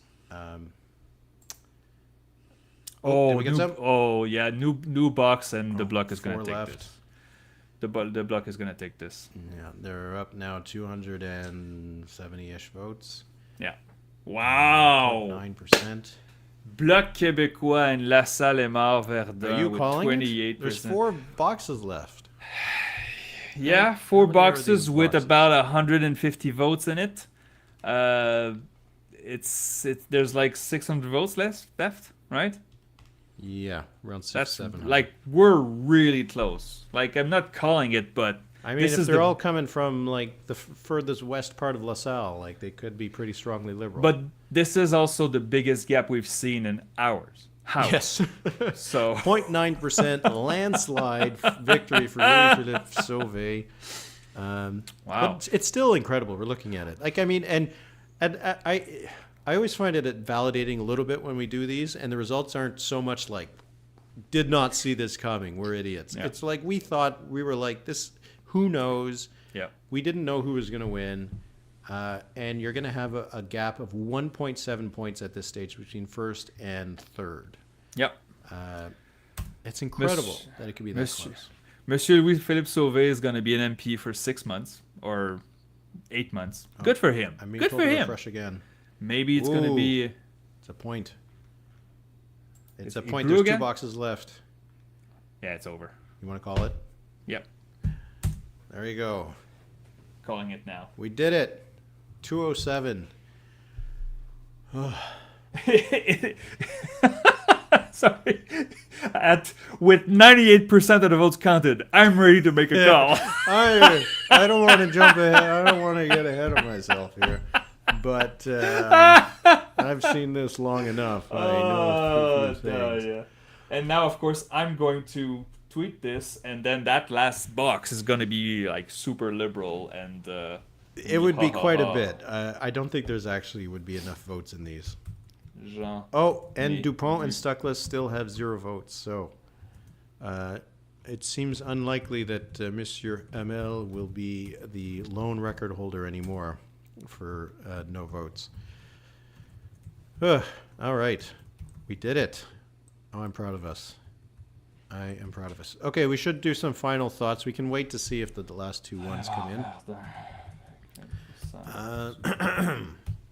So the BQ picking up a seat in a by-election in a part of Montreal that they haven't held since 2008, when Jules Duceppe led a bloc that was far more Montreal-centric than the Bloc Québécois of Yves-François Blanchet. Yeah, and Montreal, the demographics of Montreal have changed as well. Yeah. Right. So, yeah.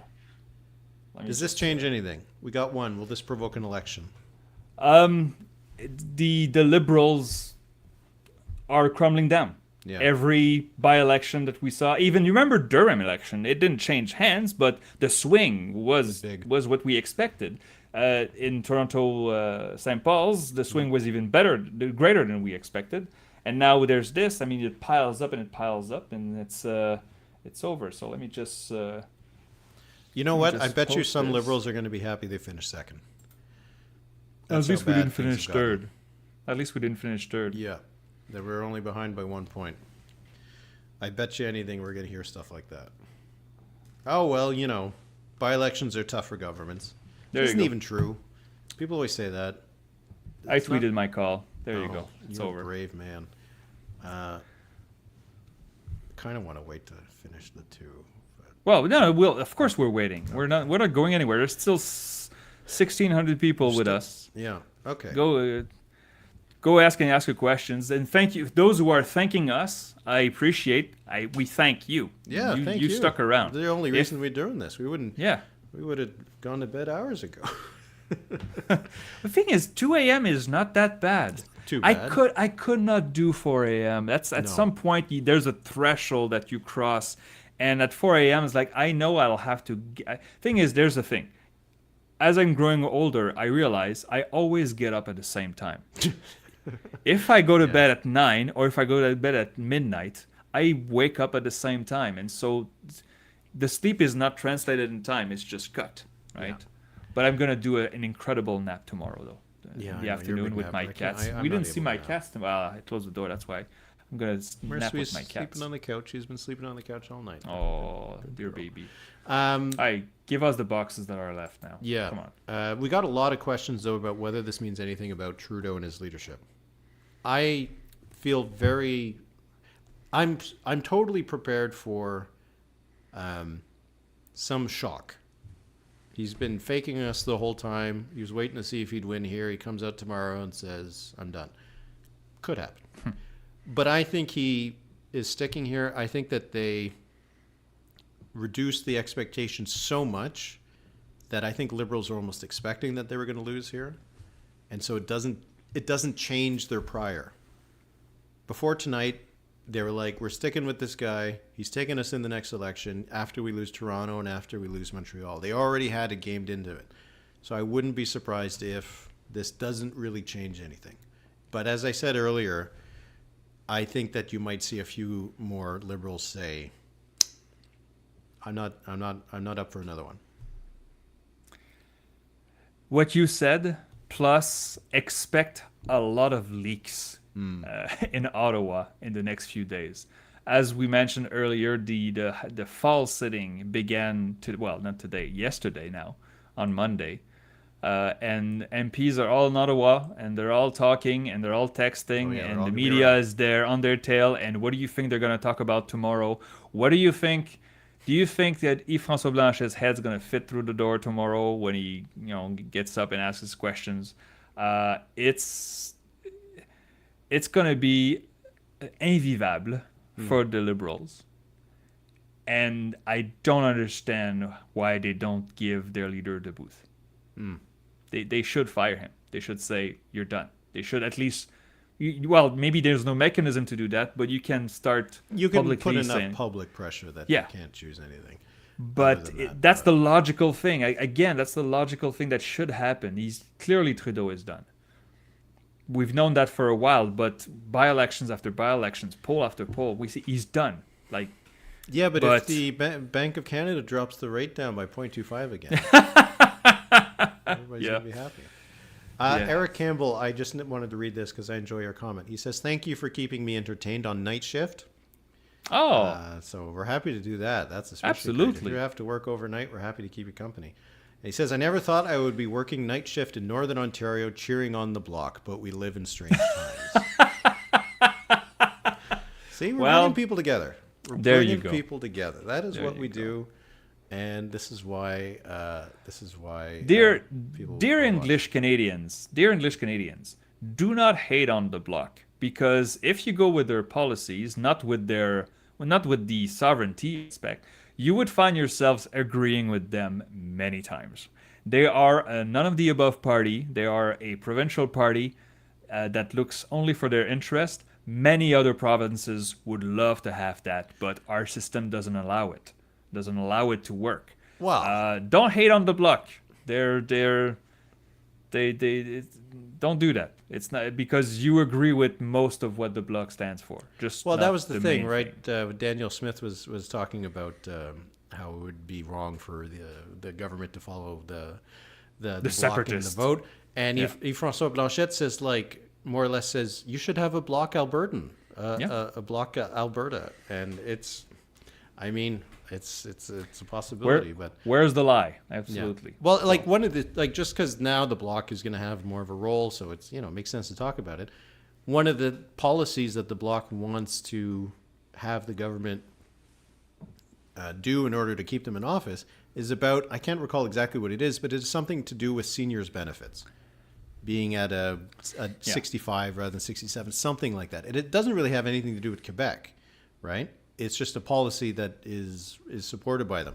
So we'll probably see some things like that, where the Bloc will have some proposals, demands from the Liberal government, and they won't always be like give Quebec more powers in immigration. It might sometimes be do this policy that was in the Bloc's platform, and so we'll see how it's going to unfold. But you're right that this is going to make things very difficult for the Liberals. The NDP wins in Elmwood, Transcona. They staved off disaster. They had a decent result in this riding, LaSalle, Émard, Verdun, but they held their own vote in Elmwood, Transcona, so they're going to feel okay about the fact they pulled out of the CASA. And the Bloc's going to say, hey, look, we just want a seat from you in your safe riding. Both the NDP and the Bloc have a little bit more bargaining power today than they did yesterday. I think so. Well, not. Well, the Bloc, yes, not the NDP. I said a little bit. I have a little bit more. Are we going to bed, or are we staying for those last Come two on. damn boxes? They'll right? probably both come at the same time. Come on. Let's go. What do you think, people? Should we go to bed, or should we run? I mean, we stayed up all this time, right? It's 2:15 a.m. Didn't we promise? How many seats do the Liberals win in Quebec in the next election? If let's say this. If there's a 20-point swing between the Liberals and the Bloc, how many seats are left over for the Liberals?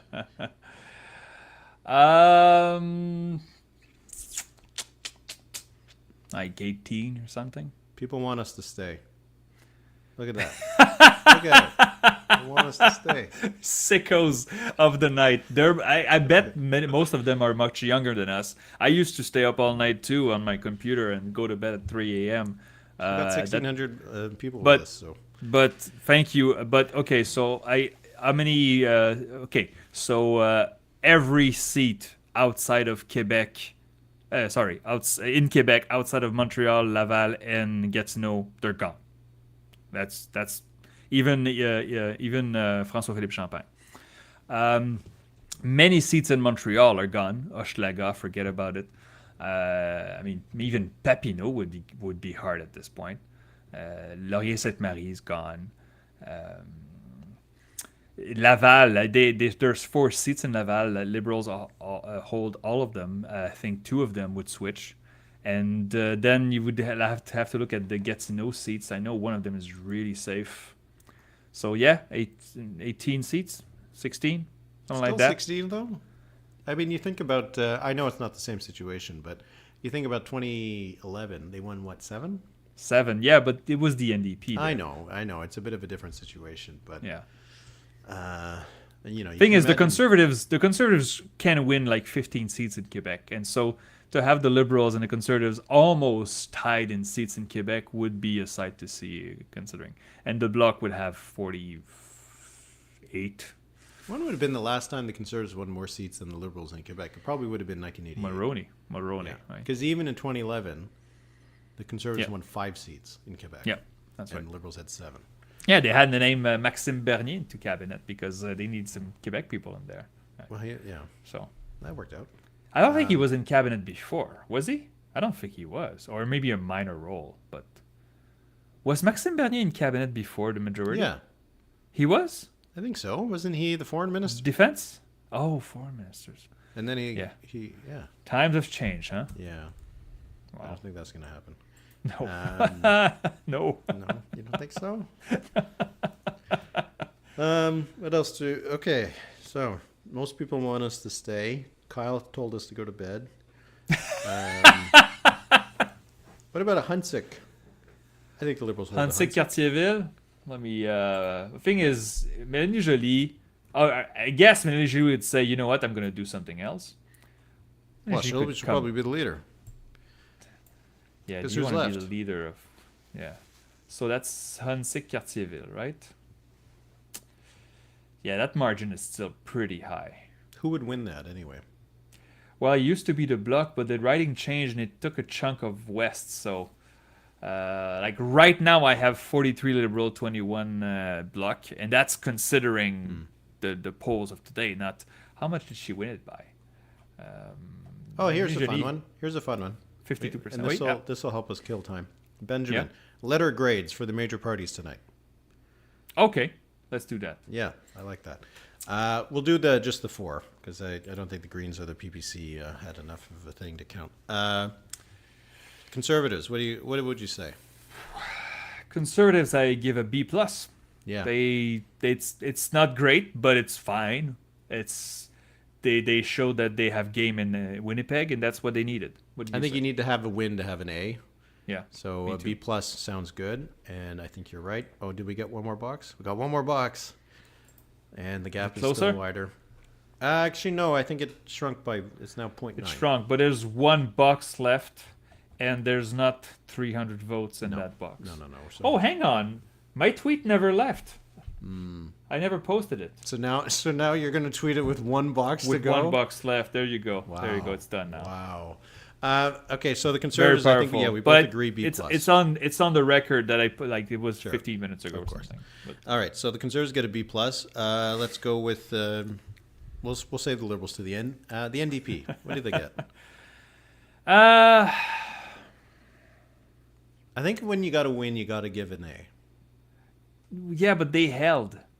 Yeah, but they held their vote. I think that was impressive considering the pressure they're under from the Conservatives. It's 26% in LaSalle, Émard, Verdun is disappointing, honestly. It's an A- for me. Okay, I was going to give them an A- as well. I think they held in the fact that they held enough of their vote in Elmwood, Transcona to me that they only dropped a 1.5. That's not doomsday for me. And they picked up a 7 points or whatever it was in Quebec, where Jagmeet Singh is not exactly very popular. No. I think A- is fair for them. Okay, the Bloc. Only one assessment here. Well, the thing is, it's not an A+ because it's 28% of the vote, but it's a win, so I give us an A. Yeah. A for the Bloc. They did what they had to do. Consensus here. They did what they had to do, and I think if they would have got over 30, I'd give them an A+. Liberals. Okay, well, do we grade on a curve? Or do we grade on expectations? Expectations, I think, is part of it. Okay, so the Liberals went from 14% to 5% in Transcona. and they went from 43% to 27%. So that's F. It's I think awful. it is an F. It's not even a D. It's an F. It's Yeah. it's a failing grade. The fact that they only lost LaSalle and Verdun by 0.9% does not matter when you have 27% of the vote. Yep. Doesn't matter. You should have lost by a wider margin against one candidate rather than have the vote split between two. I think an F is probably fair. Okay, but hang on though. Let's say Madame Palestini wins by 0.1%. What grade would you have given? I mean, I for a win, you have still one. got to give you can't fail. You can't fail a win. Yeah, it's okay. I felt it's a D for me. It would have I'm been not a sure D. if I'd give it a D. D is pass, right? You Is it? pass with a D. Is the lowest? Is it? I don't know. I don't know. We'll give him a participation. I've given him a 6. No, it's still a fail. It's still a fail, even C if you minus. hold your seat. Because you dropped 16 points in a riding in Montreal. But you see, they only got the votes that they needed. They targeted exactly the right amount of votes. Wow. So what are we going to Okay. have in terms of results? We're going to have the Bloc still losing some votes, probably down about 1,500. The Yeah. Liberals down about 12,000. 12,000 votes. The NDP down only about maybe 800. And the Bloc and the Conservatives have picked up votes. They're up. They're not up much. They're up 93 votes, and they might get a couple more from the next blocks. But you know what? At least it's unlikely that the longest ballot caused the result. If it Well, had not been- anymore, right? if it It's had been 300 6 votes. votes, Yeah. my Okay. God. Yeah. Sorry, I misheard. You're right. Yeah. Yeah. If it had been 6 votes, I would have said, you know what, you guys, your protest probably influenced the outcome of an election. It's unlikely that with a gap that's going to end up somewhere around 300, that all of the votes went in one direction, right? So, And I'll say this before we go off the air, because again, I go back to the draft we did in August. I had spoken with people in the Bloc Québécois. They did not expect to win this. Maybe they did in recent days with better, good local campaign and better polling, but that's why and by the way, you win the draft with the final pick of the draft won you the draft. hey, I'm like, An NDP hold and a Bloc pickup in LaSalle I'm like and Patrick Verdun. Hornquist. I don't know that reference. You know who Patrick Hornquist is? Well, he's a hockey player, right? He was the last pick of in his draft. Oh, really? Was he? Yeah, he Okay, had a I very didn't good know career. that. There you Yeah. Decent. Okay, but yeah. So it's the Bloc Québécois did not expect to win this early on. Yeah, that's They interesting. would have been fun. I was told we'd be happy with a good second place. Because I remember when their candidate was announced, I was like, oh, it's just some They're guy. not trying. They're not trying. He was a staffer. He worked with the Bloc in Ottawa, and then he Yeah. had some job in Montreal. He's not a known guy. He seems like a And- smart enough guy and all this Yeah, kind of yeah, stuff, but he's just totally. generic Bloc candidate. And now he's an MP. And now he's an MP for at least... Congratulations, Louis-Philippe Sauvé. Félicitations. Bloc Québécois. I'm going to have to send some text tonight to my friends at the Bloc Québécois and say, hey, you pulled it off. 28%. That was the plan all along. What are the texts you're going to send to your friends at the NDP and the Liberals? I'll probably wait in the morning. Give Well, them some I'll wait in the morning for the Bloc too. I hope they're celebrating. At least bars are still open in Montreal, right? Oh, by the way, I went to Ottawa. It was in the summer. Beautiful summer day. Warm outside. Having drinks. 10:30. The bartender comes to me. Okay, sir, last call. I was like, come on, man. Don't be that stereotype. You can't be serious. I was downtown Ottawa, 10:30 on a summer night, and it was last call. What bar was it? I did in the market. I don't remember yeah. which one. No, that's but your mistake. well, it's still like, come on. You want to shed that stereotype that Ottawa is boring. Well, yeah, but now we have the Montreal Nightmare guy. Have you heard about this?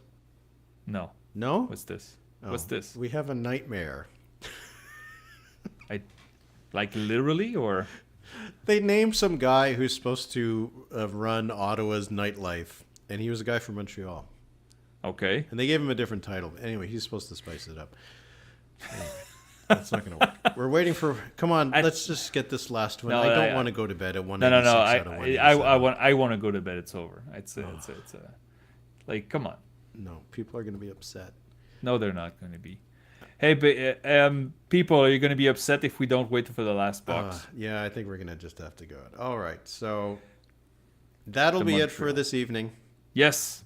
Merci we did beaucoup. Very actually only stayed up half an hour later than last time, but we got almost complete results. We're both tired. We're both in our 40s now, and we got some sleeps to do. Congratulations to Miss Dance. Félicitations, Monsieur Sauvé, Louis-Philippe Sauvé. You're on our MPs. Mm-hmm. People, thank you very much for this great night. We will do this again soon, so please come back for our other live streams. And please, if you want to support our work, because obviously we had fun, but still, this is work. thenumberspod.ca. Check it out. Mm-hmm. Become a member of our podcast, and you can access our Discord and have the conversation, ask us questions. We also have an occasional French pod, Les Chiffres. So please check it out. Subscribe to the RIT. Subscribe to 338. Have a good night, everybody. Merci beaucoup. And merci beaucoup, Éric. No, thank you, Philippe. Merci beaucoup. And for those of our members, we'll have our new episode up early for our members on Thursday. For everybody else, you can find the Numbers podcast wherever you find your podcast. Also on this YouTube channel, which you subscribe to, and we'll have that up on Friday morning. So good night, everybody. Thanks very much. Wait, one more refresh just in case. No, just in case. Just in case. No. Anyway, good night, everybody, and thanks so much for your support and for